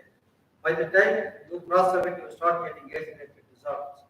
And this disorder, okay, you can't stop a person from dying, but you can prevent the age-related decline in functions. In other words, can you give a healthy life for an old person, for an old human being? That is the question that scientists have asked. One of the important things, a major finding in research that was caused a great interest is what is called calorie restriction, which means you all know that in all religious traditions there is fasting. Why do people fast? They may do it in the name of the God or the name of the faith. And the people believe even in ancient Ayurveda that fasting cleanses your body. That you will be healthier if you do intermittent fasting. So fasting is actually you stop eating or eat less or eat minimal. In other words, fasting is reduction of the intake of calorie. What happens? And these are the people who tended to live longer and healthier. So people thought that reducing food, that means reducing energy intake, probably does something good to the body. But we did not know the physiological basis of how fasting can help your body. And they did experiments on many organisms, rats, mice, to monkeys, and they found, you can see here, this is a monkey, 27-year-old. This is a monkey, the same control group. This is an experiment done where they gave reduced food in the laboratory. And you can see the monkey that was given reduced food and the monkey that was given food that is unlimited food. Look, this is a monkey which was given only reduced food, and this is a monkey that was given food always unlimited. And that aged faster. You can see the picture. So that actually gave us a wonderful idea that in fact, fasting or caloric restriction, it enhances your life, prevents age-related decline in function, and therefore it is doing physiologically something that slows down aging, prevents age-related decline in body functions. That was one of the most startling discoveries in the aging research. Then people did not know how exactly is it doing. What happens if you take 50% of your food, 25% of your food, or you eat only one meal a day? That is all caloric restriction. Reduce the number of calories which you take every day. And lot of research was done where they found that the moment you allow body to fast, in other words, starvation or semi-starvation, it uses many pathways in the cell. I don't know if you know the basis. I'm sure, I think these are not taught to students, but some of the biochemistry students may have some of this pathway. Starvation or fasting is a natural phenomenon in natural populations. It's only human species which eats regularly non-stop, overeats. But all organisms that live in the wild do not get unlimited supply of food. Therefore, nature has a word mechanism. When the organism stops transiently, it invokes some pathways that will help the organism to cope with the reduced supply of energy. These actually favor the survival of the organism. So it is often called the survival pathway. So we have found now that physiologically when you restrict calorie, and this is what happens. There are pathways called proliferation pathways. When the cell divides, there is a specific pathway that is related to a factor that promotes cell signaling that undergoes cell division. There is a pathway that causes inflammation. That means if you eat excess in the obese people, they will have only higher inflammation. Inflammation pathway, chronic inflammation is the pathway that ultimately leads to disease. Many of the diseases are due to this pathway overacting in overfed. It has been shown experimentally also. There is a pathway that affects mitochondrial physiology. There is a pathway that promotes autophagy. I hope you know something about autophagy. It is a normal cellular mechanism which promotes removal of damaged or dysfunctional cells from the body. If the damaged cells are not cleared from the body, the damaged or dysfunctional cell becomes a source of signaling molecules that affects the functioning of the tissue and the organism, and that leads to a disease status. Therefore, autophagy is an integral part of normal. But people who are overfed, their autophagy pathway actually is reduced. So in case of fasting, autophagy pathway is activated. So which means autophagy is very active in the person who is healthier compared to the person who is not healthier. like in the case of obesity. And also people found that the food that is rich in antioxidants can act through a pathway that is mediated that gives rise to healthy cells, and ultimately all this gives rise to longevity. Longevity is the term used extension of life, not lifespan. Let's say you are supposed to live for 100 years, but you may live only for 60 years. But if you have enjoyed good health, you may live for 80 years. Therefore, your longevity is 80 years, your lifespan may be 100 years. Therefore, longevity is an issue that actually reflects the health of the species or people in a population. So, calorie restriction attracted a lot of attention from medical scientists as well as basic biologists, and we now know that calorie restriction affects reduced amount of glucose supply, which acts to the glucose receptor, and this affects various pathways. Ultimately, that affects the mitochondrial respiration, reduces generation of reactive oxygen species, the damaging free radical in the mitochondria, and reduces oxidative damage. And this is the basic mechanism involved at the cellular level. Each cell will be affected by calorie restriction in a positive way, which gives you better, healthier cells, healthier tissues, healthier organs, and therefore healthier body, healthier organs. People also discover, as I was telling you, during the process of aging, one of the things that happens is loss of information in the body to regulate gene expression. You all know, whether you are a young or old, your genes remain the same. But your gene expression do not remain the same.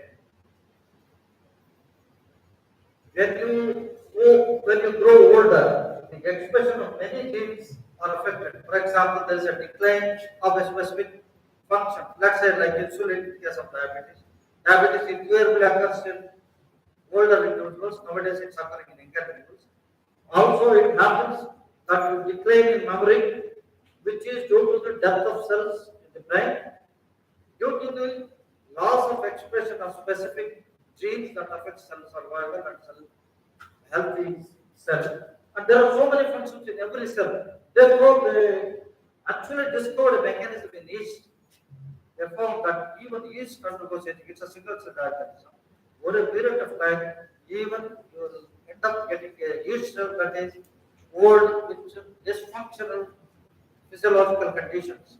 And people try to understand what is the molecular basis of aging. Because it's a single cell, is much easier to study.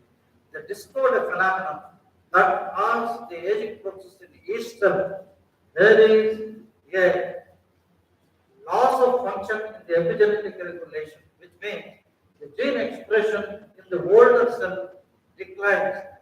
The decline is due to the changes in heterochromatin and euchromatin. As you also know, heterochromatin is a non-transcribable gene, and the euchromatin is an active gene for the chromosome. And the function is due to the changes in the histones that cover the DNA in the chromosome. And the histone is subject to modification by specific biochemical changes that affect the coiling of the histone, the DNA around the histone protein. And they found that there are specific enzymes that ultimately affect the gene expression on the DNA. And this was called, although genetically it is the same, but epigenetically it is not the same. So gene expression that is altered is the epigenetic change that's happening in the world. I'm actually giving you an overview of things instead of going into the detail. So the first set of genes that were discovered to affect gene expression with aging were called sirtuins. Sirtuins is the name given for gene products which are nothing but enzymes that affect the histone proteins. They are actually called deacetylation and acetylation process that affect the switching on off mechanism of the DNA. And that ultimately affects many cellular processes because it is many genes that are regulated by epigenetic factor that affects mitochondrial biogenesis, autophagy, lipid catabolism, and this is controlled by specific gene expression and it's lost during the course of aging. So we now know that aging involves excessive production of radicals and cell loses the ability to control accidental damage as a consequence of aging. There are natural antioxidant defenses in the body. Antioxidant defenses also decline in aging. Therefore, the damage starts happening on a larger scale, and this damage over a period of time causes the decline in the cellular function and function of the organ and the organism as a whole. This affects different organs to a different degree. For example, if it's a liver has the ability to damage much better than the brain. Brain cannot repair the damage the way liver does because brain has lesser ability to replace the old cells with new cells. And the damage in this brain has a consequence depending on which part of the brain that is affected.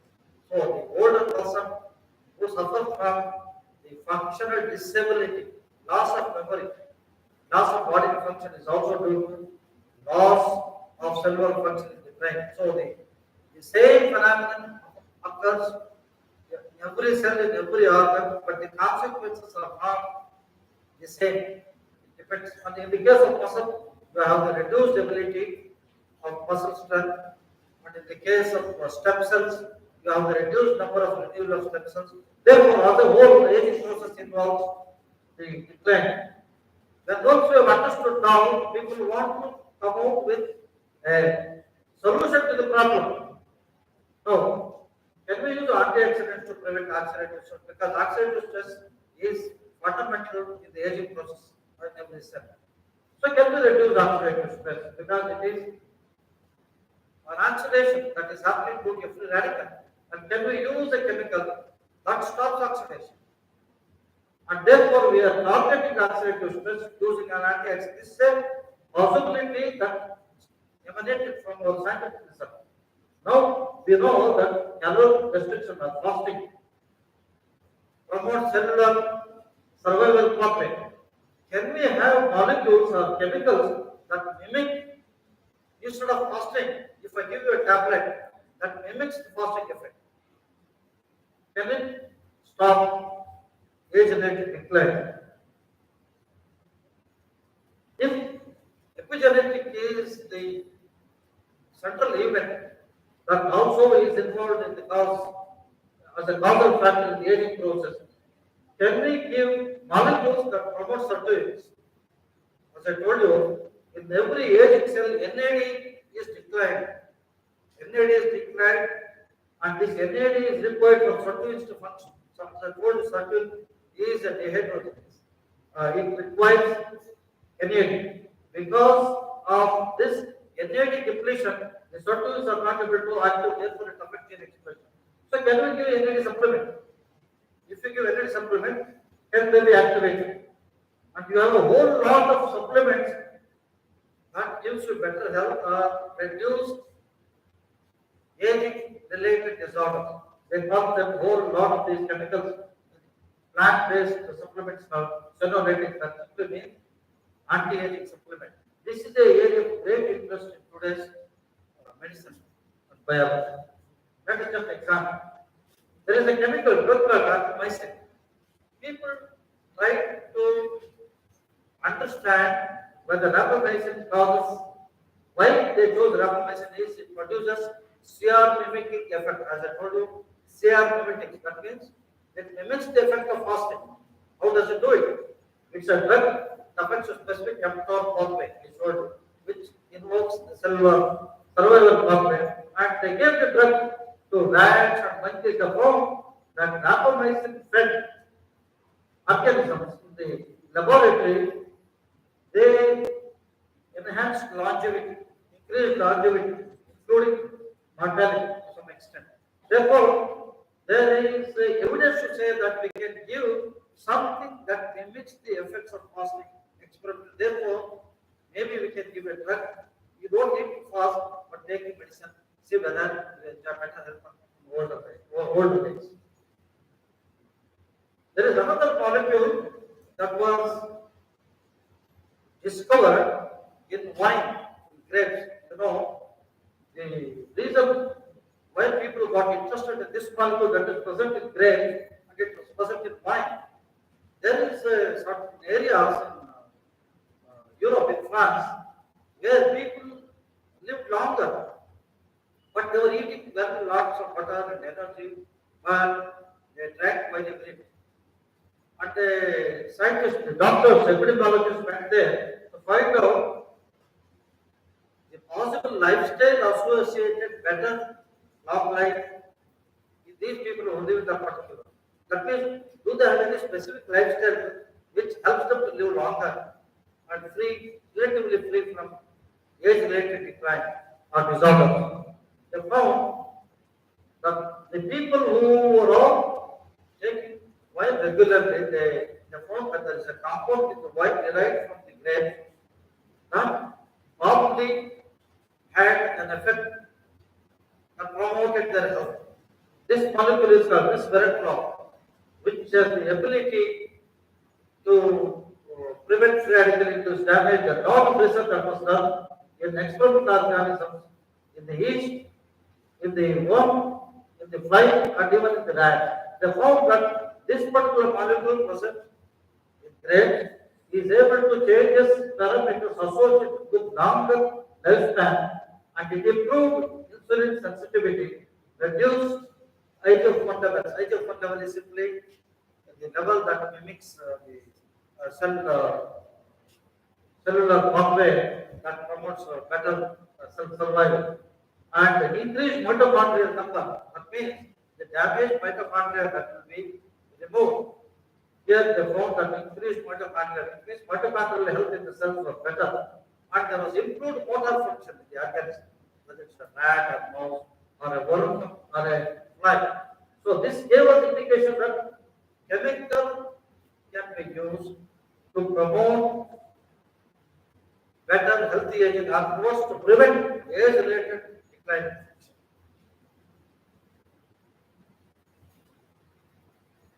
Now, if you really want to do research, the question you should ask is, can we prevent it? In other words, can we extend longevity? How do you do research? So one of the things we did in our laboratory is use the flight. Every organism ages. You can take an organism to study. If you take human beings, you have to work on individuals who are 75, 80 years old in order to understand what is the nature of bodily physiological functions. But we are not easy. It is not easy to work with human beings because you can't dissect, you can't look at it. You can only study as a doctor the functional assessment, but you will not be able to understand experimentally what is happening. So therefore, people use experimental animals. You can use a rat. You see what happens in the old rat compared to a young rat. So you can see the changes happening, and you can adjust your drug which you want, whether it prevents age-related disorders or decline in function. Rat lives for 2 years, so you have to wait for 1.5 years to get old rat. So it's not convenient, although it can be used. Drosophila fly, which is a fruit fly, which is used in the laboratories in many areas, including genetics, developmental biology, and the discovery of new molecules as drugs. Drosophila lives for about 60 to 70 days. So by the time it is 45, 50 days, it's a fly that's equivalent to old man or a old man. Therefore, aging occurs, and it is convenient to use a fly in the laboratory. I can take 45, 50-year-old flies and see what's happening compared to young flies. Also, there is another option. Genetically, we can look at what is happening in some flies that live longer. So one of the things that can be done in a laboratory setup using fly research is, in fact, you can isolate a group of flies that live longer compared to the flies that do not live that long. In fact, that's what we did. Because if you have a fly that lives longer, first then you will know how is it living longer. What is the mechanism involved in the extension of its longevity. Therefore, we need a model and the model can be created in the laboratory. This is how we created the model. So we isolated a non-lived Drosophila in our lab. Okay, I will not go into how we did it, but we have a fly whose normal lifespan is 56 days. But our fly lives for 90 days in the case of age. Compare 56 days to 90 days. This is the long-lived flies which we isolated. This is the normal fly that lives only 56 days. In the case of female, the normal fly lives only for 62 days. Whereas our fly lives for 100 days. Imagine 62 to 100, 56 to 90 days. That which is equal to producing a human being who lives for 170 years. If it can be done, if Drosophila, it can be done in a biological phenomenon. What if we do? So that we don't have time to go in, but suffice it to say that now we have created a long-lived fly that lives much longer. Now we will take this fly, we will explore how and why, and the physiological basis of its extended longevity, and see whether it is genetically programmed, whether its offspring also will inherit the long life, and what is the biochemical molecular basis of its extended longevity. So therefore, we have a fly which is long-lived, and we call it extended longevity phenotype. There is very simple ways where you can test the ability of an organism as a consequence of aging is locomotory loss. As I told you, if you ask a 80-year-old man to walk 100 meters, ask another 25-year-old to walk 100 meters. 80-year-old man to walk 100 meters, he will definitely take longer than 25-year-old man. Even if it's ran, even if it's flies, the same case. What we did is very simple. You put the flies here, they start climbing. That is their nature. Even house flies, they will not walk, they start climbing if there is a surface. And this climbing ability is a function of age. Very simple, just profits motor ability, climbing ability. You can see here the climbing ability of our extended longevity phenotype is higher than the normal flies at different ages. So it means to say that our extended longevity phenotype, in other words, our long-lived flies at old age seems to walk like younger flies. Trust me. How it happened? Yes. And then we looked at the possible physiological basis of this long-lived fly. What are the detoxified harmful free radicals in the mitochondria itself? We also saw that these long-lived flies have higher resistance to temperature, higher starvation, higher resistance to physiological stresses, and therefore this stress resistance seems to be an important attribute of a long-lived fly. Then we also think that what is actually happening, one of the major things that are happening is a free radical induced damage, where there is a very clear evidence that it has got physiological mechanism in long-lived flies which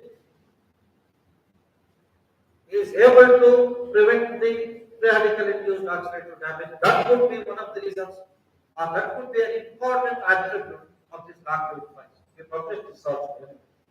Then we also found if oxidative damage that is caused by oxidative stress, but its resistance is very important in the normal aging phenomenon. If we actually stop genes from expressing, that will counter the effect of free radicals. These are the two enzymes, as I told you, superoxide dismutase candidates. They are present in the mitochondria. They prevent or neutralize the free radicals in the mitochondria, therefore prevent the damage to mitochondria, prevent the decline in cellular function, prevent the decline in the organism. This is all very established. Now the question is, now we have genes for these which are float into Drosophila in a transgenic flight where we can switch on or switch off. These are called RNAi transgenic flights. I hope you know RNAi stands for RNA interference, where this particular transgenic simply means there is a gene introduced into the Drosophila body which prevents producing a molecule that stops gene from expressing. In other words, it is also called gene silencing. These silencer can be developed with the laboratory. Kuppad has produced many such flights. It is also available. If someone has produced, I can give you. So we have flights which have transgenic flights that would stop the sodium can gene from expressing. There will be the flights that will not produce the sodium catalase, which are critical for keeping the mitochondria healthy.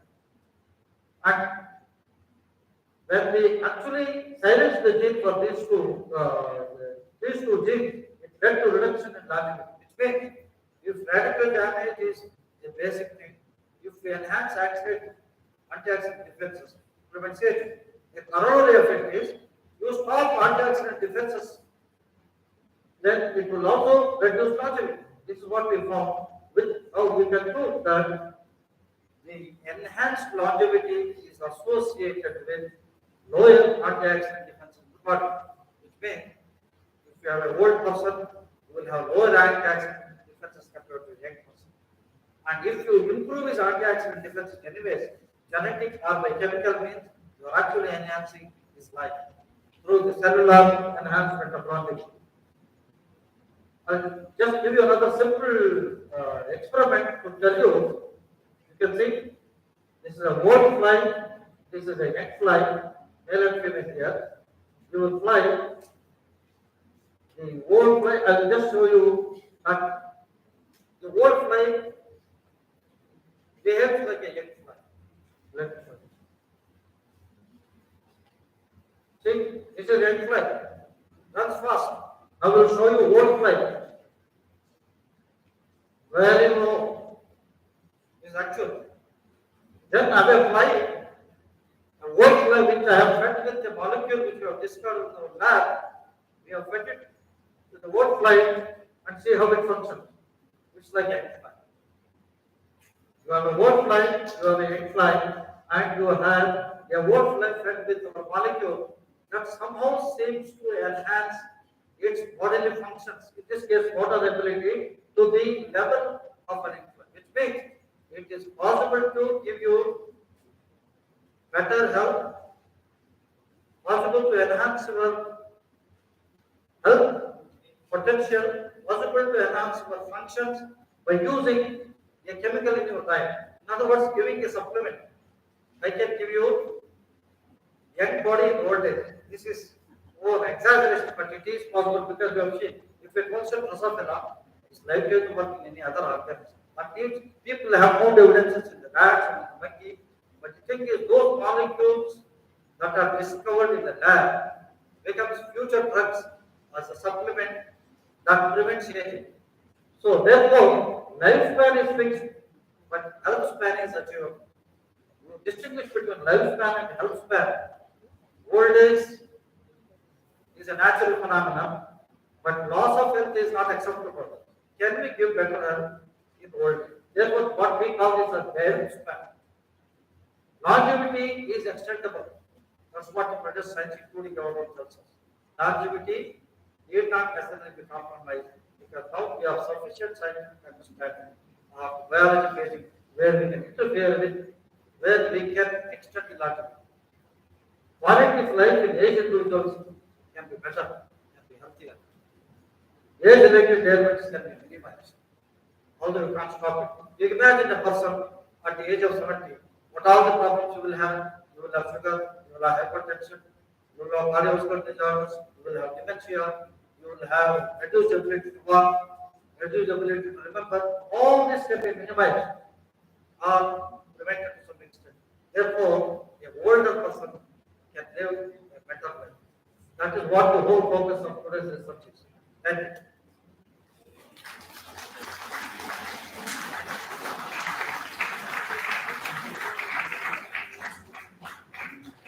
Actually, I have actually summarized. I didn't want to give detail because you are basically the students, not researchers. So based on my audience, I have made a very generalized presentation wherein we will try to understand what is age, what is the biology of aging, why do we age, how do we age, what is the physiological basis of decline in function with age, and can we do something about it? Can it interfere with different processes that cause the process of aging? By interventions through medication or lifestyle. So this is what this is an area which is very exciting area. And to the best of my knowledge, no laboratory in India is actively working. We thought we will do something. We have been able to do using Drosophila as a model to do some interesting results where we have been able to publish and say that this is an important scientific area in which we have potential discoveries in the offing. We can have future treatment for age-related ailments and decline in body functions. So that's the whole idea why I avoided the last data I wanted to show you how aging can be done in a simple laboratory. The experiments which I did not involve great investment, money or equipment. I produced a file that lives longer, and I have discovered a molecule that gives you better health in old people, which can make old file look younger, perform younger, look better. Have you tried that molecule on you? No. Because you look young. Sir, how old are you, sir?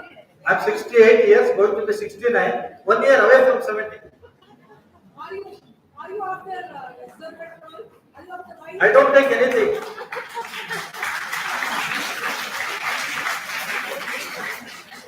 But I take beer promptly every week.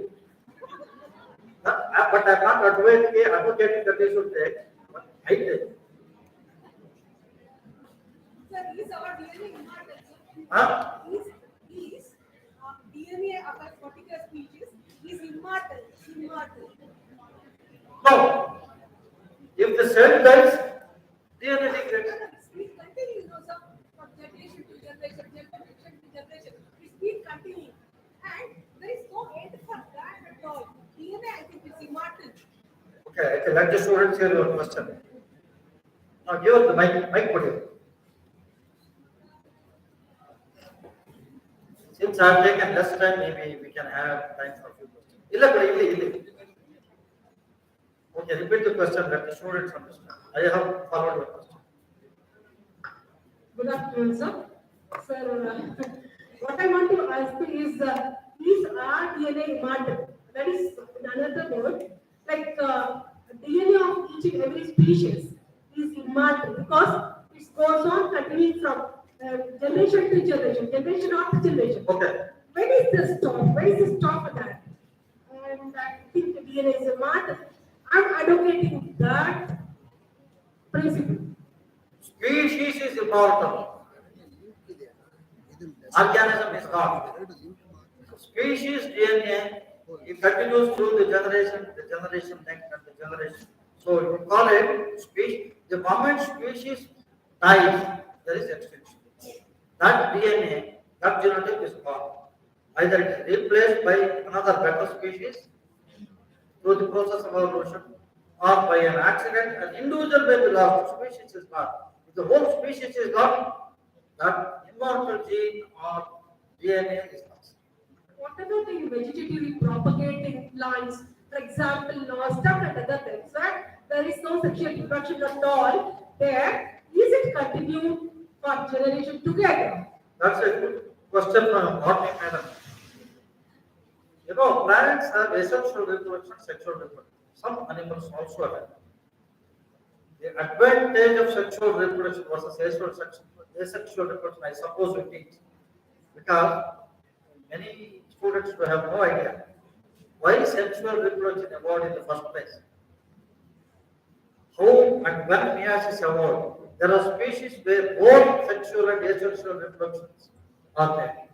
And under those conditions, amoeba undergoes asexual reproduction, many protozoans.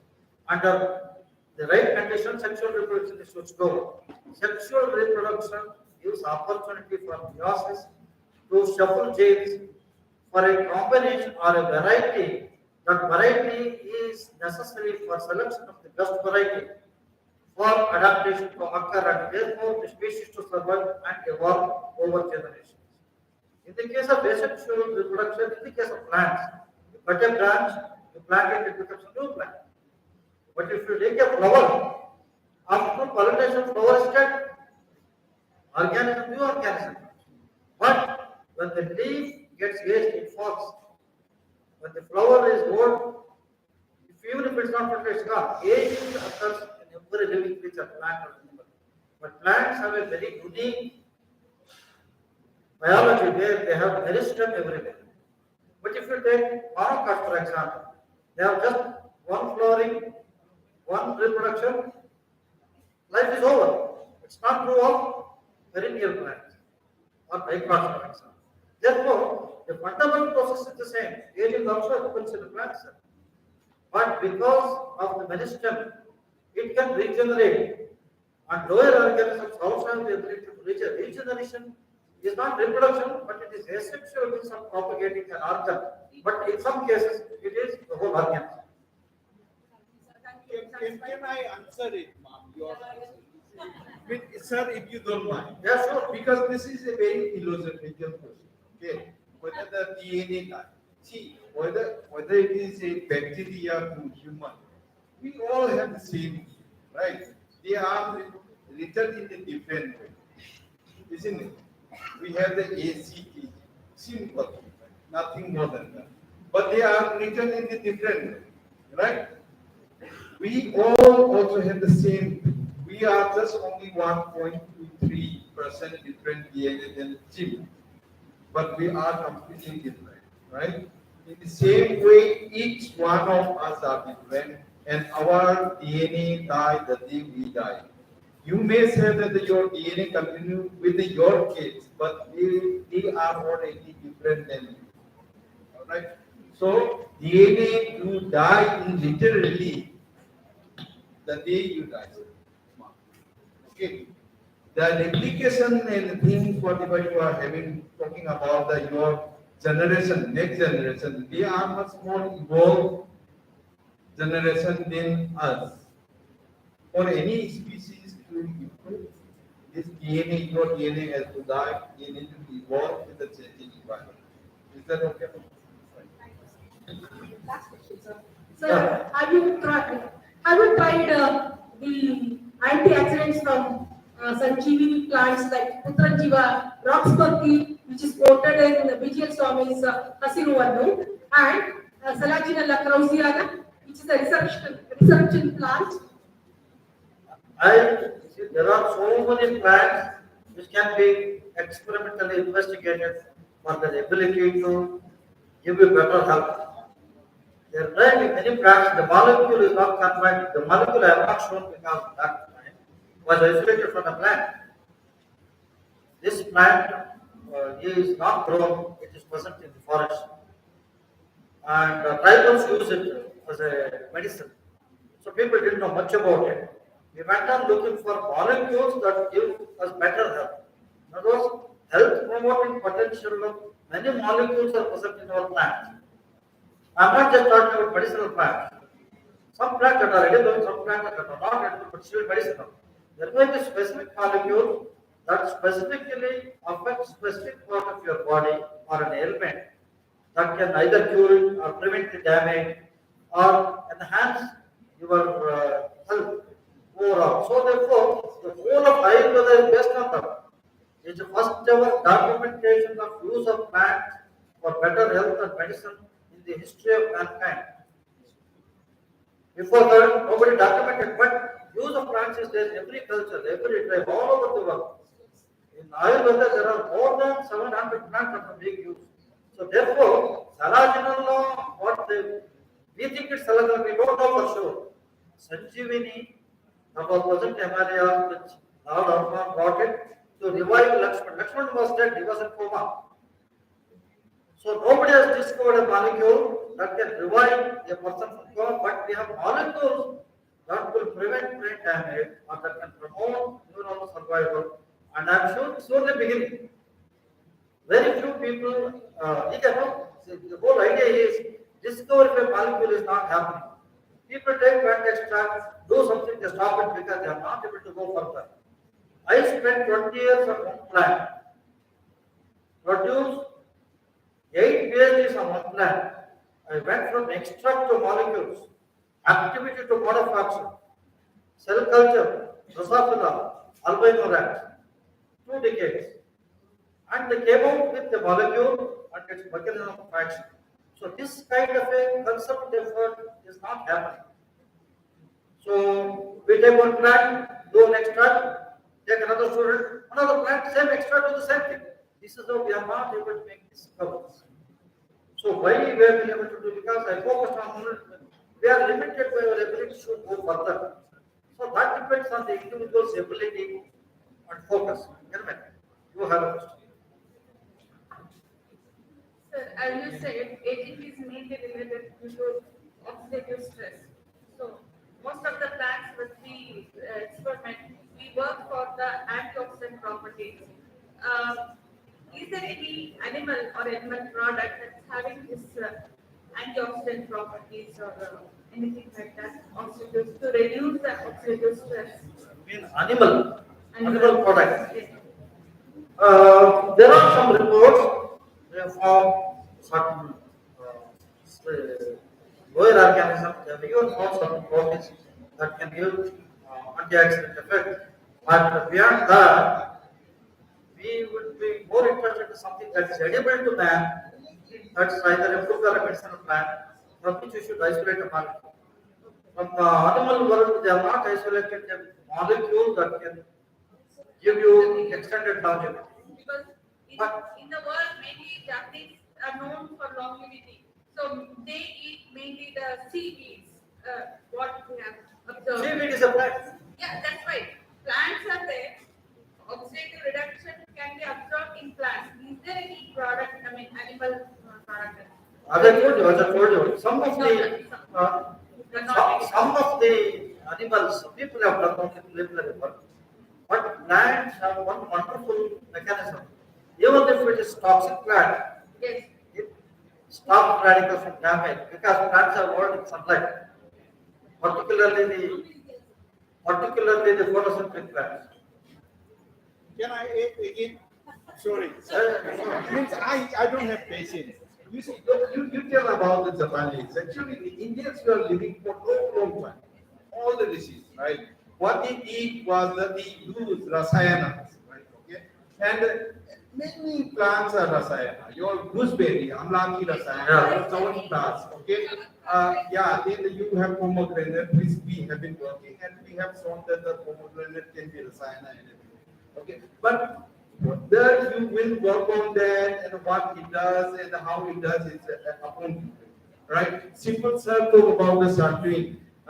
Professor Sinclair, David Sinclair, was the first person actually to identify the resveratrol one and all from the red wine, okay, and from the red grapes, okay, fruits. They all have the resveratrol. Absolutely, but the resveratrol itself, actually, it depends on the people. The MIT professor, he leaves his job, start a company on this compound. Now he has developed a more potent version of the resveratrol because resveratrol is a natural compound, so you can't sell it. Okay, you are not allowed to sell just like that. So he developed 1,000 times more potent compound. He has a big billion company. His father, who was unable to walk at 60, then father is now 85. You see at his website, he is walking to the hill at 85. Okay, so it is up to the individual. That is where we need you guys, right? Okay. What Upendra said, I already discussed with them. There's one individual specific that is depends on his genotype. Again, genomic variations. The one what he has the resistance, he could able to use this chemical the way he can grow. And also to add to that, do you know how many Indians around 100 years now. 3.5 lakhs Indians are centenarian. So they are like all our food, whatever the Indian food they eat, they are there. If you look at the total populations of other countries, Indians are also least highest in the centenarian. Okay, so 3.5 is the latest report. 3.5 lakhs people are more than 100 years than the normally, not in the country time. Okay, it's possible with our environment and after condition, as they put the rasayana, as it is the molecule, all those things, one way, other way, knowingly, unknowingly in our food, it's inculcated, we are living. Upendra takes everyday brand product. I tell him, ask him what it is. He said, this is for this, that is for that. This is a diabetic product, and I said it's a Ayurveda. Yes. It's a Is it related to this topic?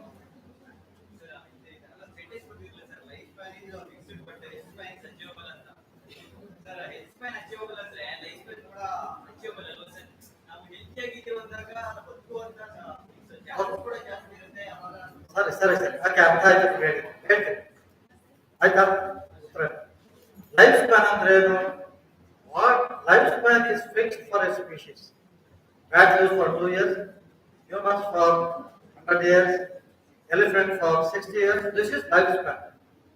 Lifespan is fixed for a species. But all the 60 years for an elephant, all the 100 years for man will not be health. As you grow older, your health deteriorates. So health span may be you are healthy only up to let's say 50 years. After 50 years, health problems begin. So this 50 years health span can be extended to 70 years. This is health span. ಅಲ್ಲಪ್ಪ ಈಗ ಚೆನ್ನಾಗಿದ್ದೀಯಾ 75 ವರ್ಷದಲ್ಲಿ ಹೆಂಗಿರ್ತೀಯ ಗೊತ್ತಾ ನಿಮಗೆ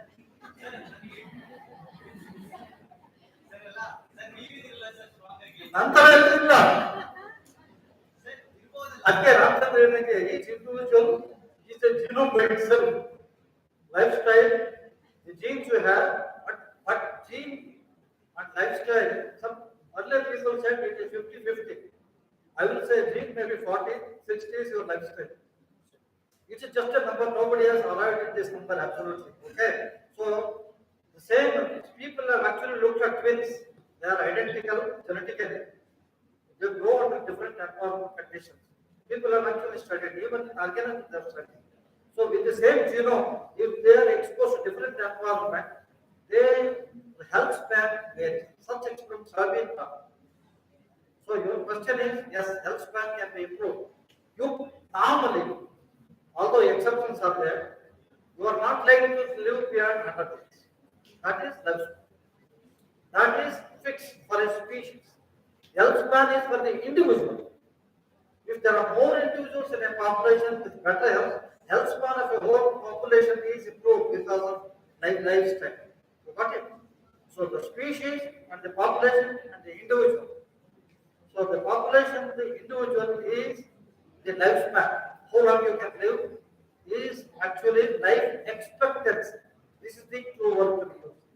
Lifespan is fixed, but life expectancy in 1959 in India was only 50 years. Now it is 69 point something years. Therefore, our life expectancy is good because you reduce the mortality because of healthcare, because of improved nutrition. So life expectancy in Europe is, for example, is 79 years.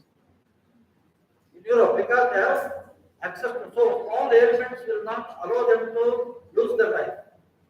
So that is how healthcare is both medicine and the lifestyle.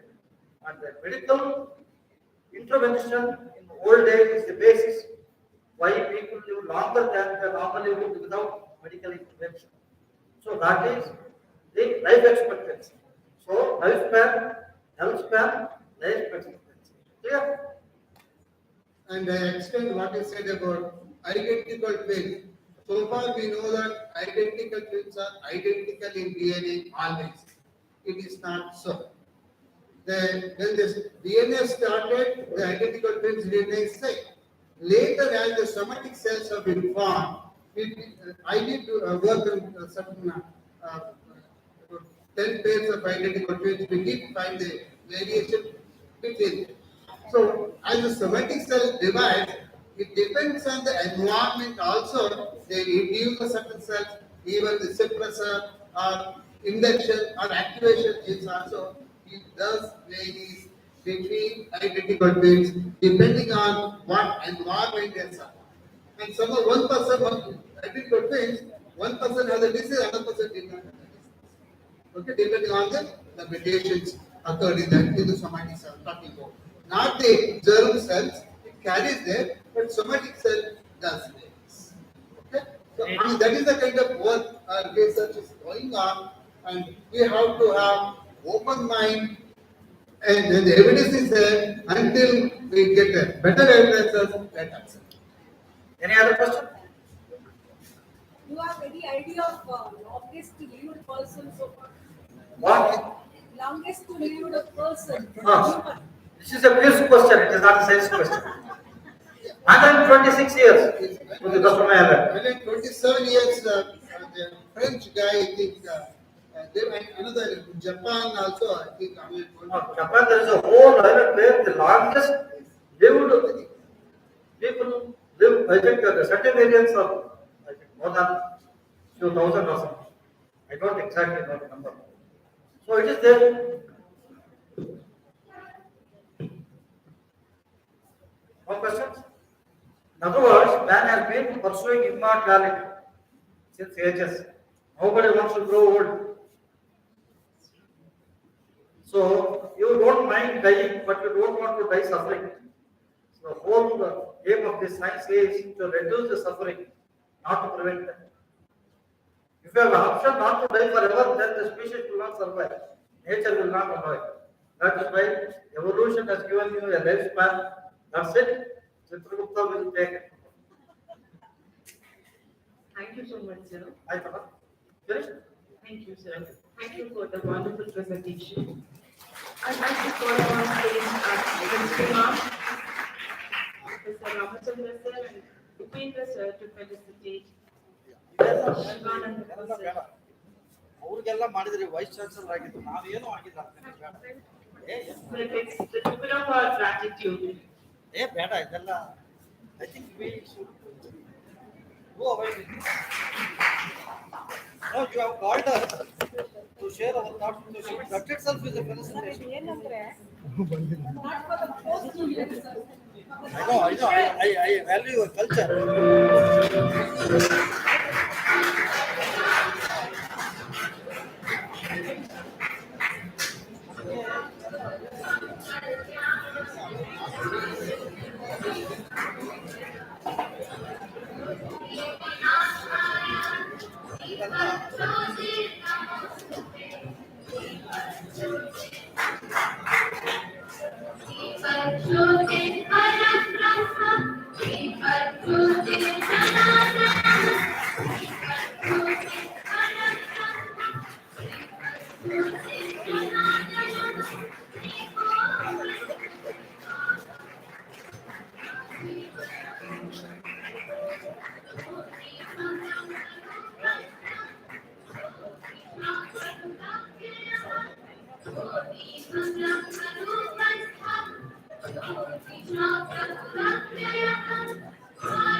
The session is now open for panel discussion.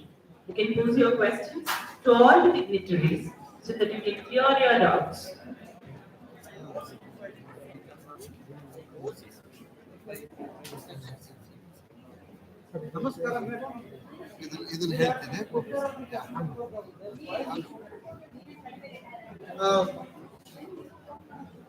Friends, Because some of the faculty and the students asked me about the Swayam course, the link. I put it on the link here on Humanity, and it is opened last week. 128 members already registered. They can take the link. Maybe 1 minute, the introductory.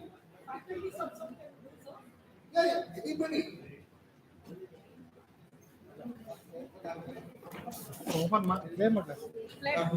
ಎಲ್ಲ ಎರಡು link ಹಾಕ್ಬಿಡಿ ಅವರೇ ಬರ್ಕೊಳ್ಳಿಕ್ಕೆ they really wanted. If you go to Swayam website, you can get that also two courses from I'm the coordinator for that. It will start from January 9, 12 weeks course. It's a free registration. Anybody can register. If you want 4 credits of this course for an open elective for undergraduates, you have to take the exam, online exam, multiple choice exams, and they will give the credit. You can add to your credit. Already some of the Yorananda college students last year, they take this is the 4th year. The courses are running, and many people are, thousands of people are registered for this courses. It's an industry, it's a 40 episode courses, half an hour, 40 lessons, medium clip, as well as some notes, some idea, handout has also been given for each one. Every week, 2 or 3 or 4 courses will be announced. Either at the web link, who are registered, they can download, they can ask the question. Every week, here, Friday and Saturday, we will know that you can come onto the chat if you have any kind of questions or discussions. And every week, 1 or 2 assignments will ask you a short assignment to write that evaluation. That's called interval assessment for 40 marks. So 5 weeks you have to answer. Then the remaining 60 marks in the final exam. Everything is detail is given there, and with a short 1 or 2 minutes introductory video for both the courses, you can go for. If you really need it, I think I'll give up to Madam other Devika, Madam also there.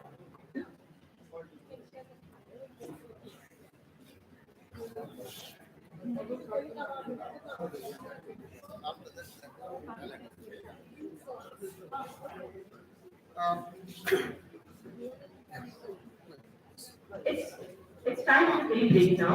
After tea break, we'll have panel discussion. Please be ready with your questions. Tea break will be for 10 minutes. We have presented here after 10 minutes. When you say panel discussion, any questions on science you can ask. To frame your questions, three will be there and your faculty also will be there. Let's have discussion of not only this topic, any topic will have discussions. Okay? So you frame your question. Any kind of questions will answer. And Upendra anyway, he is here. I hold him, otherwise he would have come by lunchtime.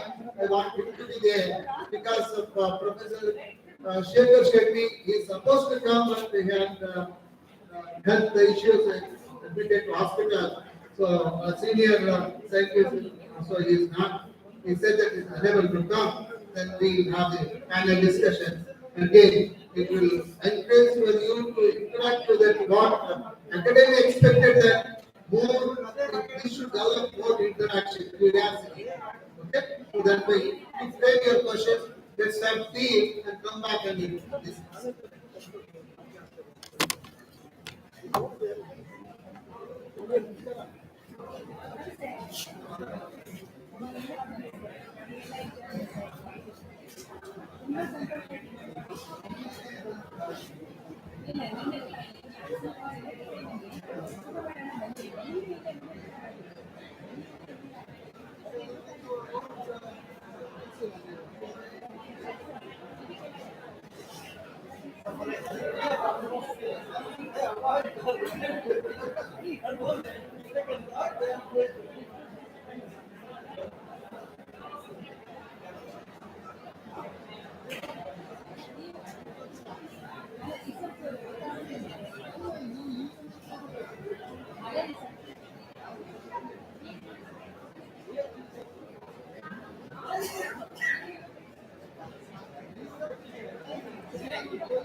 Students Tukaram ಸರ್ನೇ ಕರ್ಕೊಂಡೋಣ students parents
Don't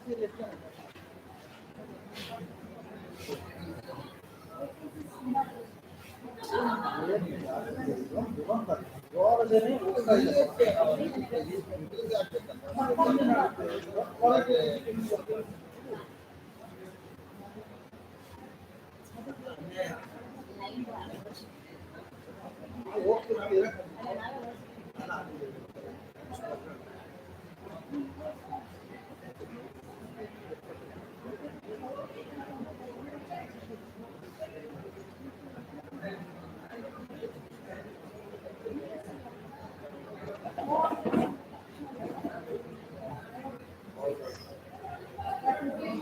I don't know what will happen. Even if you don't change the system, the quality of education here is for students. ಇನ್ನೊಂದು ಯಾರು ಇರೋವರೆಗೂ ಏನು ಗುರಿ ಅಂತ actually we need more teachers. ಈಗ ಇರೋರಿಗೆ ಓದ್ಬೇಕು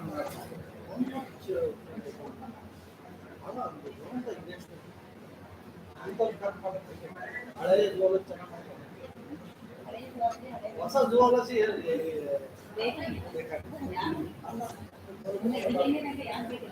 ಅಲ್ಲ ಬೇಕು ಅದು ಮಾಡಕ್ ಬಹಳ ಜನ ಇದ್ದಾರೆ ಹಳೆ ಗೊತ್ತೇ ಇಲ್ಲ ಹಳೆ ಮಾಡೋದಿಲ್ಲ ಏನೋ ಮೋದ ಕೊಟ್ಟು ನೀನ್ ಸ್ಟಾರ್ಟ್ ಇರೋದು ಅವನಿಗೆ ಗೊತ್ತಿದ್ರೆ ಇಲ್ಲ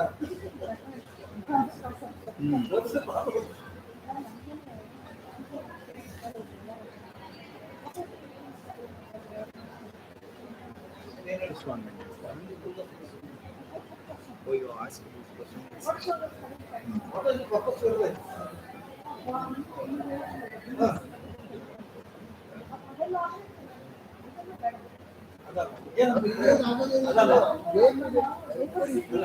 ಇನ್ನೊಂದು ಹೇಳಿ ಮೇಡಮ್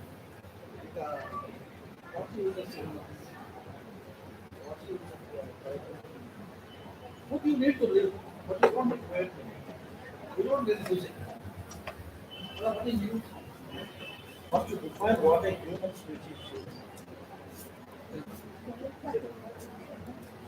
ಎಲ್ಲ ಕೇಳ್ತಾರೆ ಅದಕ್ಕೆ ಸಲ ಉತ್ತರ ಸಿಕ್ಕವರು ಹೇಳ್ಬೇಕಂತ they are unable to understand. These are very genuine questions.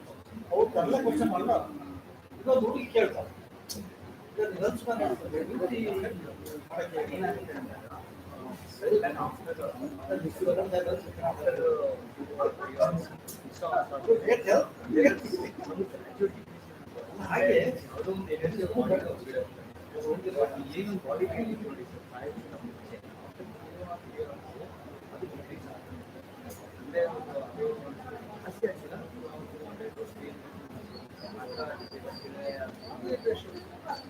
Dehydration.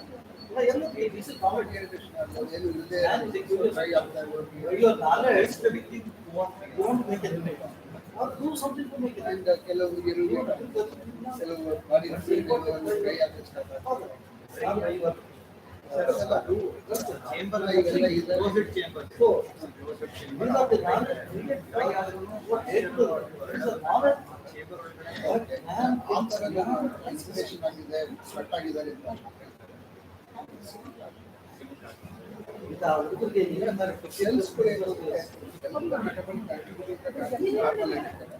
ಏನು ಕನೆಕ್ಷನ್ ಇಲ್ಲ ಅಂದ್ರೆ ಅಶಿಂಕದ ಶಿಲ್ಪ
ಹಂಗನೇ ಇರಲಿಲ್ಲ ಬರೀಸಾಗ ಏನ್ ಮಾಡ್ತಾರೆ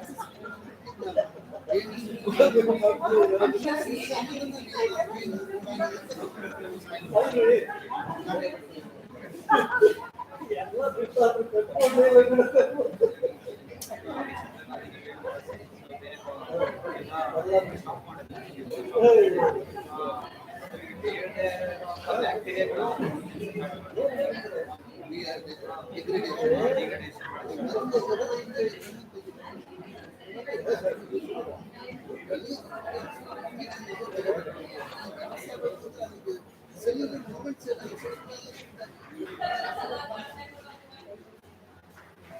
ಸರ್ಕ್ಯುಲೇಷನ್ ಇಲ್ಲ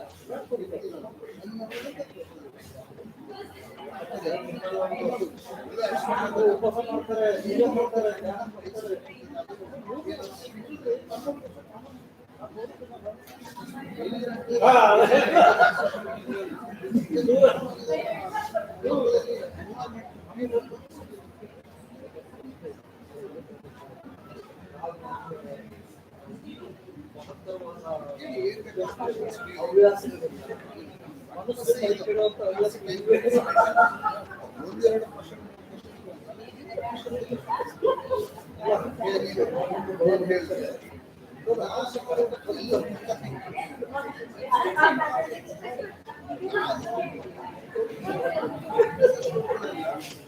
ಬದುಕಿಗೆ ಅರ್ಥವಿಲ್ಲದ ಆಗ ಬದುಕಿ ಪ್ರಯೋಜನವಿಲ್ಲ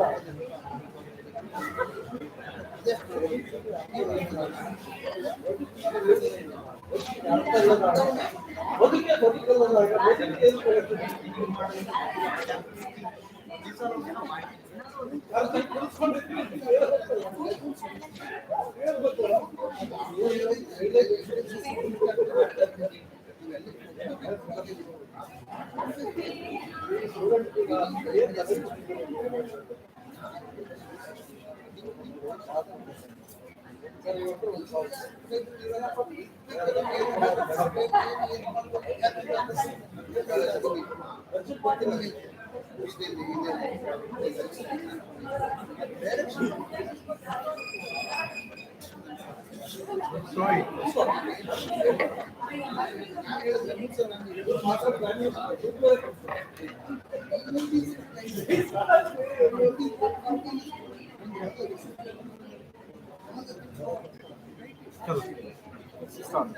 I request all the students to come back to the auditorium so that we can start with our panel discussion.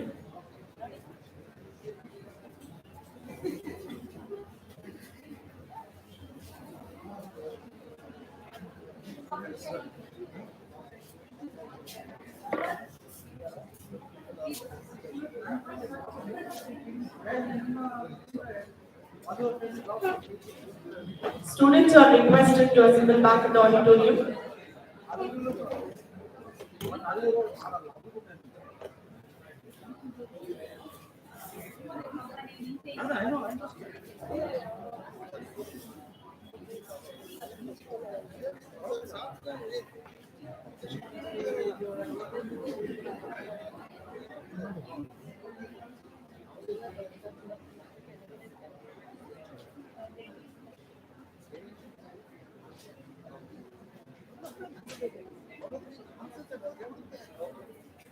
ಹೌದು ಪ್ರಶ್ನೆ ಇದ್ದವನು ಮಾತ್ರ ಉತ್ತರ ಹುಡುಕ್ತಾರೆ ಪ್ರಶ್ನೆ ಇದ್ದವನು ಏನು ಹುಡುಕ್ತಾನೆ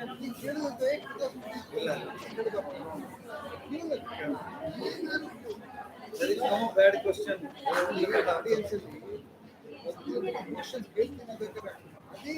ಏನೇ question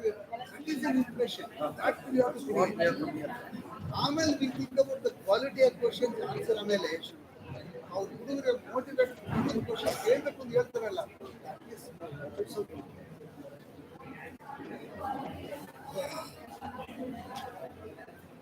Let us start. Pedras. I request our resource person. to come up for distinction. All the students are requested to assemble back in the auditorium. Time for back discussion.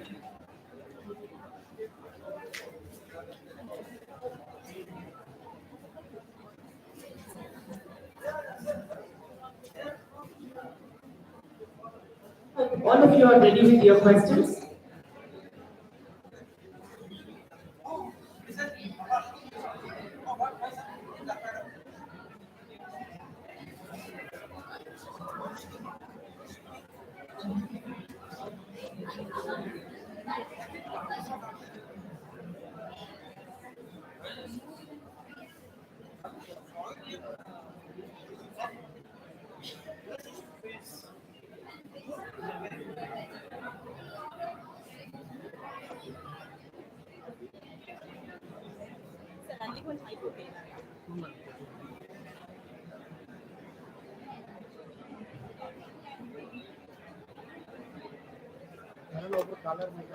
Two-day lecture workshop on recent advances in life sciences. The workshop has come to an end. We are at the stage of panel discussion where our resource persons are ready to answer your questions.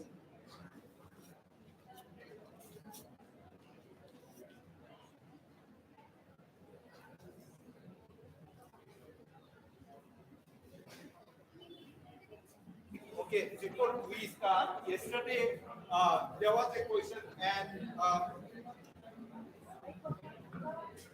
yesterday there was a question about the tall and the dwarf, right? So this is the usual cross you make it. Tall is with the capital tall, you have seen it small t, right? So in the first F1, it will come capital T, small t, so it gives rise to tall. Now the question was that I repeat the same thing in the suite P, but in my experiment, using the same species, I get dwarf plant, and how you get it. So this is the answer. So in the dwarf plant, if you have a second site mutation, which is suppressor for the toe, okay? There is a second site mutation because it is a suppressor of the toe. It doesn't suppress the dwarf plant, so it grows as the dwarf plant. Now, when you cross with the dwarf plant like this, now that you have the suppressor, so this will develop dwarf rather than the toe. So these are what we call as the modifier. So the modifier, genetic modifier. Yeah, so that's what suppressor means that the mutations which can suppress a specific phenotype or the function, okay? Right? It could be in the enzyme level, it could be, right? And the good thing about the suppressor or the enhancer, in some cases we want to generate enhancer means that the function should be enhanced or increased like that, right? Okay. So the good thing about the finding a suppressor or the enhancer, what we call as the modifier, is that they're highly disease relevant because these will allow us to find a target for the say, drugs and things. Okay. For example, say I'll give you which I want to talk about. We have Alzheimer, right? So the tau PAT which leads to the frontal dementia, the kind of Alzheimer. Now we did a suppressor screen in Drosophila and we identified a gene, which phosphodiesterase for the DNA repair thing called the ligase 4. Now, in other words, tomorrow if we somehow can intervene and increase the expression of the ligase 4, then a person who is predisposed with the tau mutation, who is supposed to have Alzheimer, can be cured. Right? That's the idea. So those who know about the suppressor or enhancer or modifier, you could have come the answer just like that. Okay? So it was a test. Is that okay? Then some student ask about the blood group. Blood group, what happened is that even when we are not exposed to say antigens, right? A blood group or B blood group will be exposed to similar kind of antigen, right? This antigens, A blood group or B group, is a simple glycogen. Okay, so these are also found in the many of the bacteria, microbe, or say the food what we take. If so the mother is taking food, some of the things are getting into the baby, so that they will be exposed to these glycoproteins, right? Okay, simple antigen like it, simple peptides, right? So that then the baby will develop antibodies. It could be A blood group antibody, B blood group. But the moment A antibody develop, the baby or the person who has got the A blood group will recognize it as a cell, and so it will be suppressed, so that we don't develop A antibody, right? So that you retain only the B antibody. Similarly, the moment we have the AB blood group like me, I don't develop both the A and B antibodies. Okay, whereas the O blood group will develop both the A and the B antibodies. These are the very basic things. You see, teacher will not teach you when they are teaching you multiple alleles, right, or the immunological thing. But you need to learn to digest them and filter them and understand them. Okay, I stop here. Thank you very much.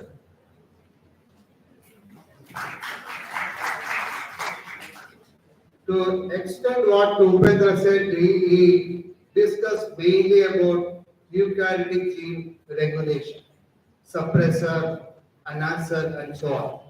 These are the proteins. Okay, they inhibit and activate. They are that's the way they activate. I hope you know the eukaryotic gene regulations. Somebody might taught you. I think it's there in your syllabus. How eukaryotic gene is regulated. I also showed one slide about the differences between eukaryotic and prokaryotic gene, how the gene structures are there. How many digits are used to make our valuable mobile phone number? 1 to 9, right? Plus 0. 0 also has a value. Any permutation, combination of 1, 2, 3, 4, 5, 6, 7, 8, 9 and 0. Any combination of these, our mobile phone number has been produced. Right? It's a meaningful one. Somebody make any kind of this, it will ring. If you think about that is a ring or a message goes, sound comes there, that is something, a gene is activated. Similarly, you know, the RNA polymerase sitting on the promoter and activate the gene regulation, transcription process. In eukaryotic system, similarly like 1 to 9 and 0, a transcription factor sitting on the promoter along with the RNA polymerase, and even now we have microRNA that will, once I say final one is sitting there, then the transcription takes place like any mobile number, ring. So a simple analysis like our phone number, how many phone numbers can be created with 1 to 9 and 0 with all kind of combination? Billions of phone numbers. Similarly, if 10 transcription factors regulate our 25,000 genes differently in different fusions also. So this is the simple way you can understand. Along with that, there are enhancer, suppressor, all these, and again, the cis-acting element means the mutation in that particular region also affect the transcription process. Okay? If the gain of mutation is there in a promoter, the activation is more. Promoter again region, more protein in the protein or more transcription process will be there. In loss of mutation, loss of the function, loss of function mutation. So loss of function mutation means one of the amino acid change into stop codon. so protein will not be formed. Even though transcript is formed, protein will not be formed. That is loss of function mutation. So frame shift mutations, then one nucleotide added, and instead of the triple codon, it varies the whole functionality of the protein. Somewhere stop codon comes, it varies. So eukaryotic gene regulation is the we studied, we know a lot, but still we need to know more because again, alternative splicing is there.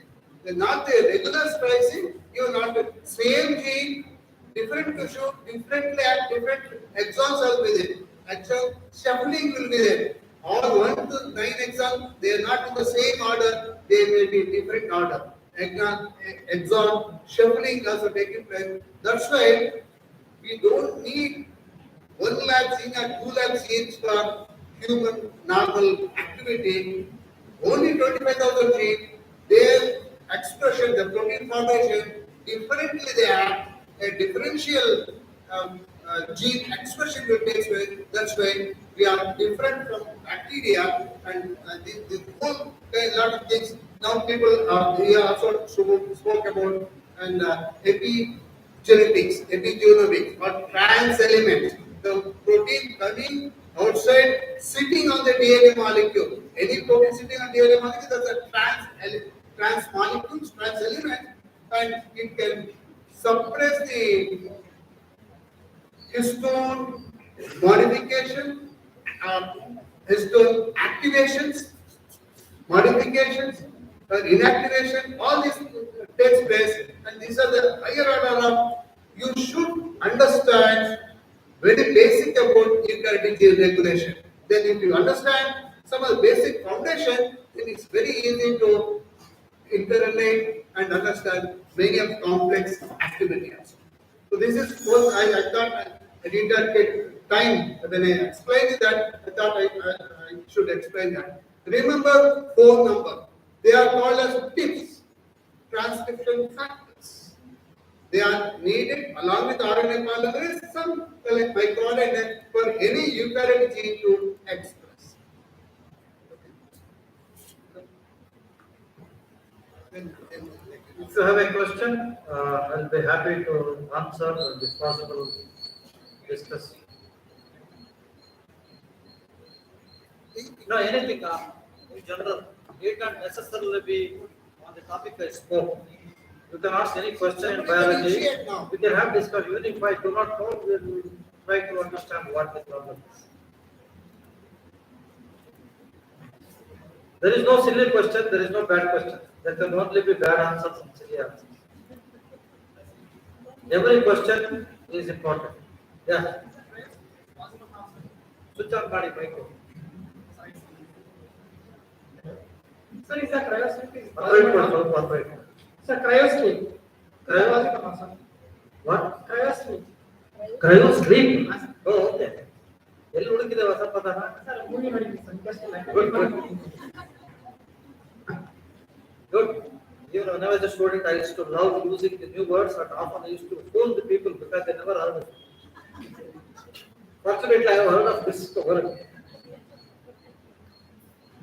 All biologically live organisms are alive only because of the chemical reactions in every cell going on, whether it's single cell or multiple cell. These chemical reactions or biochemical reactions are understood only that follow thermodynamics laws. Hope you know what is thermodynamics. What is reaction? Okay. So, the rate of a reaction is subject to also temperature. Organisms that live in a colder environment have chemical reactions in the cells adapted for survival at cold temperatures. Organisms that live at higher temperature are adapted to live at higher temperature. Evolution has produced organisms that live both at cold temperature and high temperature. There is an organism that lives even at 90 degrees centigrade. Have you heard of this?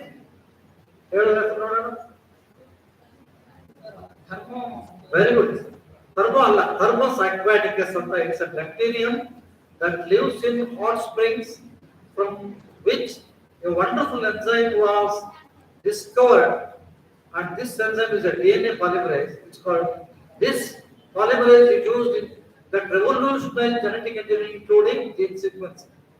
That is adapted, that can live, reproduce at high temperature. So your question is cryosleep. If an organism lives at warmer temperature, normal temperatures, if you subject it to lower temperatures, it undergoes inactivation. Animals have adaptive mechanisms to survive cold temperatures by hibernation, but we don't call it cryosleep, but it's a kind of sleep. What is sleep? Sleep is a physiological process in which all your reactions reduce minimum consumption of energy.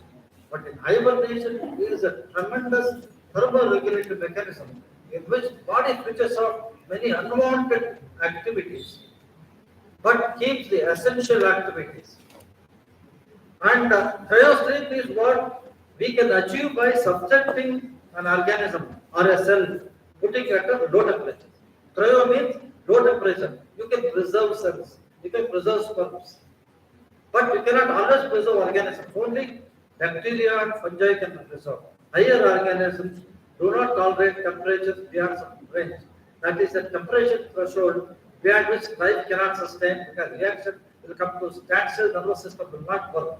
On the other hand, plant seeds, for example, spores, for example, can live for thousands of years at low temperature.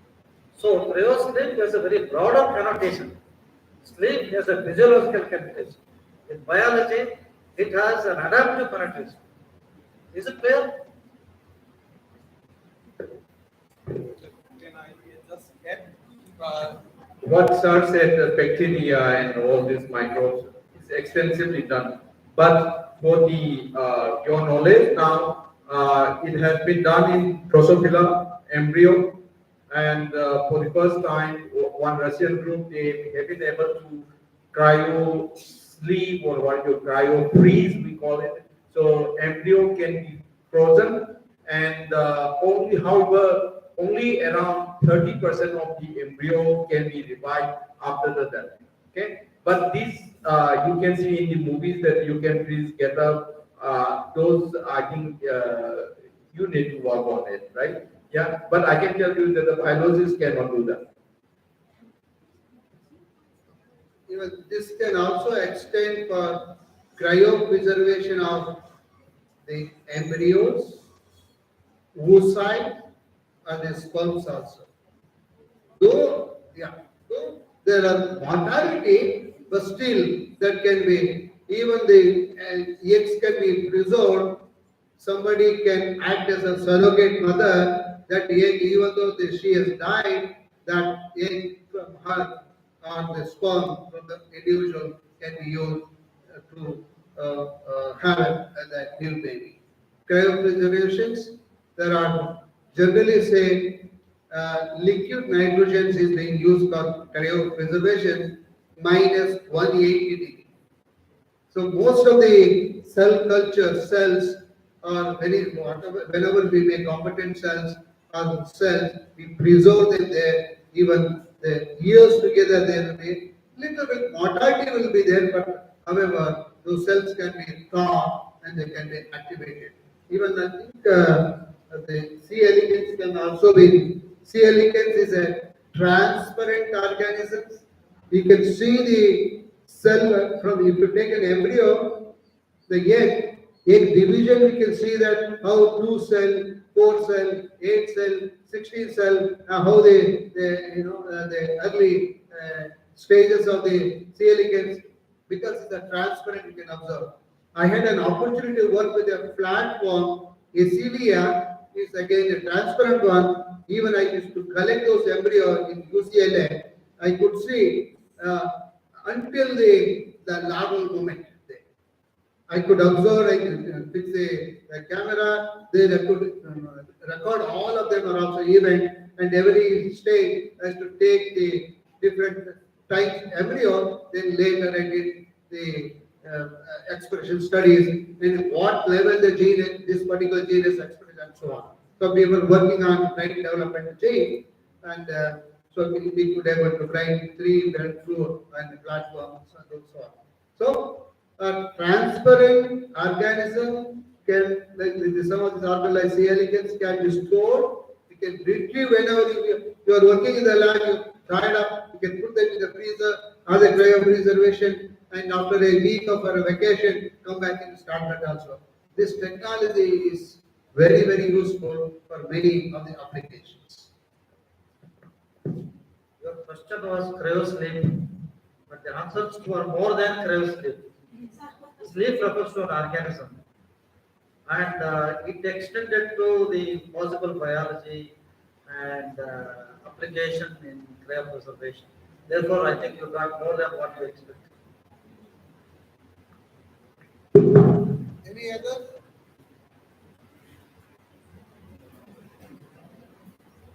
I think people are.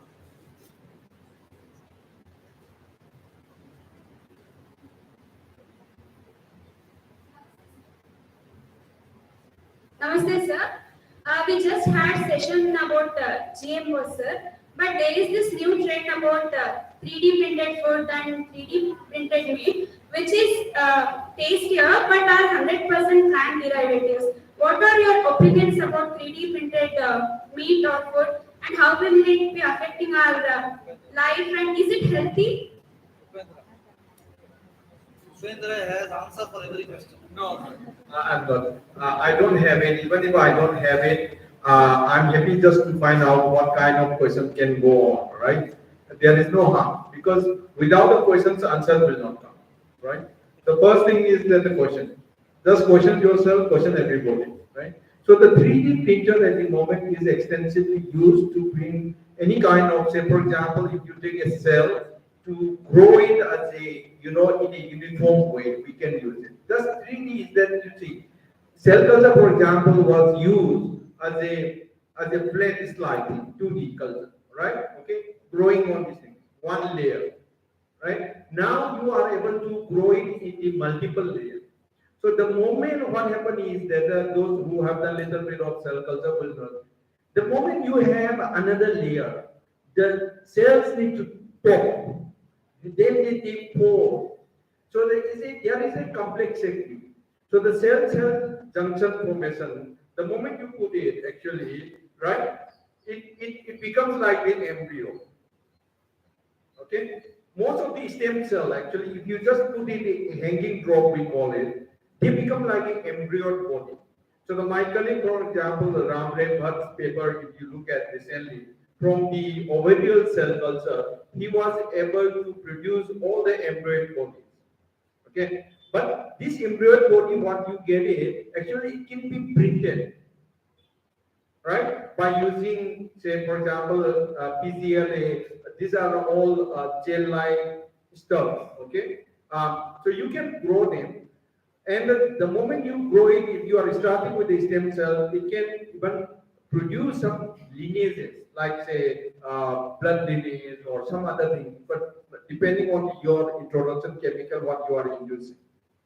Now, it is, people use these for the drug discovery because you don't want, because every government, they want to cut down on the animal killing.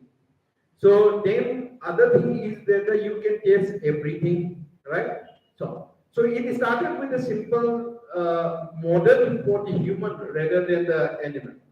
Now the good thing is that in the last, at least in the 5-6 years, people were able to print even say your eye, what you call it, the cover. Okay, people have been able to the eye stain, we call it EYE eye stain. A company in Bangalore, based in Bangalore, they were able to print your own. When you have eye defect, you have to get operated to change the eye membrane. I'm forgetting the name. Okay, not really. I mean, the actually you undergo surgery. At the moment, you take it from the dead body. That is why it's called cadaver. Okay, but today, actually, you can get it printed by 3D technology and implanted in the same person. So this is why you just go to this company called iStem. Alright? The clinical trial, everything is done. So that there is a lot of use for such things. Right? But we haven't reached a stage where, if you look at the futuristic, movies and things, by 3D you can bring your leg and implant it. Okay. So if there is a TV serial called Orville in Discovery, you watch that serial, you will find that you can grow your leg and any part of your body, right? Okay. Yeah. Does that answer your question? Yeah. Okay, thank you.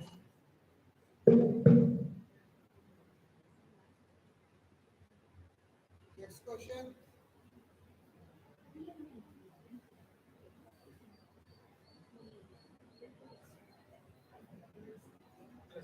Sir, what are nanobots, sir? Nanobots. Nanobots.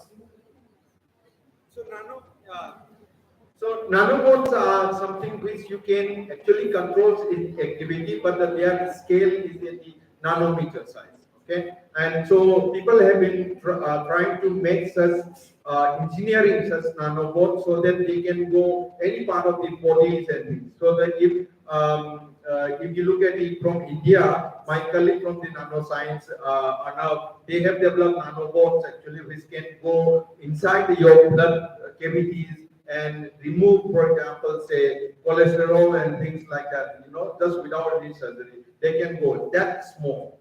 So, but nanobot started almost like say around 20 years back. The first nanobot which was made was a bull actually. So this Japanese group, they were able to make a bull which was so small, but just like the bull, and you can put it now that bull anywhere in your body part. So the nanobots are the nano-sized robots which can be controlled from outside. Okay.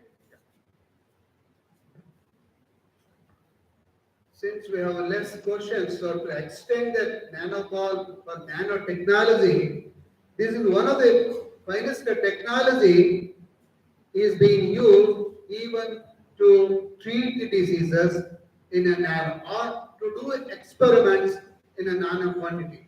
Earlier we used to make 10 microliter or 100 microliter, 1000 microliter. Now we can go for even 0.1 microliter, less than that also, to complete any kind of reactions.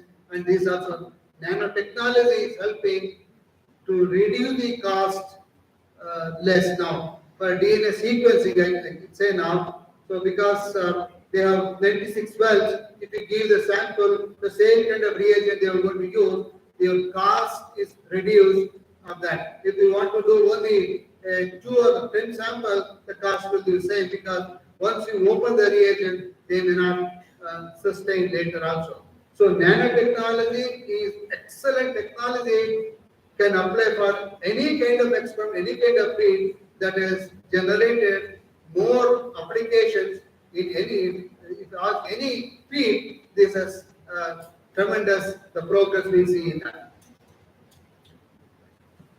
Only thing is that you have to clear about any technology, it can be good and bad.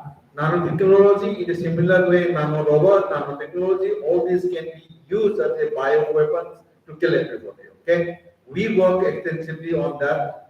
We use Zebrafish as a model to look at the nanotoxicology, how we get into different organs and things like that. Okay, yeah. So it can also be used, right? You think about it is that you in near future, you will need.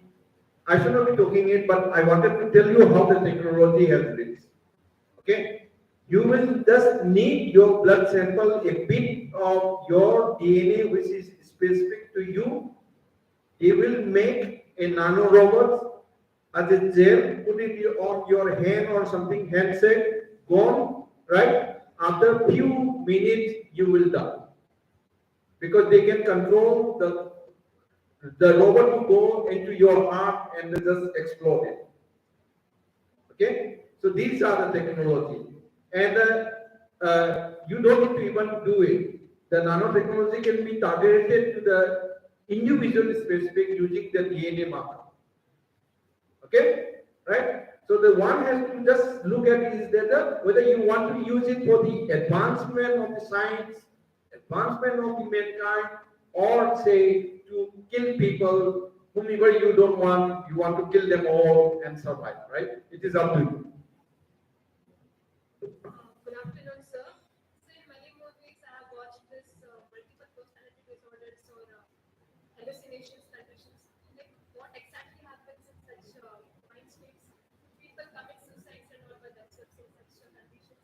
What happens in that such? Say it again. So this multiple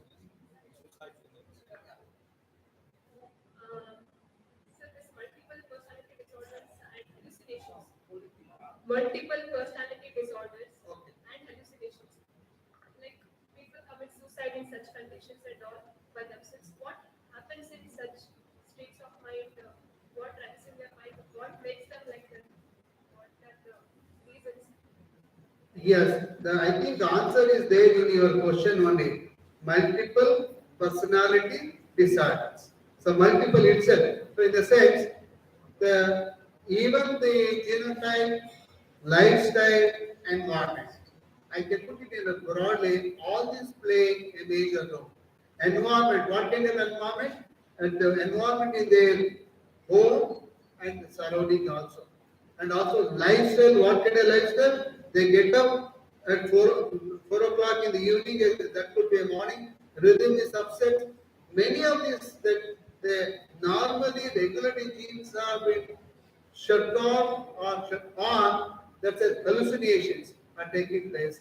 So because the activity, all this behavior because of the lifestyle also contribute a lot for that. Again, there are several susceptible genes also are there. People identify is very difficult to pinpoint because of this the genotype or because of this susceptible gene variation. This is the one. Sometimes they all this collectively we call haplotype bin, or collectively holistically they work in different regions. So that's a lot of things are going on, but it is true that multiple factors are affecting this kind of things. I will try to tell you, it's a neurological problem, neuropsychiatric disorder, and some have genetic basis, schizophrenia, for example. They call it split personality. Okay? No. So they behave like psychopaths and all, right? Psychiatric disorders, mood disorders, depression, so-called schizophrenia. These are the states of brain functioning that affect the perception of the person of time and space, including his positive thinking, and he will always be in a depressive condition. This depression, after all, what is suicide? At one point you will feel he is useless. He repeatedly or she repeatedly thinks that I have useless, there is no need for me to live. So for you to live is innately linked to your genetic makeup. But specific genetic dysfunction can lead to psychiatric disorder. But these disorders, when some of these schizophrenia, there is a mutations are was referring to, where the family it runs, and these are the people who have a higher likelihood of committing suicide. Okay, this is a neuropsychiatric disorder which may or may not have genetic component, but there is a strong genetic component discovered in human population. But certain serious situations that the person is exposed to, which cause a serious mental letdown, also can induce such a situation. Emotional disturbances. Can it be cured, sir? No, there is treatment. You can't say it's cured, but there is a treatment available depending on individual case. It's not the same. No, I don't want to explain, but this is very serious problem at the moment among particularly the young students. We see it extensively in IAC because the student, the moment they join, they are under tremendous pressure, not from even teachers or the friends and things. This is what we call as the invisible pressure, because you are in the IAC, IITs, you are a cream of the students, so you have to perform. So if you get less marks, you feel like that is why we have so many suicide cases in IAC. So what we have done now is that we have, for example, which was never heard around 10 years back, is that we have 6 counselors, those to counsel this student wellness center. We have it where anybody can go for 24 hours things. So the brains matters a lot, but the condition which you have multiple personality disorder with hallucination is called the bipolar disorder, and these people can be treated if you get, till from childhood to the adult, they can be treated. The neuronal pairing can be maintained. So if you find anybody, tell them that there are actually treatment for this.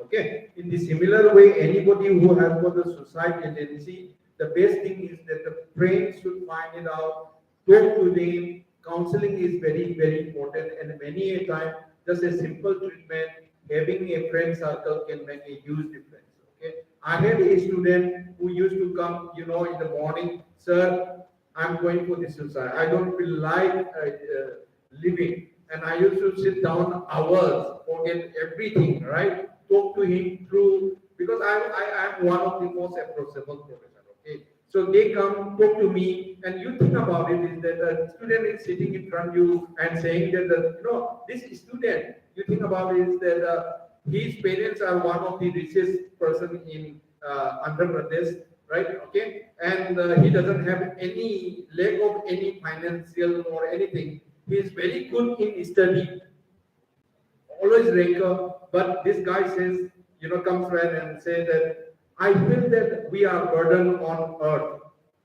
Okay, yeah, I am burdened on my family. They expect I deliver, but I am not happy. I am burdened on earth. I want to die. So I'm coming to you, right? You sit down with him, talk hours, take him in for coffee, take him to the Nimans, talk to Nimans. That is why Nimans, the chair of the counselor, John Matthew, I know him, right? So contact him, take to him, and sit down and say that life is much more beautiful and things, right? Slowly you need to bring it down. That is where you need professional help, all right? Is it okay? But the bipolar disorder can be treated completely. Every day the person has to take one tablet, that's all, right? And it can be suppressed.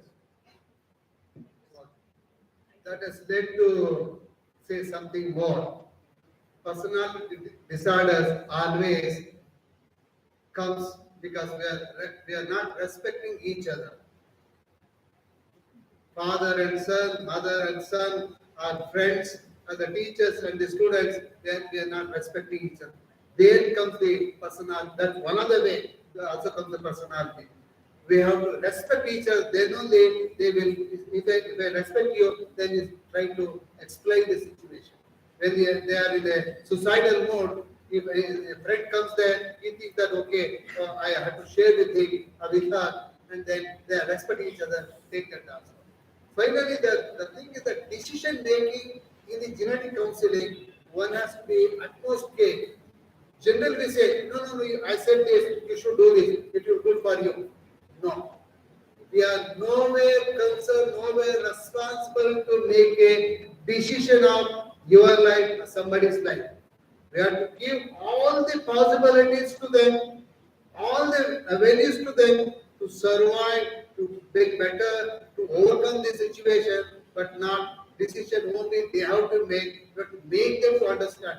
This is the major issues. Then we many times we say we don't have time and we don't address these kind of issues. That's why many a time the personal disorder and the students teacher conflict, the family conflict, husband and wife conflict, son, father, mother, son conflict, all these are happening here. I think we have to respect each other. I thank all of you because when I said, please keep it other go under the heart, you respected my words, and thank you profusely because we are sitting here. So if I say, no, you're useless fellow, you should go. If I start holding that, your mentality will be different. Right? So always, whenever we talk, it's very difficult. We have to respect each other. This is the one we have to learn from the beginning. And second point, we should not involve to make a decision of somebody's life. We have to advise them, even to my son and my daughter, these are the avenues, you select. Then they say, oh, Papa, you said that. No, I have not said. I only explained. It's your decision. Is any problem? I am there. I help you. Any good thing? Yes, you did it. Not, no, because of me, I did it. No. So this is the way you have to handle very carefully emotional issues. Also, many families without understanding this end up with this kind of the illness as psychosis. Sometimes the pretending. We always pretend that, okay, this is the one happening. Pretending get attraction from the importance from the others, that will not go long. Because I used to teach genetic counseling for 8 hours for last, say, 15, 20 years to our genetic students. And even I attended some genetic counseling courses. In India, the genetic counselors are less now. For the hospital, it's a whole society is built up. Recently, we had an international meeting in the Jesus Hospital, and things are coming up there. So we have to respect each other. That is the one we have to learn. All of us, they can be attendant, they can be vice chancellor, or the minister who are there, or our own people can to respect. That is the one. All emotions will come down. So this is something like philosophical can bring down all those things. So if I say something, your frightness, your aggressiveness hormones induce us, they will say aggressive hormones or even monoxide. So that will reduce all those kind of stress will be there. Then our response will be different. Okay? So all these things one has to have patience. A lot of competition we have, but you do your best. That's all. If you want to do more, extra half an hour, 1 hour every day you work, you do that. You will get the success. If not tomorrow, day after tomorrow, or after a month or a year also. But you have to respect, you have to have patience, you have to build up the patience. I think all these things are not genetic, only the humanity we have to talk about this. This is more important. Moral education is we lost there. We don't have time. Always we say we are stressed. Loaded with the teaching load, loaded with our responsibility, all kinds of responsibility. We cannot share with, we will not have people to share. Even if they share, they will also may not be able to listen. This is the common. So in India, less problem. If you look at this in the Western countries, not many, even the old age people and the kids, they are not treating. So many old ages are increasing in India also. If you look at the other side of the country, more old age homes are there. Okay, so let's think about this way. Anything, whatever you do, your best you do. That's all. But you are conscious. If there is no more questions, I just want to give my closing remark, and we've done it, right, sir? That is not. So, okay, just give me 10 minutes, okay? I want to talk to you from my heart, yeah? Because there is no point for coming for me here, and if I can't change your thinking in coming few years, because the coming few years is the most important time for you to decide about your career, right? But don't think that just because we spoke about few things, these are the only opportunities, avenues for you. There are many, okay? So according to the new education policy, you know that every subject, every topic needs to be taught in the 4H, okay? 4H is nothing but, first thing is the knowledge, your head, right? It needs to be learned through your heart, second age, right? And that heart needs to be, right, practically done. You need to have hand. So practicality is the hand. And the last age is that to do all these things, you need to worry about your health, right? 4 H's of education. It was not started by Indian, it was started in the Michigan University. So this is what we call as the 4 H's of education, which our nation, India, new education policy is imparting, right? But all this will have an impact provided we have the right kind of teachers, the right kind of people, those who will teach you. But the good thing about present context is that you don't have to depend on your teachers also, because there are many good lectures on the YouTube, in your information things. But remember, 70% of the YouTube contents are false. 70% of your Wikipedia is wrong. Okay, so you should be able to filter it out. How you will filter it out? By reading more, comparing. Okay, now that is where what we can do as an individual. Do you know that we have been talking that we are the most evolved species? Do you agree with that? Somebody, will you just tell me why? You see, it comes to aging, for example, we are not. Okay? Because there are tardigrade, there are hydra, they live years. Okay, much longer than human. If you look at the stress management, we are not the one. Actually, when the atom bomb was thrown in the Hiroshima and Nagasaki, the only 2 insects which survived that, right, was the only cockroach and termites.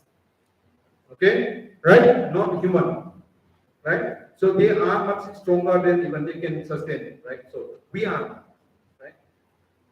Why we are the most evolved species is that today, if you look at it, there is no other species which will destroy other species, right? We are the only species which can make other species better or destroy it because of our activity. Okay, we are the only individual. Today, more than 50,000 species are vanishing from the earth every year because of our human activities. Almost 50,000 species. Okay, so if we think that we can live without the other species, if we think that we are the only involved, if we think that only money, buying power, having Mercedes car, or say having for the guys nice wife maybe, or for the girls very beautiful handsome husband who will listen to it, that is the thing that we are done. Okay, right? Those are necessary maybe, but we need to go beyond that, right? We have the responsibility, because tomorrow your immediate children should have a better future. Better future doesn't mean that they should have car, luxury and these things. Believe me, in few decades time from now, the currency what you will be using is knowledge, not money. Okay, currency will be knowledge, not money. It goes through a cycle. What we are going through it is just a phase of evolution of the human evolution and the evolution of the society. Okay, we will reach a stage where money will not make any sense. Okay, you will be selling your knowledge, right? Yeah. So think about it, that where you want to be there, whether you want to be part of it or not. Sir was talking about the aging. We are talking about, at the moment, we are talking about having a drug to prolong aging or a healthy spine. You think about it is that tomorrow, you are once born, right?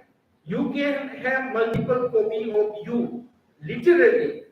You can grow your brain, memory, everything in a robot and survive for millions of years. Okay, this is going to happen.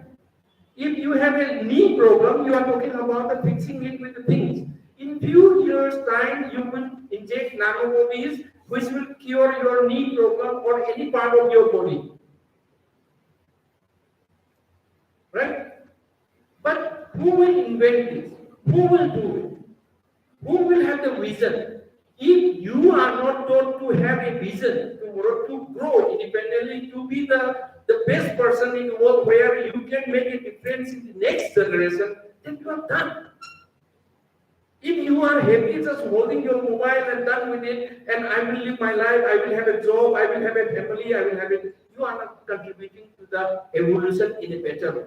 So my only thing is that please be responsible. We have only one life, become only one life. I am here even with my diabetes, with all my health conditions, because I want to be your part of that motivation to you. And I want you to be responsible, grow as an individual, become a better person, and try to make difference in the society and in human society, human evolution, where your children can live a better things, right?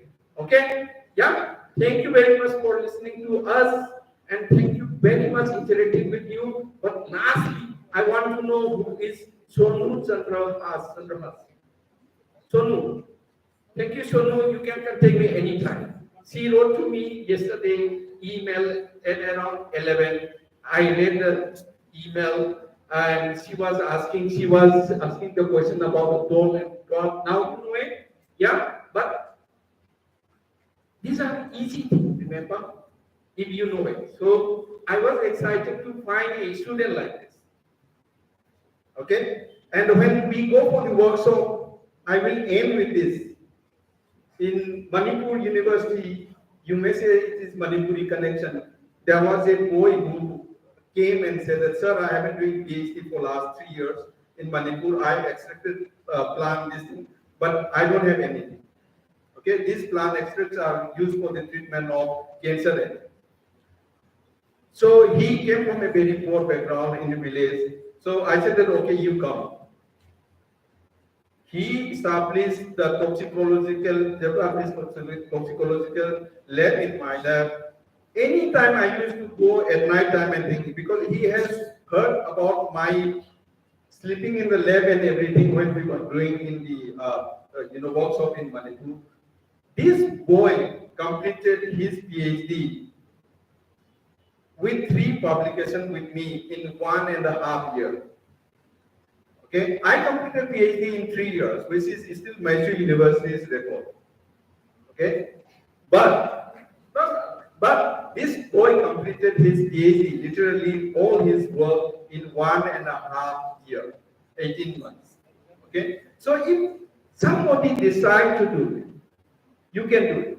This boy, when he came to ISC, he didn't know how to speak English properly, just like me, or say,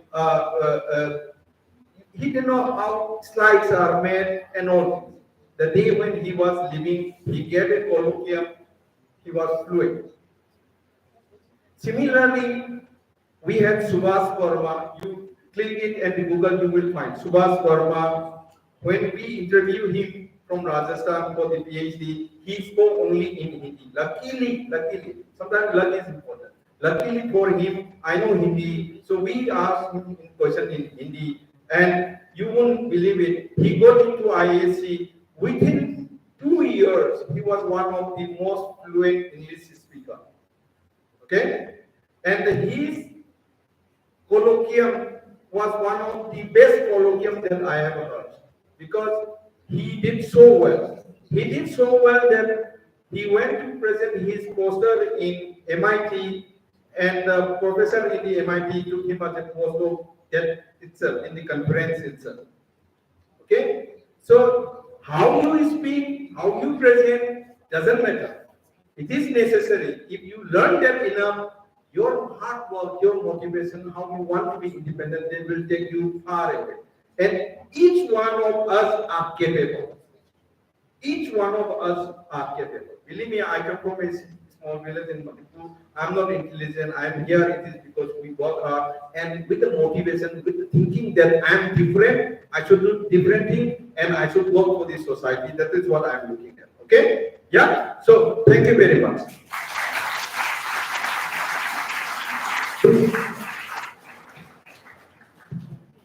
Any questions? Any questions you have? Madam, we'll start the next valedictory concluding session.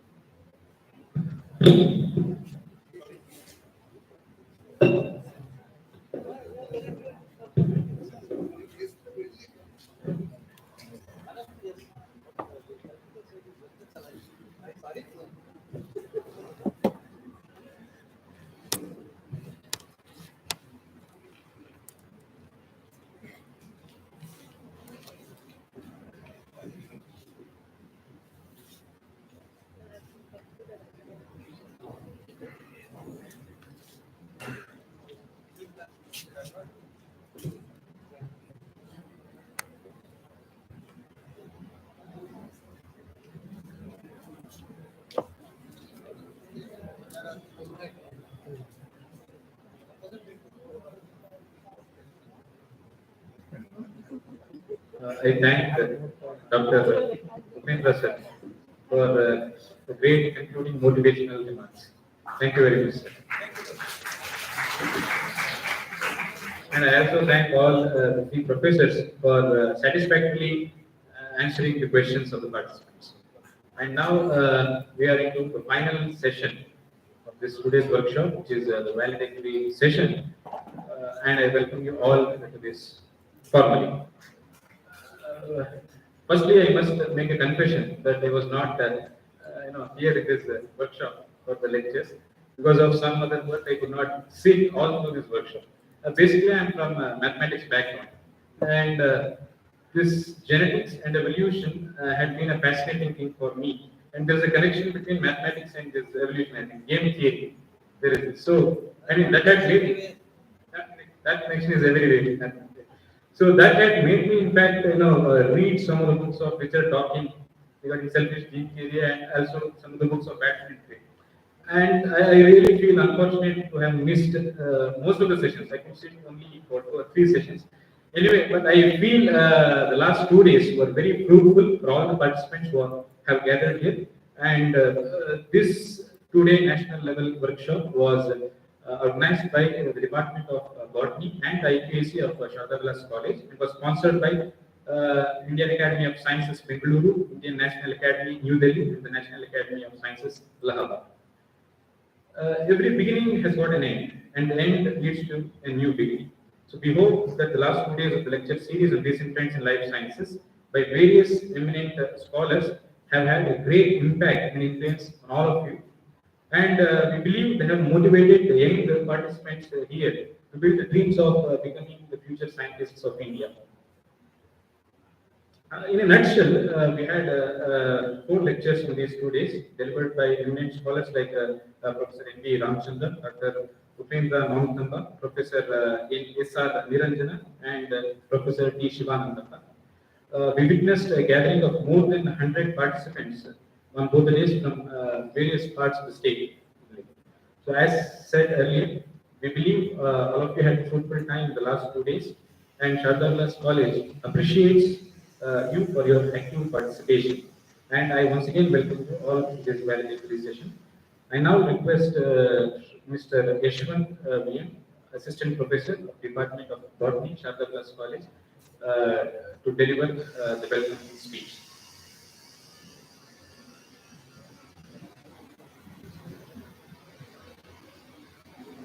Good evening, everyone present here. Respected dignitaries on the dais, delegates, research scholars, participants from various other institutions, and my dear students. It gives me immense pleasure to welcome the gathering for this valedictory session of 2 days lecture workshop on recent advances in life sciences. It is my privilege to welcome Professor N.V. Ramchandra, Workshop Convener, VSIR UGC Fellow Faculty, US in Genetics and Genomics for this valedictory session. I cordially welcome you, sir.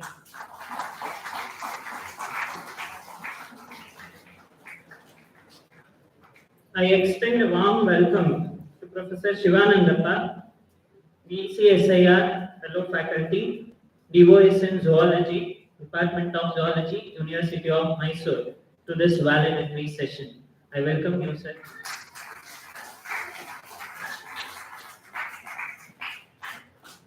I would take this opportunity to welcome Professor Upendra Nautamba, Professor IASC Bangalore, to this valedictory session.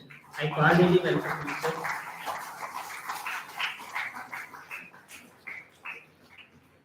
I also welcome Dr. M. Devika, Principal, Sharda Vilas College, Mysore, to this valedictory function. I welcome you, ma'am.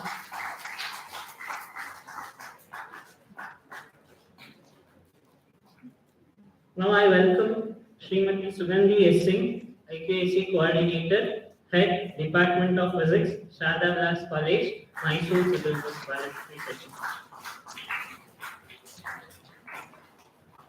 I would not forget to welcome the participants from various other institutions, research scholars, faculties, my dear students, teaching and non-teaching staff of Sharda Vilas College, who has worked for this fruitfulness of 2 days national level lecture workshop sponsored by Science Academies. I wholeheartedly welcome you all for this valedictory session. Thank you.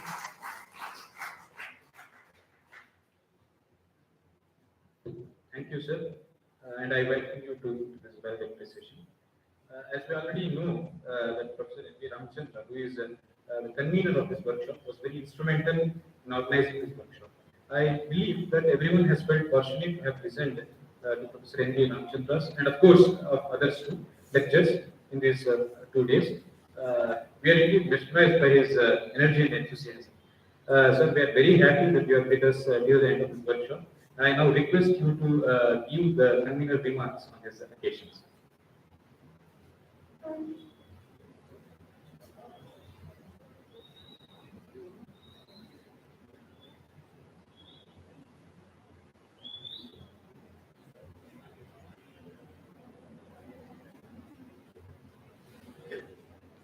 ಎಲ್ಲರಿಗೂ ನಮಸ್ಕಾರ.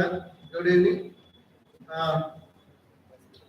Dignitary on dais, Principal, IQAC Director, my colleague Upendra and Dr. Shivanandappa sir, and the faculty, or enthusiastic faculty as a delegates here, and very young enthusiastic young friends who are involved from last 2 days.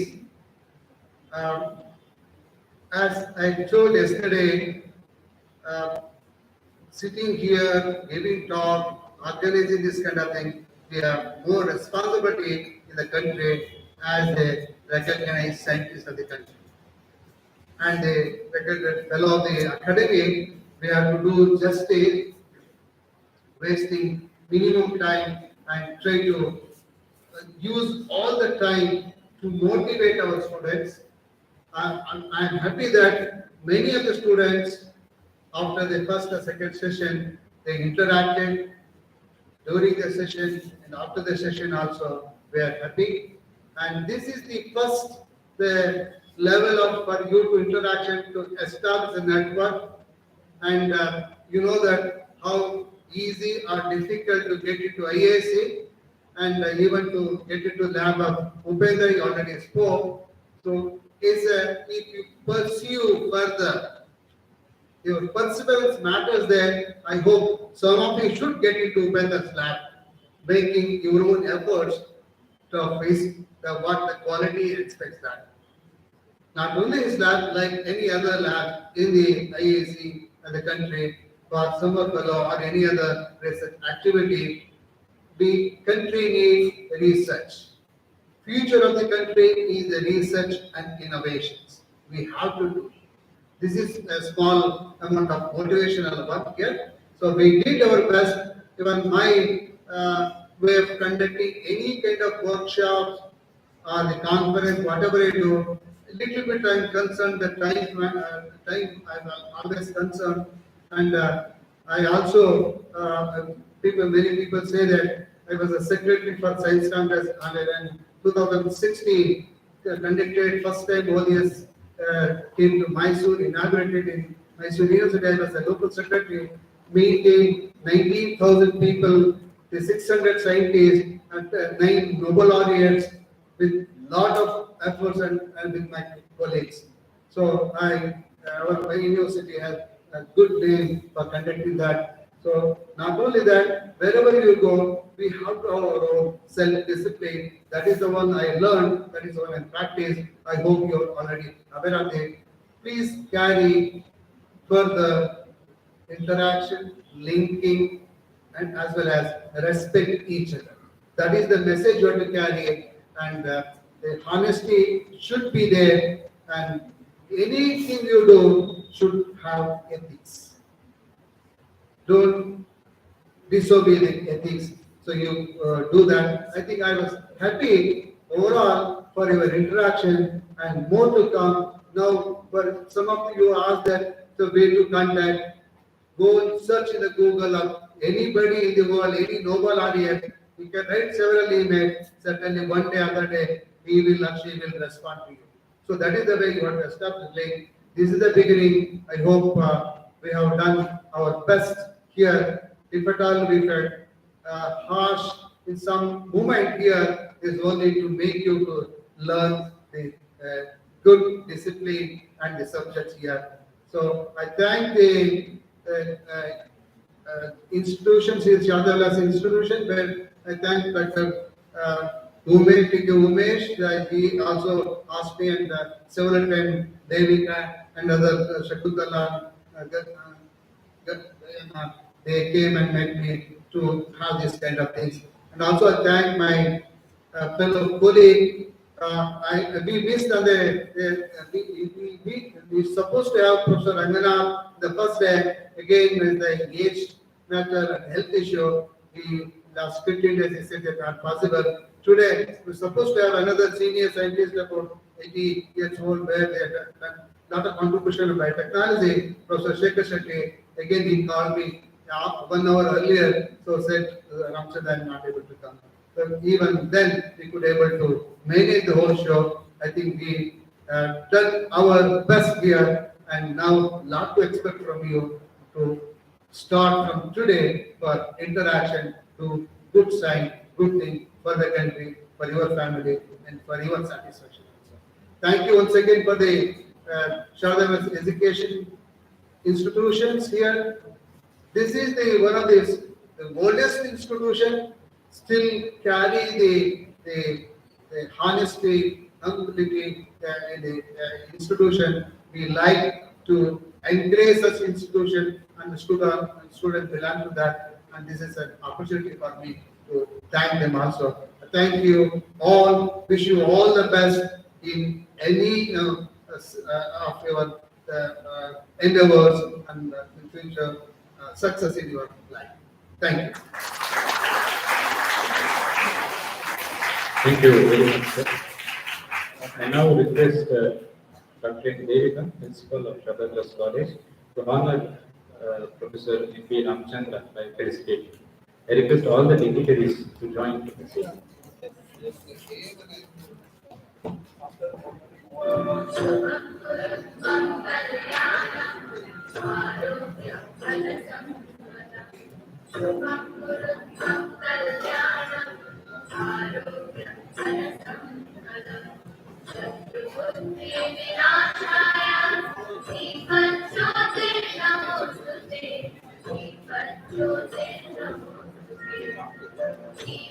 So this is not expected in the academy. I told several times not to do this kind of things.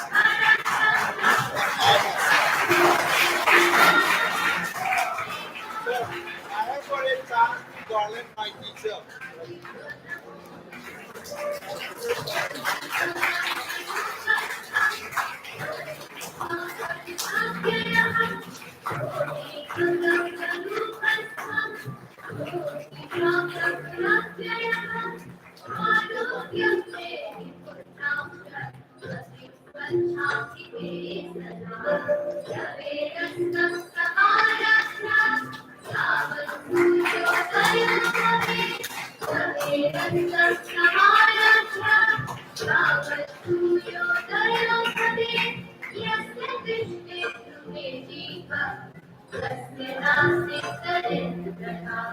Shubham Kurutvam Kalyanam Arogyam Dhanasam Shubham Kurutvam Kalyanam.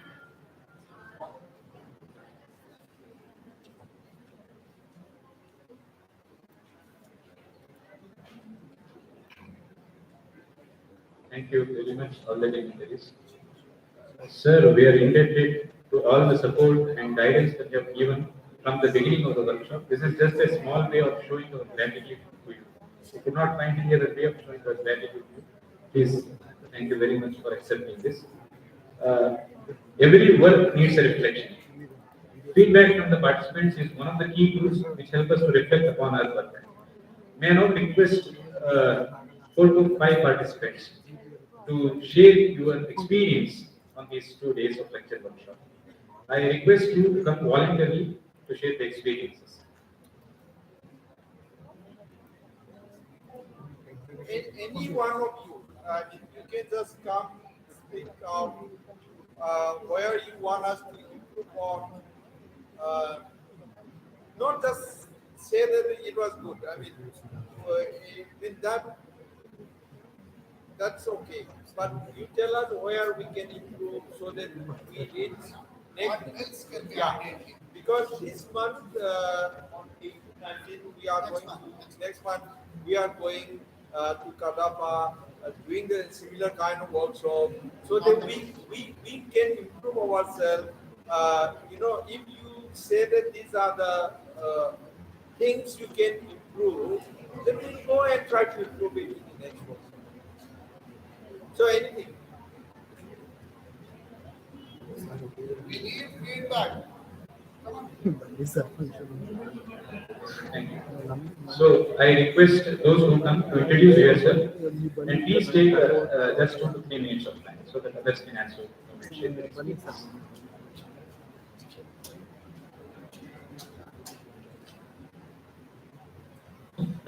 It gives me great pleasure to give a remark note on this 2-day lecture workshop.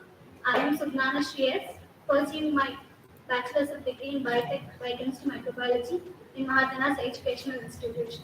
To be frank, it was really an indeed very good session. The main aim of the session was to give us a better knowledge on things that we didn't know, especially genetics when it comes to everything, whatever the disease or the behavior or the environmental aspect or the social behavior of a person is mainly based, the root is genetics. So taking a few notes on that and application part of that and involving ourselves in further experiments or further research really did motivate us. And I really thank all of the dignitaries on the dais and off the dais for making this workshop a very indeed good session. And a bottom of heart gratitude from my side and my institution side representing Mahadanas here was really great for me. And thank you all.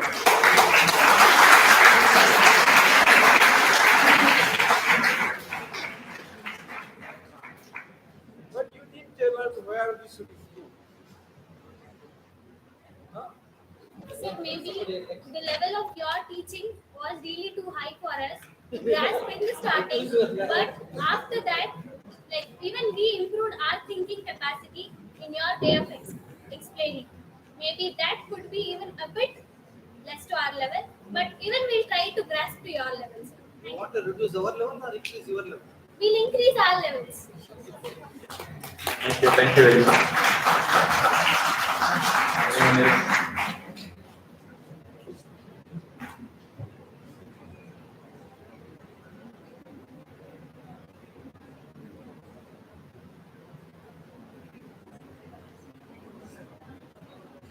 Anyone else? Anyone else?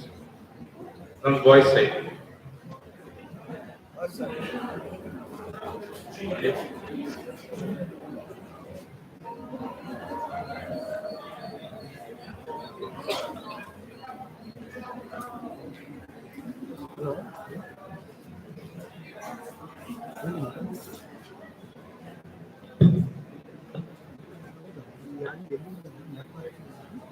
Good evening, everyone. Myself, Chetan, Sharda Vilas College, Mysore. So final stage ಬಂದಿದ್ದೀವಿ ನಾವು. ನಾನು ಕನ್ನಡದಲ್ಲೇ ಮಾತಾಡ್ತೇನೆ. So ಸ್ವಲ್ಪ weak English ಅಲ್ಲಿ. ನನ್ನ emotions ನಾನು ಕನ್ನಡದಲ್ಲಿ ತುಂಬಾ ಚೆನ್ನಾಗಿ ಎಕ್ಸ್ಪ್ರೆಸ್ ಮಾಡ್ಕೋಬಹುದು ಅಂತ. With your permission.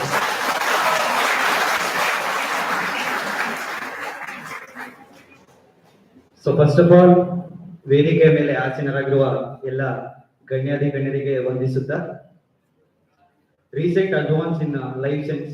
So 2 days workshop ನಡೀತು ನಮ್ಮ ಕಾಲೇಜಿನಲ್ಲಿ.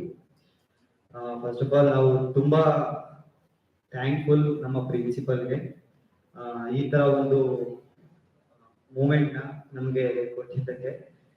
ಅಂಡ್ ದ ಗ್ರೇಟ್ ಥಿಂಗ್ ಏನಂದ್ರೆ ಜೆನೆಟಿಕ್ಸ್ ಆಗ್ಲಿ ಬೇರೆ ಬೇರೆ ಥಿಂಗ್ಸ್ ಗಳು ಏನೇ ಹೇಳಿದ್ರು ಬಂದಿರ್ತಕ್ಕಂಥ ಅದನ್ನ ನಮ್ಮ ಟೀಚರ್ಸ್ ಕೂಡ ಪಾಠ ಮಾಡ್ತಾರೆ. ಬಟ್ ಅವ್ರ ವರ್ಕ್ ಏನೇನ್ ಮಾಡಿದ್ದಾರೆ, ಅವ್ರು ಏನೇನ್ ಎಕ್ಸ್ಪೆರಿಮೆಂಟ್ ಗಳನ್ನ ಮಾಡಿದ್ದಾರೆ, ಸೊ ಆ ಎಕ್ಸ್ಪೀರಿಯನ್ಸ್ ಗಳನ್ನೆಲ್ಲ ನಮ್ಮ ಮುಂದೆ ಹಂಚ್ಕೊಂಡಲ್ಲ, ತುಂಬಾ ಇಂಟ್ರೆಸ್ಟಿಂಗ್ ಅಂತ ಅನಿಸ್ತು. ಮತ್ತೆ ಆ special thanks to Upendra sir. ಅವ್ರ ನೇಮ್ ಕೂಡ ಡಿಫ್ರೆಂಟ್, ಅವ್ರು ಕೂಡ ಡಿಫ್ರೆಂಟ್.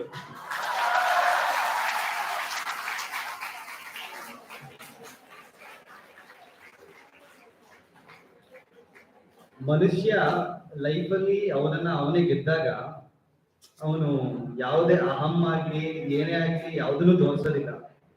ಸೊ ಆತರ ಉಪೇಂದ್ರ ಸರ್ ತುಂಬಾ ಇಷ್ಟ ಆದ್ರು ಅವರ ಬಿಹೇವಿಯರ್ ಆಗಿ. ತುಂಬಾ ಥ್ಯಾಂಕ್ಸ್ ಸರ್. ಒಂದು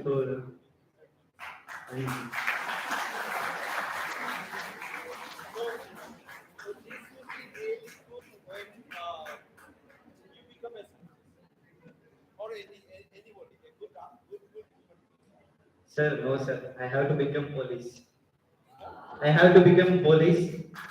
ನಾನು ಫಸ್ಟ್ ಇಂದಾನು ಫಿಕ್ಸ್ ಆಗ್ಬಿಟ್ಟಿದ್ದೀನಿ. So thank you very much for giving this opportunity.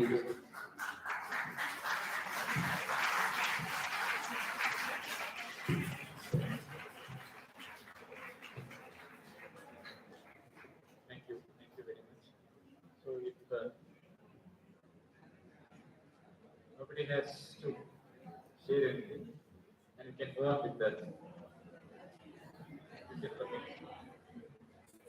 So we can move on with the session. So we hope everyone has filled the written feedback forms that they are given to you. Right? So we request you to submit this after this valedictory session while collecting your certificates. We analyze your feedback and we try to improve upon the aspects that have been given by you.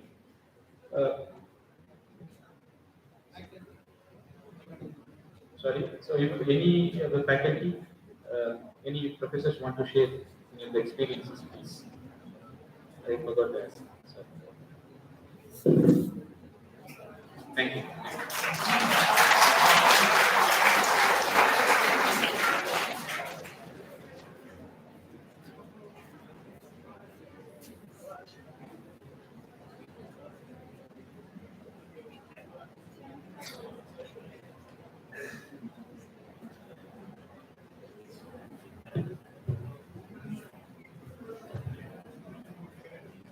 ಎಲ್ರಿಗೂ ಈ ಸುಂದರ ಸಂಜೆಯಲ್ಲಿ ನನ್ನ ನಮಸ್ಕಾರಗಳು, ಅಭಿನಂದನೆಗಳು.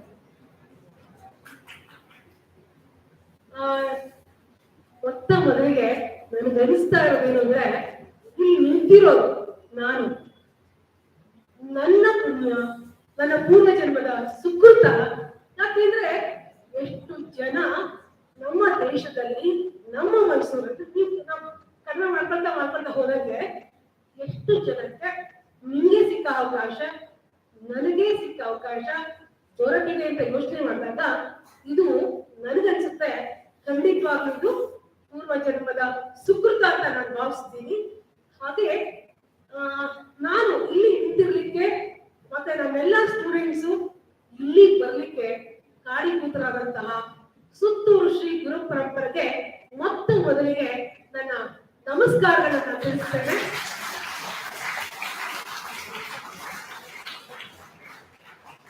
ಹಾಗೆ ಈ ಶೈಕ್ಷಣಿಕ ಮುನ್ನೋಟವನ್ನ ಇಟ್ಟುಕೊಂಡು ಇಂಥದೊಂದು ಸಭಾಂಗಣವನ್ನ ನಿರ್ಮಿಸಿ ಈ ಮಹಾವಿದ್ಯಾಲಯವನ್ನ ಕಟ್ಟಿದಂತಹ ಅತ್ಯಂತ ಹಳೆಯ ಪ್ರಸಿದ್ಧಿ ಪಡೆದಿರ್ತಕ್ಕಂತಹ ಶಾಖಾ ವಿಲಾಸನ ಕಾಲೇಜಿನ ಹಿರಿಯ ಜೀವಿಗಳಿಗೆ ಹಾಗೂ ಕೂಡ ಈ ನಿನ್ನೆ ನಮ್ಮ ಇನಾಗ್ರಲ್ ಫಂಕ್ಷನ್ ಅಲ್ಲಿ ಭಾಗವಹಿಸಿದಂತಹ ಚಂದ್ರಶೇಖರ್ ಸರ್, ಸುಬ್ರಾಯ ಸರ್ ಅವ್ರಿಗೂ ಕೂಡ ನನ್ನ ನಮಸ್ಕಾರಗಳನ್ನ ತಿಳಿಸ್ತೀನಿ.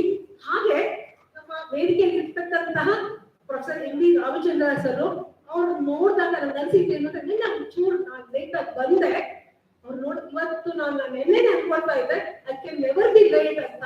ಇವತ್ತು ಸರಿಯಾದ ಸಮಯಕ್ಕೆ ಬಂದಿದ್ದು ಬಹುಶಃ ಅವರಿಂದ ಅಂತ ನಾನು ಹೇಳಲಿಕ್ಕೆ ಇಚ್ಛೆ ಪಡ್ತೀನಿ. Sir thanks for that sir. And Shivanandappa sir ಅವ್ರು ನಾವು ಹೇಳ್ತಾ ಇದ್ದೀವಿ, ನಿಮ್ಗೆಲ್ಲ ಅನ್ಸುತ್ತೆ ಅವ್ರು ಎಷ್ಟು ಯಂಗ್ ಅಂತ, Young at heart, Young scientist, ಅವ್ರಿಗೂ ಕೂಡ ನಮಸ್ಕಾರಗಳು. ಮೈಸೂರಿನ ಮಣಿಪುರದ ಮಗ ಅಂತ ಹೆಮ್ಮೆಯಿಂದ ಹೇಳ್ಕೊಳ್ತಾ ಎಲ್ಲರೊಡನೆ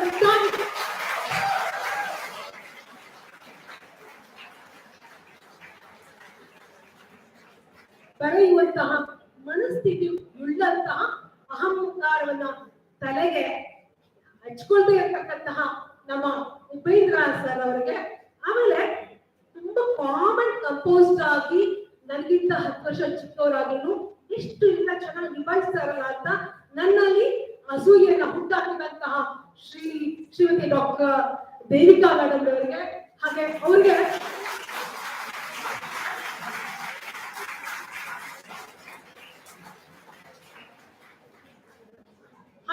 ಅವ್ರಿಗೆ ಎಲ್ಲ ಸಹಕಾರಗಳನ್ನ ನೀಡ್ತಾ ಬಂದಿರ್ತಕ್ಕಂತಹ ಫಿಸಿಕ್ಸ್ ಡಿಪಾರ್ಟ್ಮೆಂಟ್ ನ HOD ಆದಂತಹ ಸುಗಂಧಿ ಮೇಡಮ್ ನವರಿಗೆ, ಹಾಗೆ ಇಲ್ಲಿ ಇರ್ತಕ್ಕಂಥ UGC ಟೀಚರ್ಸ್ 5-6 ಕೇಳ್ಪಟ್ಟ ಹಾಗೆ, ಆದ್ರೆ ಈ ಯಂಗ್ ಮೈಂಡ್ಸ್ ಗಳು ತುಂಬಾ ಇದೆ. ಅವ್ರು ನೋಡಿ ನಾವು ಕಲಿಬೇಕಾದದ್ದು, ನಾವು ಎಲ್ಡರ್ಲಿ UGC ಟೀಚರ್ಸ್ ತುಂಬಾ ಇದೆ, ಅವರನ್ನು ನೋಡ್ಕೊಂಡು ಅವ್ರ ಶಿಸ್ತು ನೋಡ್ಕೊಂಡು ಸರಿ ಆಗ ಹೇಳ್ತಾ ಇದ್ದಾರೆ ಸರ್ ಏನ್ ಹೇಳ್ತೀರಾ ಈ ಸಮಾರಂಭದಲ್ಲಿ ಈ ಟುಡೇ ವರ್ಕ್ಶಾಪ್ ಬಗ್ಗೆ ಅಂತ. ಅವ್ರು ಹೇಳ್ತಿರೋ ಬೆನಿಫಿಟ್ಸ್ ಅನ್ನ ಅಷ್ಟೇ ಹೇಳ್ಬೇಡಿ, ನೀವು ಏನು ಅದರಿಂದ ಏನಾದ್ರು ಅದರಲ್ಲಿ ನೆಗೆಟಿವ್ ಕ್ವಾಲಿಟೀಸ್ ಇದ್ರೆ ಅದನ್ನು ನಿರ್ಭಯವಾಗಿ ಶೇರ್ ಮಾಡ್ಕೊಳ್ಳಿ ಅಂತ. ಸರ್ ಮೊಸರಲ್ಲಿ ಕಲ್ಲು ಹುಡ್ಕೋ ಕೆಲಸ ಮಾಡಲ್ಲ ಸರ್ ನಾನು, ನೋ, ಎಷ್ಟು ಚೆನ್ನಾಗಿ ಆರ್ಗನೈಸ್ ಮಾಡಿದ್ದಾರೆ. ಮತ್ತಿದ್ ಹಾಗೇನೆ ಆ ಚಿತ್ತಾರದ ಕುಂಡಲಗಳನ್ನ ಹೊರಡಿಸ್ತಾ ಅಥವಾ ಅಲ್ಲಿ ರಂಗೋಲಿ ಹಾಕಿದಾರಲ್ಲ ಅಲ್ಲಿ ಎಲ್ಲ ಲೈಫ್ ಸೈನ್ಸಿನ ಎಲ್ಲ ಆಬ್ಜೆಕ್ಟ್ ಗಳನ್ನ ಅವರು ಸೃಷ್ಟಿಸಿರೋದನ್ನ ಮೈಕ್ರೋಸ್ಕೋಪ್ ರಂಗೋಲಿನಲ್ಲಿ ರೂಪಿಸಿದಾರಲ್ಲ, ಕ್ರಿಯೇಟಿವಿಟಿ ಇದೆಯಲ್ಲ ಅದನ್ನು ಬರೋದಿಲ್ಲ. ಆಮೇಲೆ ಇಲ್ಲಿ ಚೇರ್ ಅರೇಂಜ್ಮೆಂಟ್ಸ್ ಅಥವಾ ಅವ್ರ ನಗುಮುಖದ ಸ್ವಾಗತ ಅಥವಾ ಕೌಂಟ್ರಲ್ಲಿ ಅವ್ರು ನಮ್ಗೆ ನೀಡಿದಂತಹ ಅತ್ಯಂತ ಆದರಣೀಯ ಸ್ವಾಗತ ಮತ್ತೆ ನಮಗೆ ಬೇಕಾದಂತಹ ಅಗತ್ಯತೆಗಳ ಬಗ್ಗೆ ಅವ್ರಿಗಿರ್ತಕ್ಕಂತಹ ಆಸಕ್ತಿ, ಕರ್ತವ್ಯ ಬದ್ಧತೆ ಯಾವುದನ್ನು ವರ್ಣಿಸ್ತೀವಿ. ಹಾಗೇನೆ ಅವರು ಅವರ ಅರೇಂಜ್ಮೆಂಟ್ಸ್, ಫುಡ್ ಅರೇಂಜ್ಮೆಂಟ್ಸ್ ಅಷ್ಟೇ ನಮಗೆ ಹೊಟ್ಟೆಯ ಹಸಿವನ್ನ ತಣಿಸಿದ್ದಲ್ಲದೆ ಅವರು ಶೈಕ್ಷಣಿಕ ಹಸಿವನ್ನು ಕೂಡ ಈ 2 ದಿನದಲ್ಲಿ ತಣಿಸುವ ಪ್ರಯತ್ನ ಮಾಡಿದ್ದಾರೆ. ಬಟ್ ಶೈಕ್ಷಣಿಕ ಹಸಿವನ್ನ ಅವ್ರು ತಣಿಸಿದರೆ ಅಂತ ನಾನು ಅನ್ಕೊಳ್ಳಲ್ಲ. ಮೆನಿ ಮೋರ್ ಕ್ವೆಶ್ಚನ್ಸ್ ಇನ್ ಆರ್ ಮೈಂಡ್. ಸೊ ಇದೊಂದು ಮೊದಲ ವೇದಿಕೆ ನಿಮಗೆ ಎಲ್ಲ ವಿದ್ಯಾರ್ಥಿಗಳಿಗೆ ಏನಂತಂದ್ರೆ, ಇಲ್ಲಿ ನೀವು ಇದನ್ನ ನೀವು ನಿಮ್ಮ ಇಂಟ್ರಾಕ್ಷನ್ಸ್ ನೋಡಿದಾಗ ನನ್ಗೆ ಅನ್ಸಿದ್ದು ಏನಪ್ಪಾ ಅಂತಂದ್ರೆ, ನಿಮ್ಮ ಶೈಕ್ಷಣಿಕ ಹಸಿವು ಜಾಸ್ತಿ ಆಗ್ತಾ ಹೋಗುತ್ತೆ ಈ 2 ದಿನದ ವರ್ಕ್ಶಾಪ್ ನಲ್ಲಿ ಅಂತ ನನ್ಗಾದ್ರು ಅನ್ಸುತ್ತೆ. ಹಾಗೆ ಎಲ್ಲ ನನ್ನ ಪ್ರೀತಿಯ ವಿದ್ಯಾರ್ಥಿಗಳು ಎಷ್ಟು ಶಿಸ್ತಿನಿಂದ ಅವ್ರು ಭಾಗವಹಿಸಿದ್ರು, ಪರಸ್ಪರರಿಗೆ ಅವರೆಷ್ಟು ಗೌರವವನ್ನ ಕೊಡಬೇಕು ಅಂತ ಸರ್ ಹೇಳಿದಂಗೆ ಅವ್ರು ಗೌರವ ಕೊಡ್ತಾ ಇದ್ರು, ಎಲ್ಲ ಕಡೆ ಶಿಸ್ತುಬದ್ಧವಾಗಿ ವರ್ತಿಸಿದ್ದು ಅವರಲ್ಲಿ ಕೈಗೊಡ್ತಿರ್ತಕ್ಕಂತಹ ಶಿಸ್ತು, ಸಂಯಮ, ತಾಳ್ಮೆ, ಸಂಸ್ಕೃತಿ ಕಾಣ ಅಂತ ನಾನಾದ್ರೂ ಹೇಳಕ್ ಇಷ್ಟಪಡ್ತೀನಿ. ನಮ್ಮ ಈ ಫಂಕ್ಷನ್ ಈ ಸಮಾರಂಭದ ಕೇಂದ್ರ ವ್ಯಕ್ತಿಗಳಾಗಿರ್ತಕ್ಕಂಥ ನಿಮ್ಮೆಲ್ಲರಿಗೂ ನಮಿಸಿ ಮತ್ತೊಮ್ಮೆ ಮಗದೊಮ್ಮೆ ಎಲ್ಲರಿಗೂ ನನ್ನ ವಂದನೆಗಳು. ಹಾಗೇನೆ ಈ 2 ಡೇ ವರ್ಕ್ಶಾಪ್ ಇದರದ ವರ್ಕ್ಶಾಪ್ ಗಳನ್ನ ರಾಮಚಂದ್ರ ಸರ್ ಅವರ ಗೈಡೆನ್ಸ್ ಅಲ್ಲಿ, ಅವರ ಮಾರ್ಗದರ್ಶನದಲ್ಲಿ ಇಂತಹ ಜಾಸ್ತಿ ವರ್ಕ್ಶಾಪ್ಗಳು ನಡೀಬೇಕು ಅಂತ ನಾನು ಕೇಳ್ಕೊಳ್ತಾ ನನ್ನ ಮಾತುಗಳನ್ನ ಆಡ್ಲಿಕ್ಕೆ ಅವಕಾಶ ಕೊಟ್ಟಿದ್ದಕ್ಕೆ ನಿಮಗೆಲ್ಲ ಇರ್ತಕ್ಕಂಥವ್ರಿಗೆಲ್ಲ ಆರ್ಗನೈಸರ್ಸ್ಗೆಲ್ಲ ನನ್ನ ಸ್ಟೂಡೆಂಟ್ ಚಾಮರಾಜನಗರದಲ್ಲಿ ಶಕುಂತಲಾ ಮೇಡಮ್ ಜುವಾಲಜಿ ಲೆಕ್ಚರರು, ಆಕೆಯ ಸಹಕಾರವನ್ನು ಆಕೆಯ ಆ ಕಟಿಬದ್ಧತೆಯನ್ನು ನನಗೆ ತಿಳಿಸಿಕೊಳ್ತಾ ನನ್ನ ಮಾತನ್ನು ಮುಗಿಸ್ತೀನಿ. ಜೈ ಹಿಂದ್, ಜೈ Karnataka.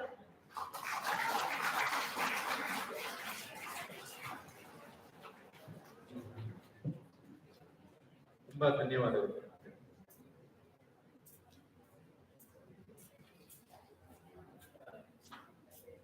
We know that from past few days, the efforts put by our principal, Dr. Devika, properly organizing each and every work, monitoring the same and guiding everyone in the right direction. I believe your efforts have been fruitful, madam, which is evident from the success of this workshop. So I now request you to give the concluding remarks on this valedictory session.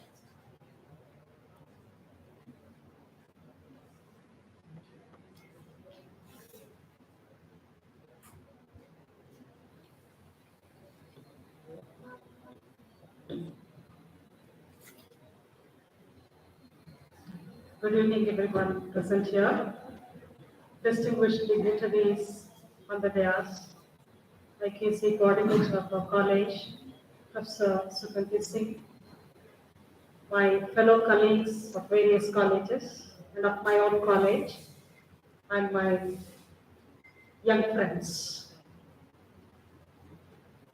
I could not attend or be present in all the sessions, but I could attend at least 5 out of 7 sessions. To be frank, there was a fear in my mind about the active participation of the students, because as expressed by one of the students, the professor's speech may go above their heads ಅಂತ ನಾನು ತಪ್ಪು ಭಾವನೆಯಲ್ಲಿದ್ದೆ ಅಂತ ಅನಿಸ್ತಾ ಇದೆ. ಯಾಕೆ ತಪ್ಪು ಅಂತ ಅನಿಸ್ತಿದೆ ಅಂದ್ರೆ, when I saw students interacting with the professors, when I saw students opening up their minds, then I realized that there is a meaning in that beautiful sentence.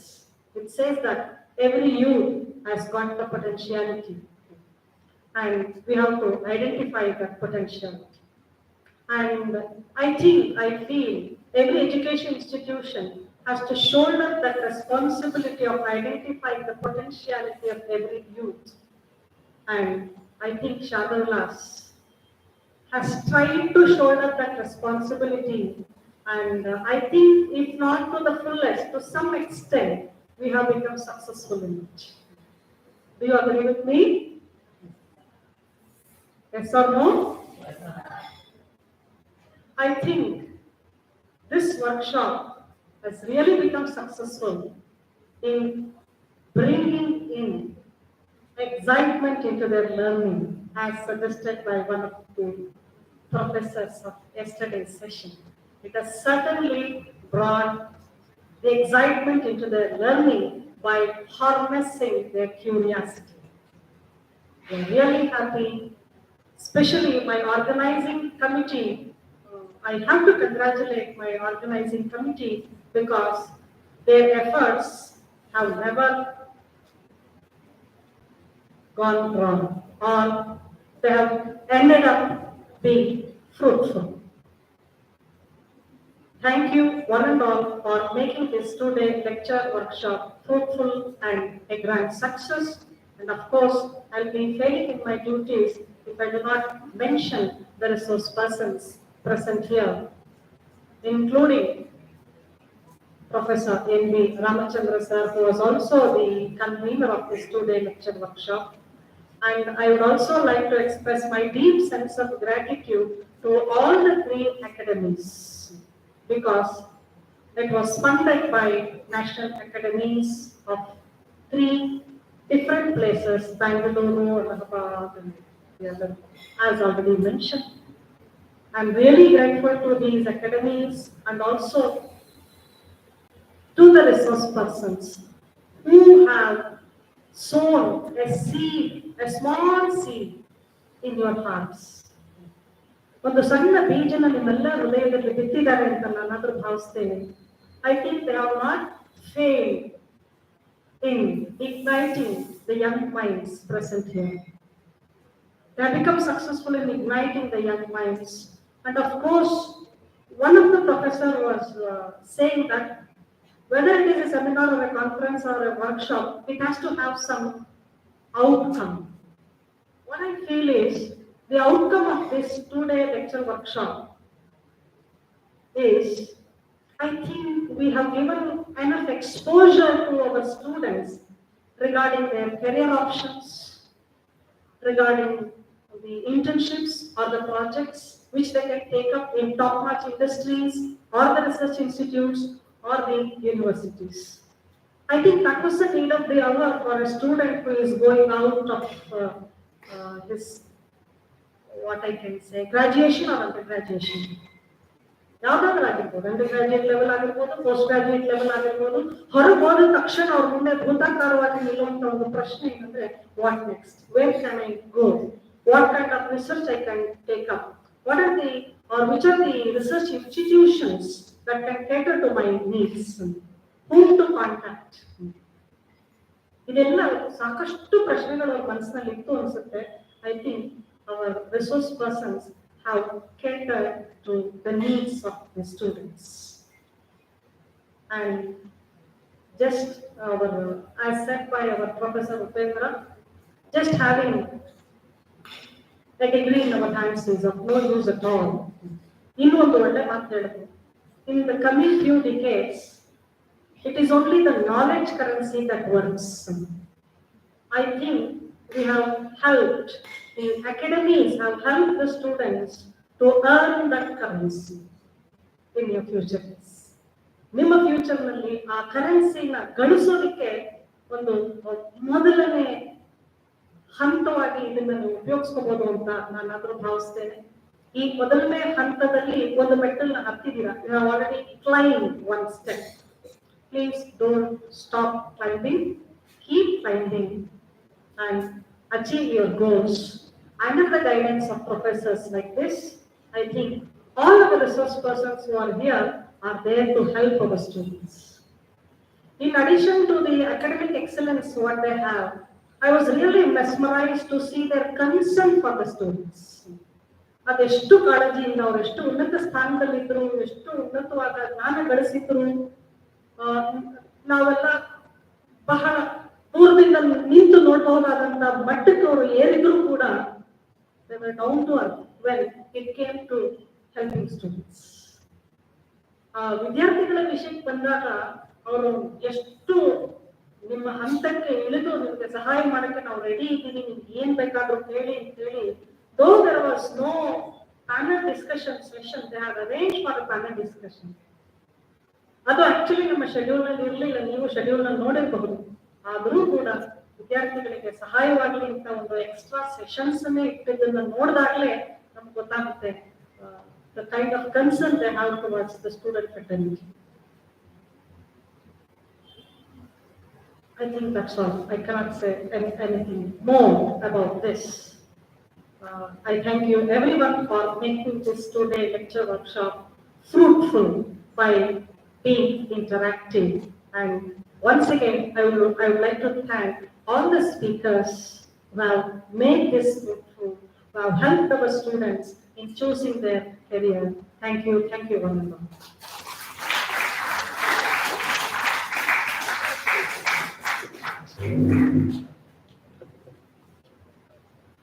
Thank you, Madam. I believe we'll be witnessing more these kinds of workshops under your guidance and leadership in the coming days. Thank you very much. Khalil Gibran says, when you reach the end of what you should know, you will be at the beginning of what you should sense. Giving us the knowledge of recent trends in life sciences, I believe this workshop has made us to make a better sense of the world around us. We are now at the final stage of this valedictory session. I now request Srimati S. Sugandhi, IPAC Coordinator and Associate Professor, Department of Physics, Sharda Plus College, give the vote of thanks.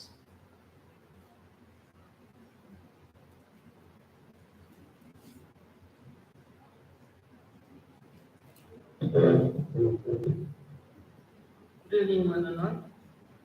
Dignitaries on the dais, Principal Dr. M. Devika.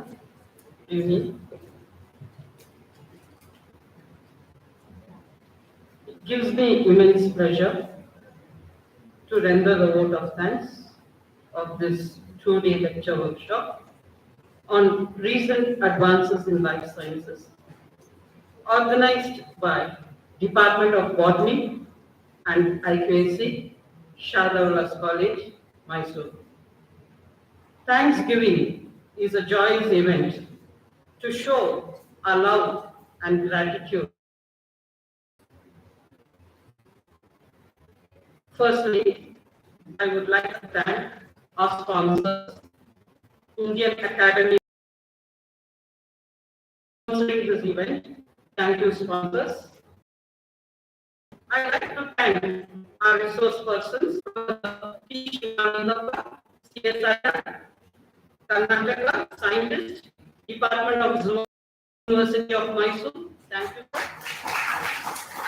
I also thank Professor S.R. Niranjana, former Vice Chancellor, Gulbarga, Karnataka University, in his absence. Thank you, sir. I thank our President, Dr. B.N. Subraya, Shadavilas Educational Institution, our Honorary Secretary, N. Chandrasekhara, sir, SVEI, for his constant support and encouragement, and thank all the governing council members of Shadavilas Educational Institution. I also thank the organizing committee, President and Principal of Shadavilas College, Dr. M. Devika, for organizing two-day lecture workshop. Thank you, madam.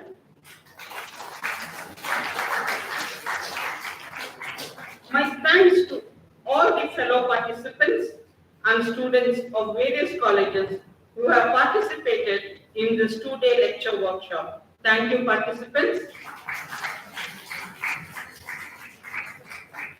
Thanks to the coordinator, Srimati Shakuntala, Head Department of Zoology, and all the members of this two-day lecture workshop. Thank you, team. You have done a wonderful job. Thanks to all the teaching fraternity of Shadavilas College who are directly or indirectly involved in the success of two-day lecture workshop. Thank you, teachers. Thanks to the technical team for their constant support. Thank you. I thank the press. I thank the non-teaching staffs for their support. Last but not the least, I thank all the students present here for this two-day lecture workshop who were the icing on the cake. Thank you, one and all.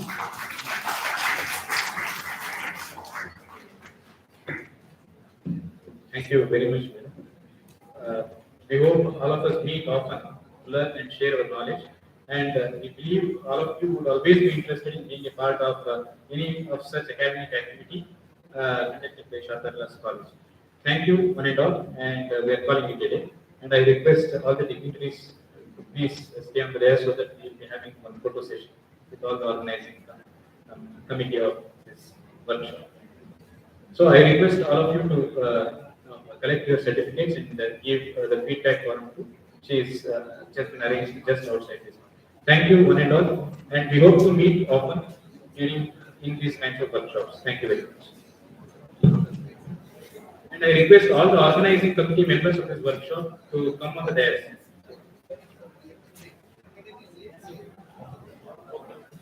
So I request all the students to gather here for the photo shop.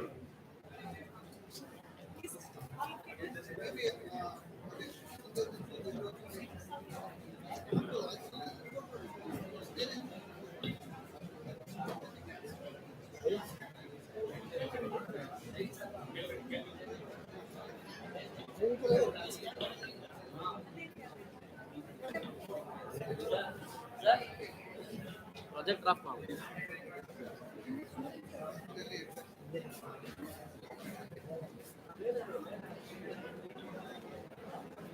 I request all the students not to leave. We have a photo session now with you. I request all of you to come near the stage, please.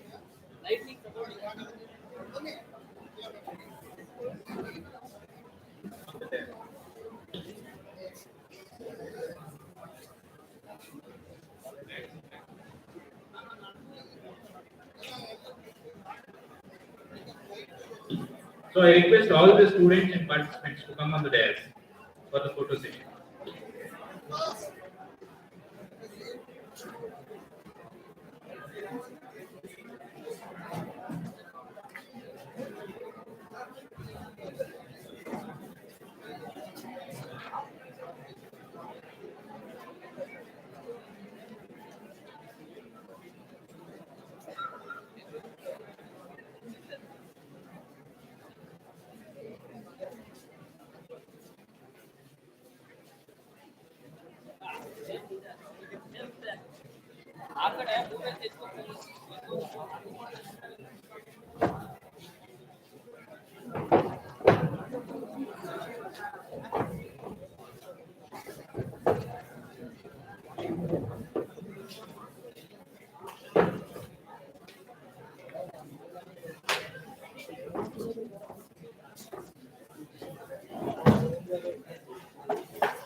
Students ಎಲ್ಲ ಹಿಂದ್ಗಡೆ ಬನ್ನಿ gents ಹಿಂದ್ಗಡೆ ಬನ್ನಿ ಎಲ್ಲ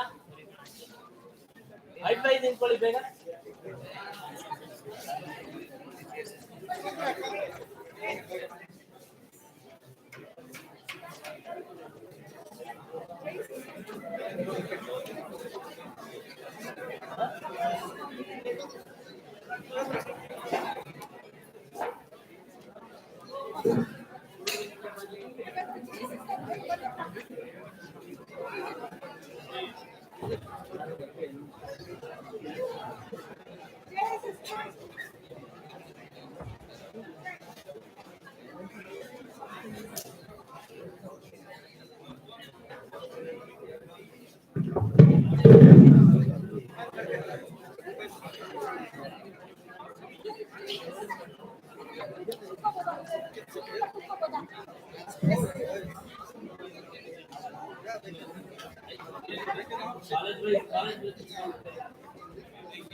ಸ್ವಲ್ಪ ಜನ ಈ ಕಡೆ ಬನ್ನಿ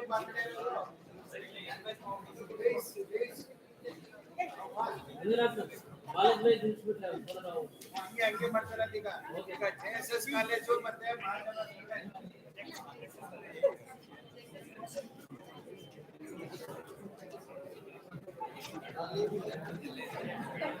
ready? Smile, please. Say that.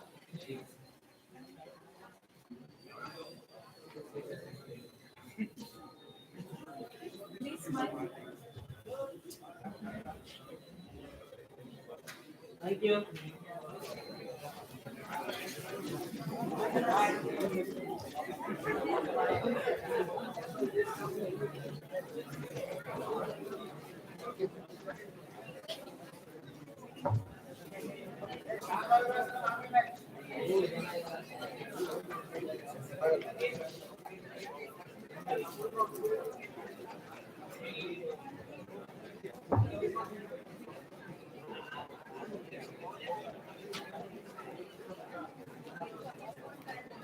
Boys, clear in place, clear in place. Boys, clear in place.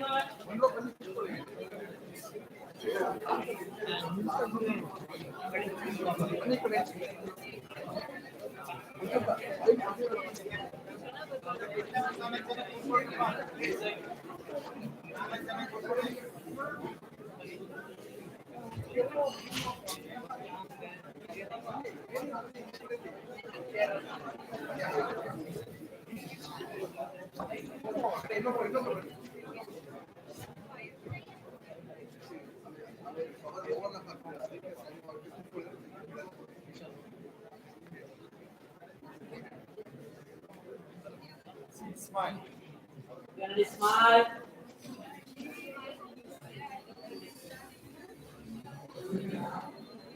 Thank you.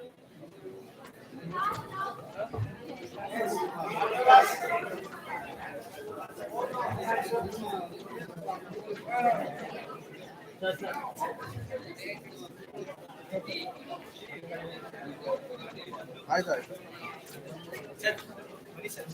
ಹಾಗೆ ಬಂದೆ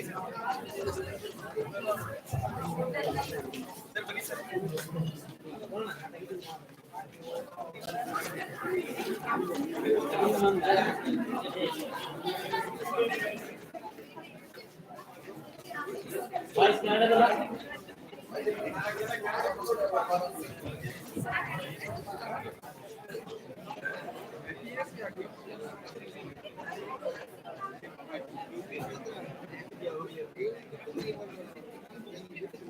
ఇక్కడ కొంత internet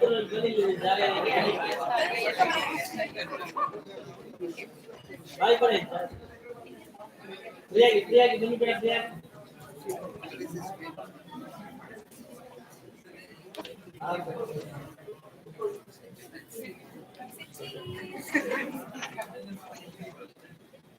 Really?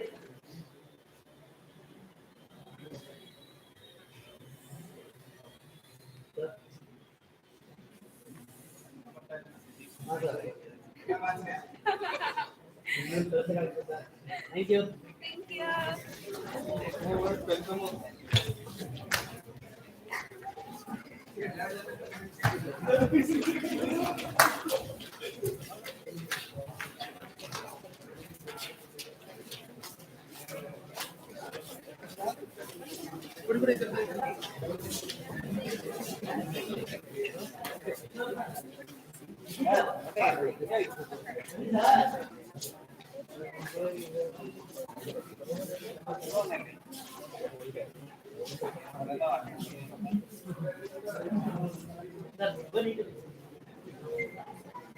I'm free. I'm free.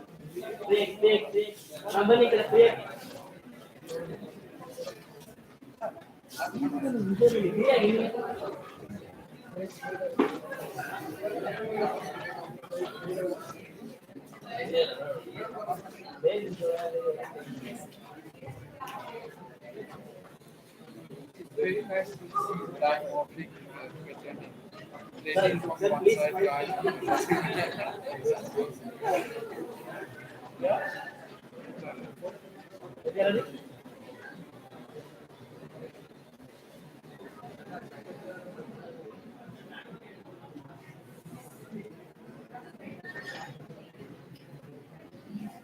Thank you. Thank you very much. Thank you all.